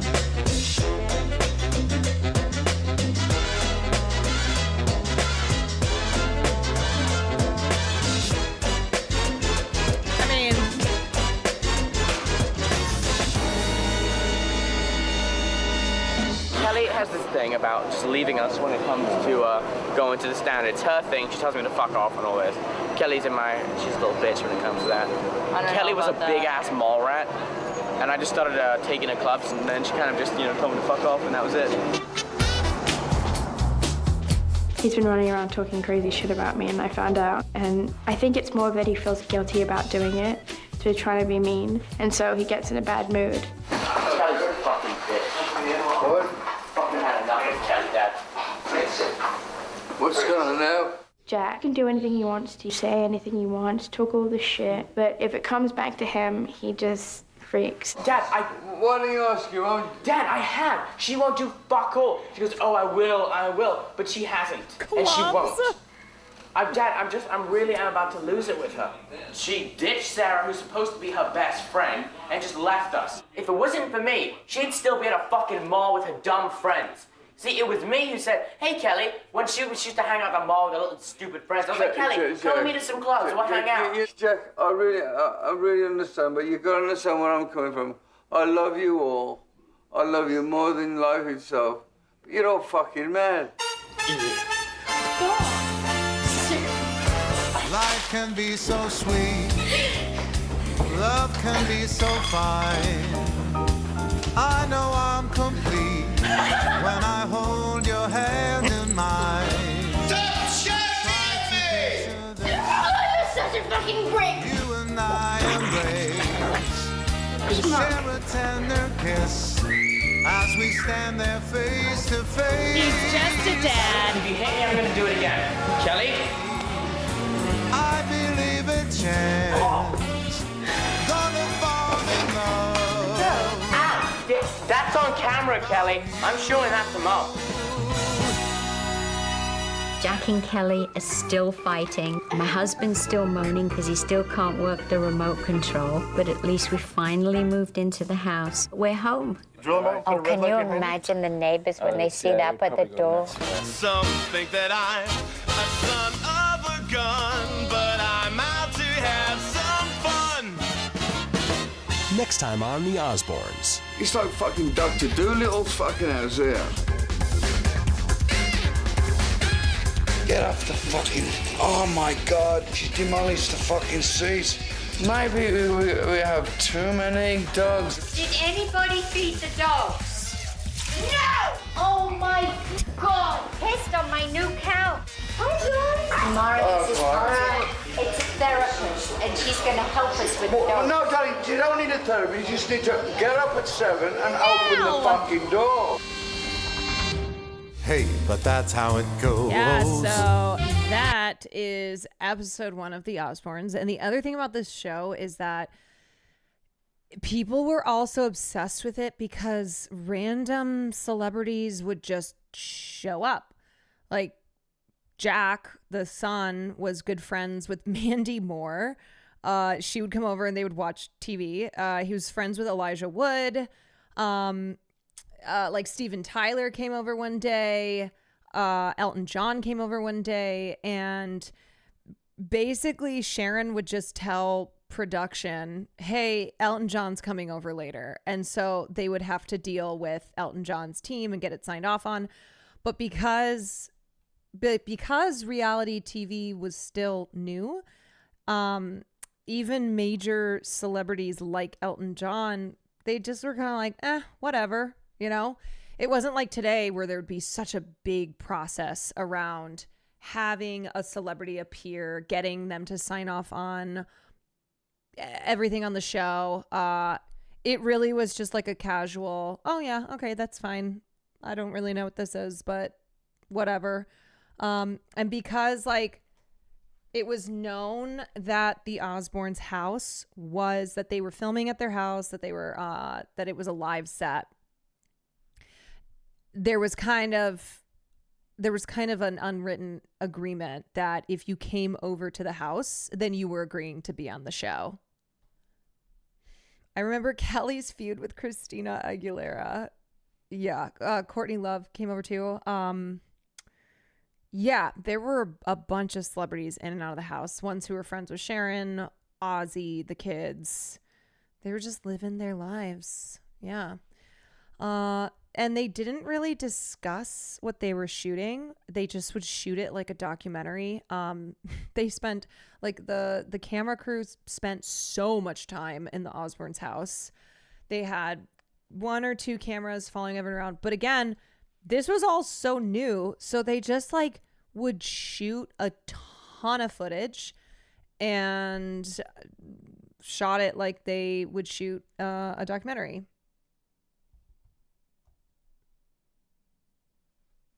Did you say Jack was friends with Mandy Moore? Yes, she would come over. Like, she appears in episodes and is like watching TV with him. We haven't reacted to a show in a while. This could be fun to do. I don't know if the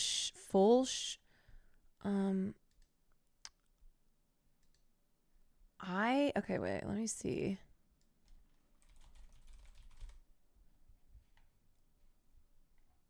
That is real and true. That is true. Okay, let me see on YouTube. Videos. The Osbournes. Mandy popping up when they were painted as these goth weirdos was so funny. Season 1. How did their second daughter live there? She just was not on camera. She I think that's how it went. I don't know if like she was there all the time, if she was, they just managed to keep her off camera. All right, it does look like they have at least the full first season on YouTube. That's really funny. Meet the perfect American. How many episodes are in this? There's 1, 2, 3, 4, 5, 6, 7, 8, 9, 10. Or 1, 2, 3, 4, 5, 6, 7, 8, 9, 10. You guys really want a new React show? What are we thinking? I mean, this is like when you talk about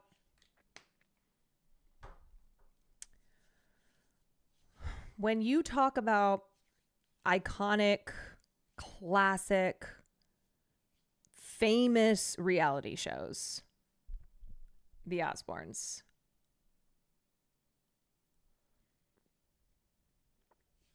I'm still working. I need something to take the edge off. All right. We'll watch the second episode. Who knows how to make this I'm getting a thing snap. work? Turn it on and then it'll work. Mum, how come you don't know how to work the vacuum? Lovely. No, I'm not. Okay. Ah, here we go. No. Would you like me to show you how to work the vacuum? Please. You plugged it in, right? Yeah, plugged it in. Let's just step on there. It's supposed to work. No, don't. That's no button. How come none of us don't know how to work this?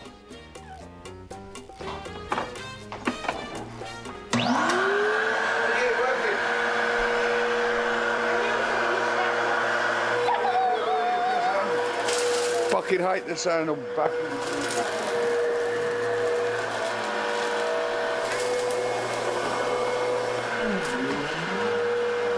Turn the fucking crazy. Hey, but that's how it goes.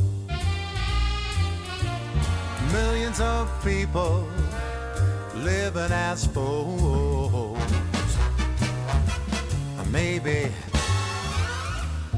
it's not too late. This compared to season 2 was interesting to me too after the show blew up. To learn how to love and forget how to hate.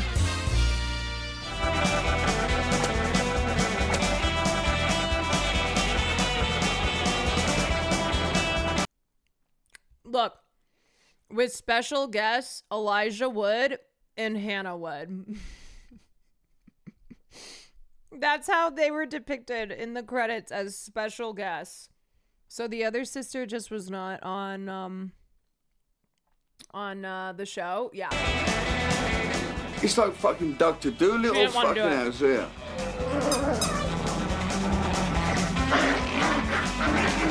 The smell of success.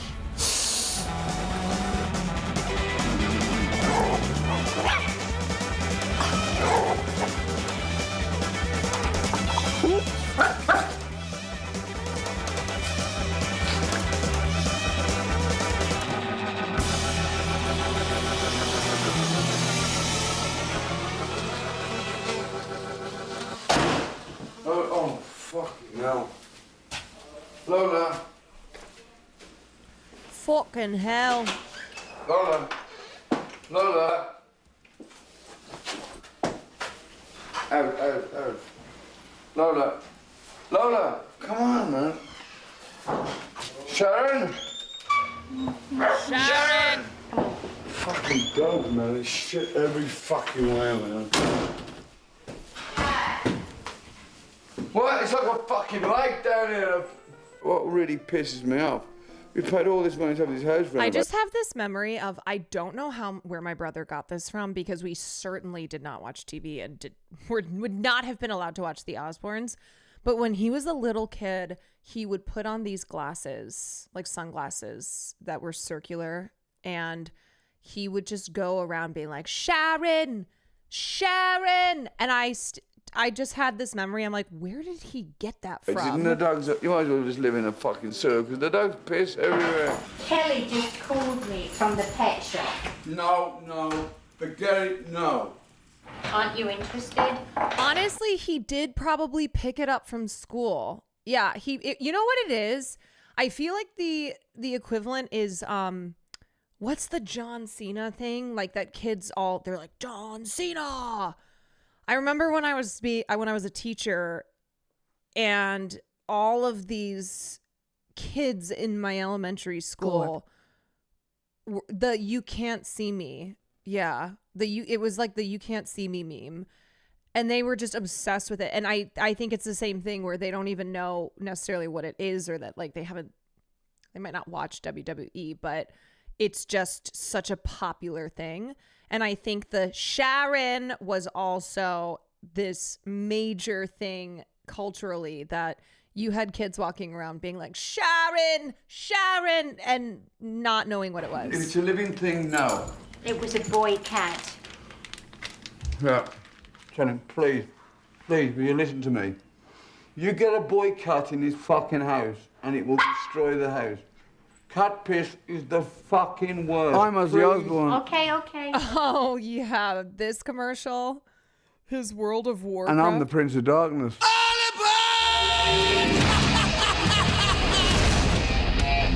Cut. The Lich King is the Prince of Darkness, Ozzy. Well, maybe you're the one who's been riding a crazy train, but I've been the Prince of Darkness since 1979. There can be only one Prince of Darkness. World of Warcraft. Try it for free at warcraft.com. Rated T for Teen. What's your game? Oh, dude, yeah, that came out, what, 16 years ago? Okay. Holy throwback. No cat, dude. No more. We got enough. Please, baby, don't go. No, I'm not gonna let her get it. Okay. Wait.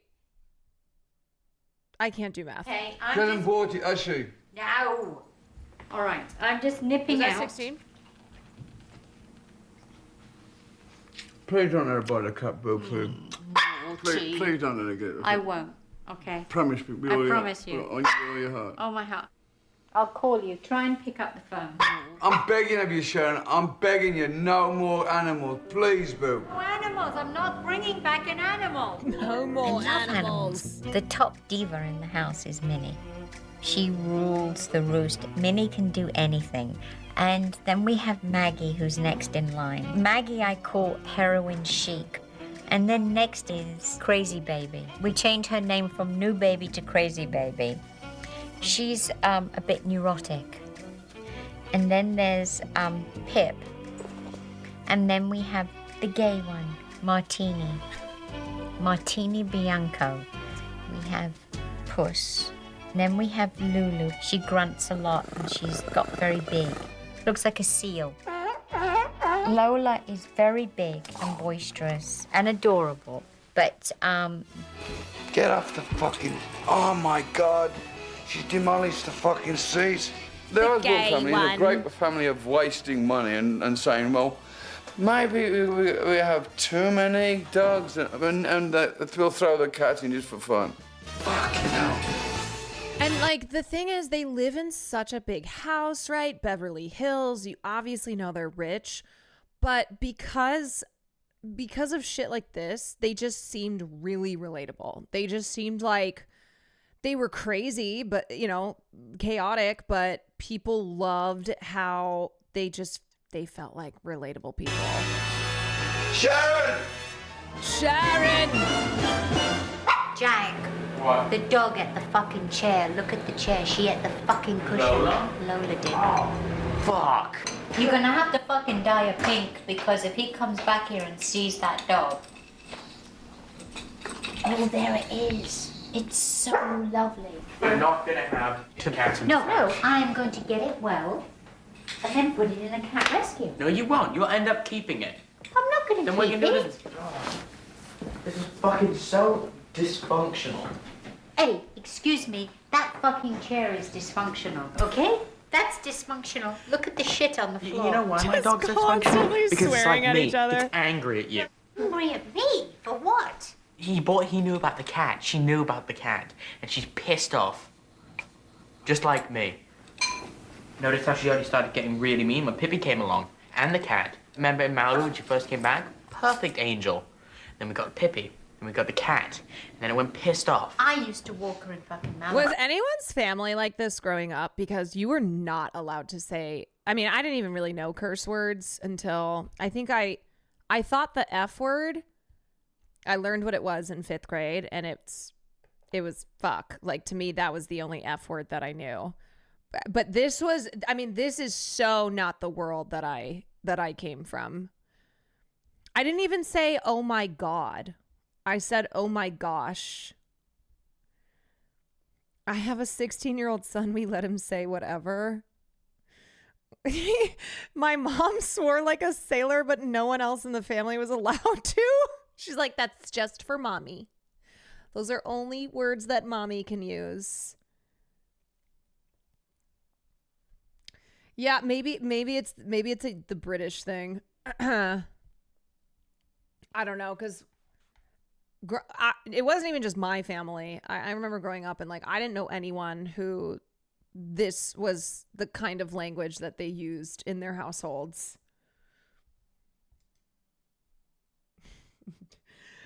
Gosh dang it. My parents encourage profanity. They're like, in this house, you swear. You're going to be a part of this goddamn family. You're going to say some fucking curse words. Get the fuck off. Right? Hi, Pippi. Hi. Can I feed Pippi to Damn the it, coyotes? darn it. Hey, let's talk about Lola and her fucking one-way ticket. Let's not. Let's talk about Minnie's and her ticket to the freeway. No. Never. I feel like breaking into song every time I see her. Her voice is crazy. Jack, if he sees that dog. Never. Oh. Yes. I didn't think it was going to show me the stray cat. It's about to get into the cage because we put a can of tuna in there. Well, then we'll kill him. That steam room is nowhere near as good as, Shook, as the thank old you one. for the I keep saying I want Corso, more of a thank you for the powerful bits. jet, and he said it's impossible to get. In California, they make you put this thing inside the shower head. So it restricts how much water and the pressure to save water. When they fuck off, we'll take it off and adjust it. But No, we won't. No, we won't. We won't break the law, Sharon. Ozzy, I don't know what it is with bulldogs. It's really the luck of the draw. I can't stand to see the dog be left alone, you know. I do like Lola. I really do. Darling, don't get me wrong, sweetheart. I adore Lola. But she don't like me. She's trying to destroy me. Have you seen what your dog's into the chair? Yes. Isn't there a fucking boot camp for dogs? Yeah, there is. Josh sent his dog there. She needs a fucking good booting. Why can't we get like you know, people get like Lassie type, you know, dogs that do tricks? Now, mind you, I'm going to strike. I'm not picking up another turd. I'm a rock star. Not picking up another turd. I'm a rock star. Oh, you're right. I think the blurred girl might be the other daughter. True. Animals are just like kids. They need constant attention. Look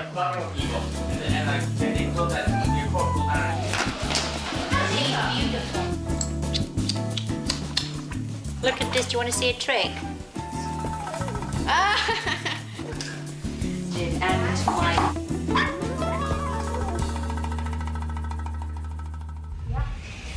Did anybody feed the dogs today? No, they can do without a day of food. Smangy Don't Bart, be that's so ridiculous. funny. Did anybody feed the dogs? No!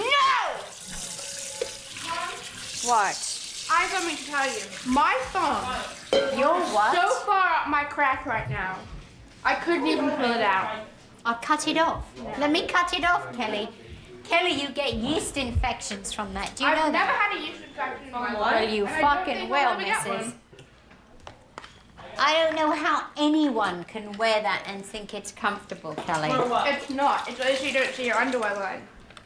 Who cares? I think to see underwear line is sexy. Mom, Amy wears a thong every single day, and right now, she is wearing a thong of mine. So it's been up my crack, and now it's up her crack, and I'm not down with that. It's the same crack. Who's pissed? Who's pissed on my fucking carpet? That bastard fucking dog, man. I'm gonna throw it in the fucking pool. Where are you? Get the fuck out of my house, you fucking... Get the fuck out. Go on, get the fuck out. It's that fucking terrorist. It's fucking part of Bin Laden's gang. Why do they do it, Sharon? What's the deal, man? They like pissing on fucking antique rugs. What can I It's tell you? like a fucking... Ali Baba used to go to work on this fucking rug. I mean, that fucking thing comes in and it takes a massive piss. It's done like a little squirt, a little dog. He must have a fucking extra tank in his house.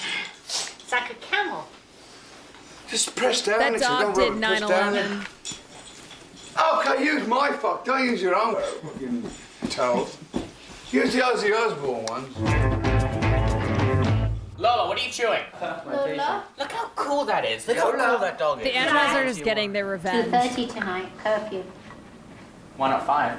Oh. Jack, you haven't used the inside of your... Fuck you, Mom. No drinking, Kelly. I am the designated driver.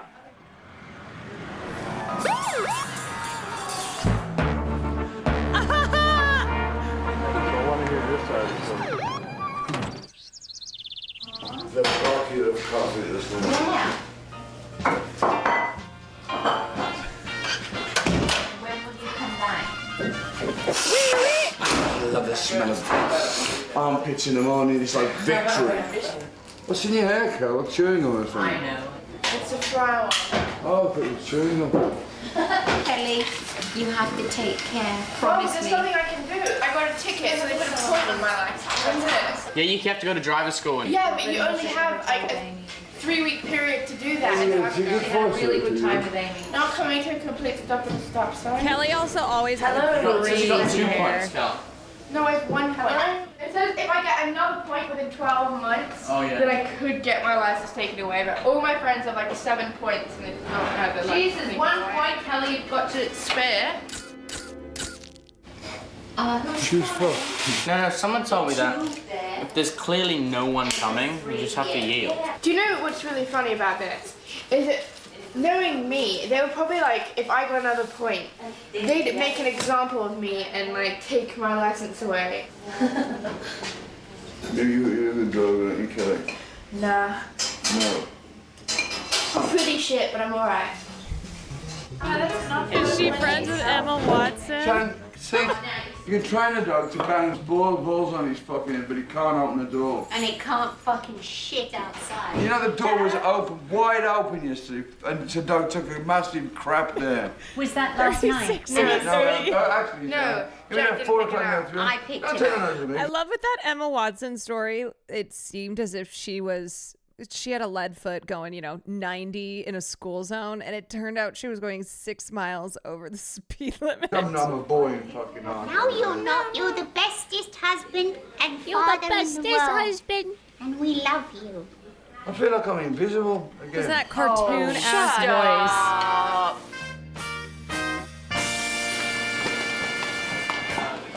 Hannah! Helly!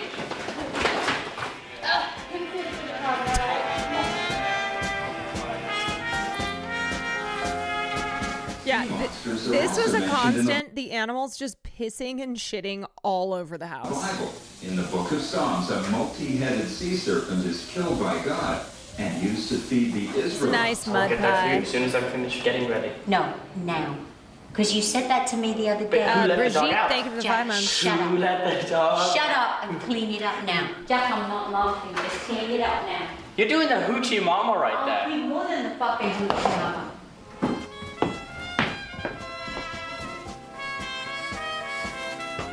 Two hearts Oh emoji. shit. That's tough. You meet my dad? No, we didn't officially meet. Dad, this is Elijah. Dad. It's Elijah. How are you? Nice to meet you. How you doing? That is I'm Hannah's brother. crazy. This is Elijah, and it's Elijah Wood. We're gonna go see Billy Corgan's new band. Oh yeah, Swan. Billy I think Corgan, it's Smashing because- Pumpkins.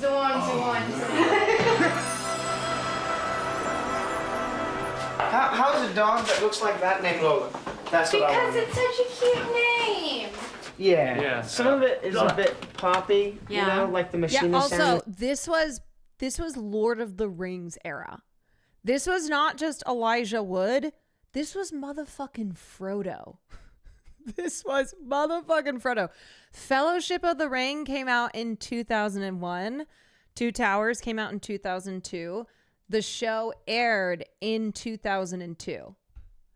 Like, Elijah Wood was a massive star. I'm not hugely into. Mom, I thought they really sucked, by the way. What? Oh, you're prejudiced. What? Listen, Kelly. I'm not prejudiced. I just thought it was very boring. This was also 4 years after The Faculty came out, which if you've never seen The Faculty, a classic. It's very boring. It was like elevated background music. It was like, Oh, no, Jack, quick. Oh, my God. She just did that. Jack, pissed on my new couch. Jack, I can't take this anymore. Get rid of the dog. Oh, my Get God. rid of you. It doesn't smell that bad. Oh, you're over there, that's why. Come Is on it really here. bad? I don't Get a wanna go good there. whiff of it. Well, I all right, move. I'll help. Mine don't piss on sofas. Well, she's a puppy. Oh, fuck. She's a year old. It's fun. Join the fun. How old are the Okay. Osborne It's a kids? fun I think they're like activity. 16 and 17.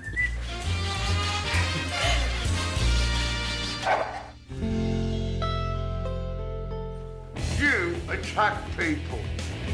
Not in front of Frodo. Stop it.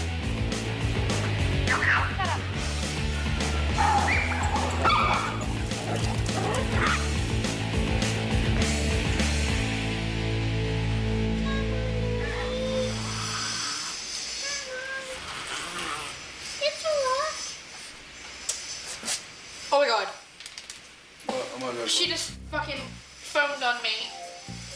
Last night poor we animals. had made the decision that Lola had to go because Is she going? she shit last night like I've never seen shit in my life. And she shit in my room and in the kids' playroom. It was like a fucking alien on the floor. And so I had decided, and Ozzy, that this is it. This dog has to go. She just has to go. But then as Ozzy's walking down the stairs to leave, he goes, I wish I could go back in "Don't get time, rid of and I Lola, would love her." take Lola. You can't, Mom, I don't get you. You can't just get rid of a dog that like you've grown to love and say, oh, it's all right, bye. But Kelly, she shits aliens, okay? She eats everything. I'm sitting in a chair. She's eating the fucking bottom of the chair. But she's so cute. Well, that's a you problem. Bitch! Stop it. No, Kelly, please leave her. She's not well. But Minnie's a bitch. She's just an evil cow that just loves all the attention, so she won't let me touch her. Kelly, she's gonna make a. Why did they pay bleep for a at trainer? your face in a minute, and you're gonna no. Oh my gosh. Ozzy, I booked I don't know, 'cause a they're woman fucking who's coming over nuts. today who wants to sit with us about the dogs, about the shitting. Oh, darling, you know, well, no matter what woman you get over, open the fucking door. No, it's a therapist, and she's going to help us with the Well, dogs. no, darling, you don't need a therapist. You just need to get up at 7 and open the fucking door. Hi. Hi. Hi, how are you? I'm Tamar, the dog trainer. Hi, I'm Sharon. Nice Hi. meeting you. Hi, guys. There's so many. Yeah. She's the only one that doesn't piss and shit on the floor. Oh, no. Really? All of them do? In Yeah, the Ozzy, routine? this is Tamara. Tamara, Oh, this is Tamara. Ozzy. Hi, I'm the dog Tamara. trainer. What if we got a piece of wood and whack the dog around the back of the head with it? I need you to make you more important in your dog's mind. Okay. Do you know, like, there's this weird thing with rich people in Los Angeles. I swear, they have a lot of animals, and their animals just like piss and shit around the house. I know it sounds crazy, but the Osbournes were far from the only like famous family in Los Angeles who had all these tiny dogs that would just like shit and piss all over their house. This is a thing. I don't know. I don't know what it is. Don't call CPS. Whoa. Rich people are filthy and don't know how to take care of themselves. It's wild. Yeah, like what do we think that is? Just rich people being just having no common sense? I don't know. Just buying a bunch of designer dogs. That's really the bottom line. But don't tell me. There's a reason Cesar Millan had so many rich people on his freaky show. Yes. My guess is that these dogs are spoiled, rotten. Like But this playing the bulldog's situation. mad. This bulldog is insane. Oh, look at that. He's so cute. Lola is so gorgeous. Look at that. She's destructive. And Yeah. she jumps on my son's bed and urinates on his bed. Yes, he was telling me. When you think of a dog, they have the wiring of a wolf. So although they live in this beautiful home and they have all their needs taken care of, the wiring is still like, I need to go hunting. I think she's a fucking Fruit Loop. You definitely have a pack here. A lot of dogs, and they completely undermine you because they don't really need you. You are the leader of the pack. See, I thought I saw it all, but now I have a I fucking would dog keep the chicken and therapist. I'll be Fuck, you know. Sit! Look at this brilliant dog. Yeah, I think that woman's probably You a are con, not a so con dumb, artist. But you know are what? you? Get your bag. Come here, Sit! The commentary tracks for the DVDs for this show are pure Lola, chaos on a and scale so of 1 to obnoxious. 10, you were Sharon's 12. unbearable. You surprised your mom. Thank you so much, Tamara. What do you mean? My pleasure to see thank the you. best coming out of the...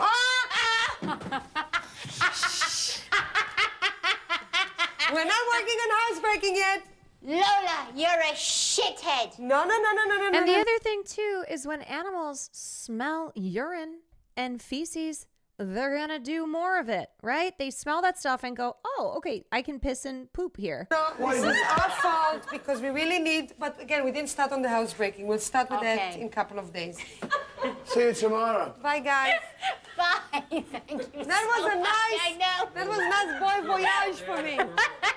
Lola, you fucking dummy. Oh, that looks great. Oh, see, you missed the classic. What? Shit. No, Tamara was leaving and she's going, you were so good, you were so great. She goes over there and pisses. Who? Not Tamara, Lola. Why did you... See you tomorrow. Forceps? When Dad finds out about the cat, he's gonna go fucking ape. He's not going to find out about the cat. To do something that's quite Yeah. complicated. If you want to run a scam and make a lot of money, be in like LA, Beverly Hills, and pretend that you are an animal whisperer. With every passing year, more and more complicated. And also to do something. Animals, I'm not bringing back an animal. Sharon! Sharon!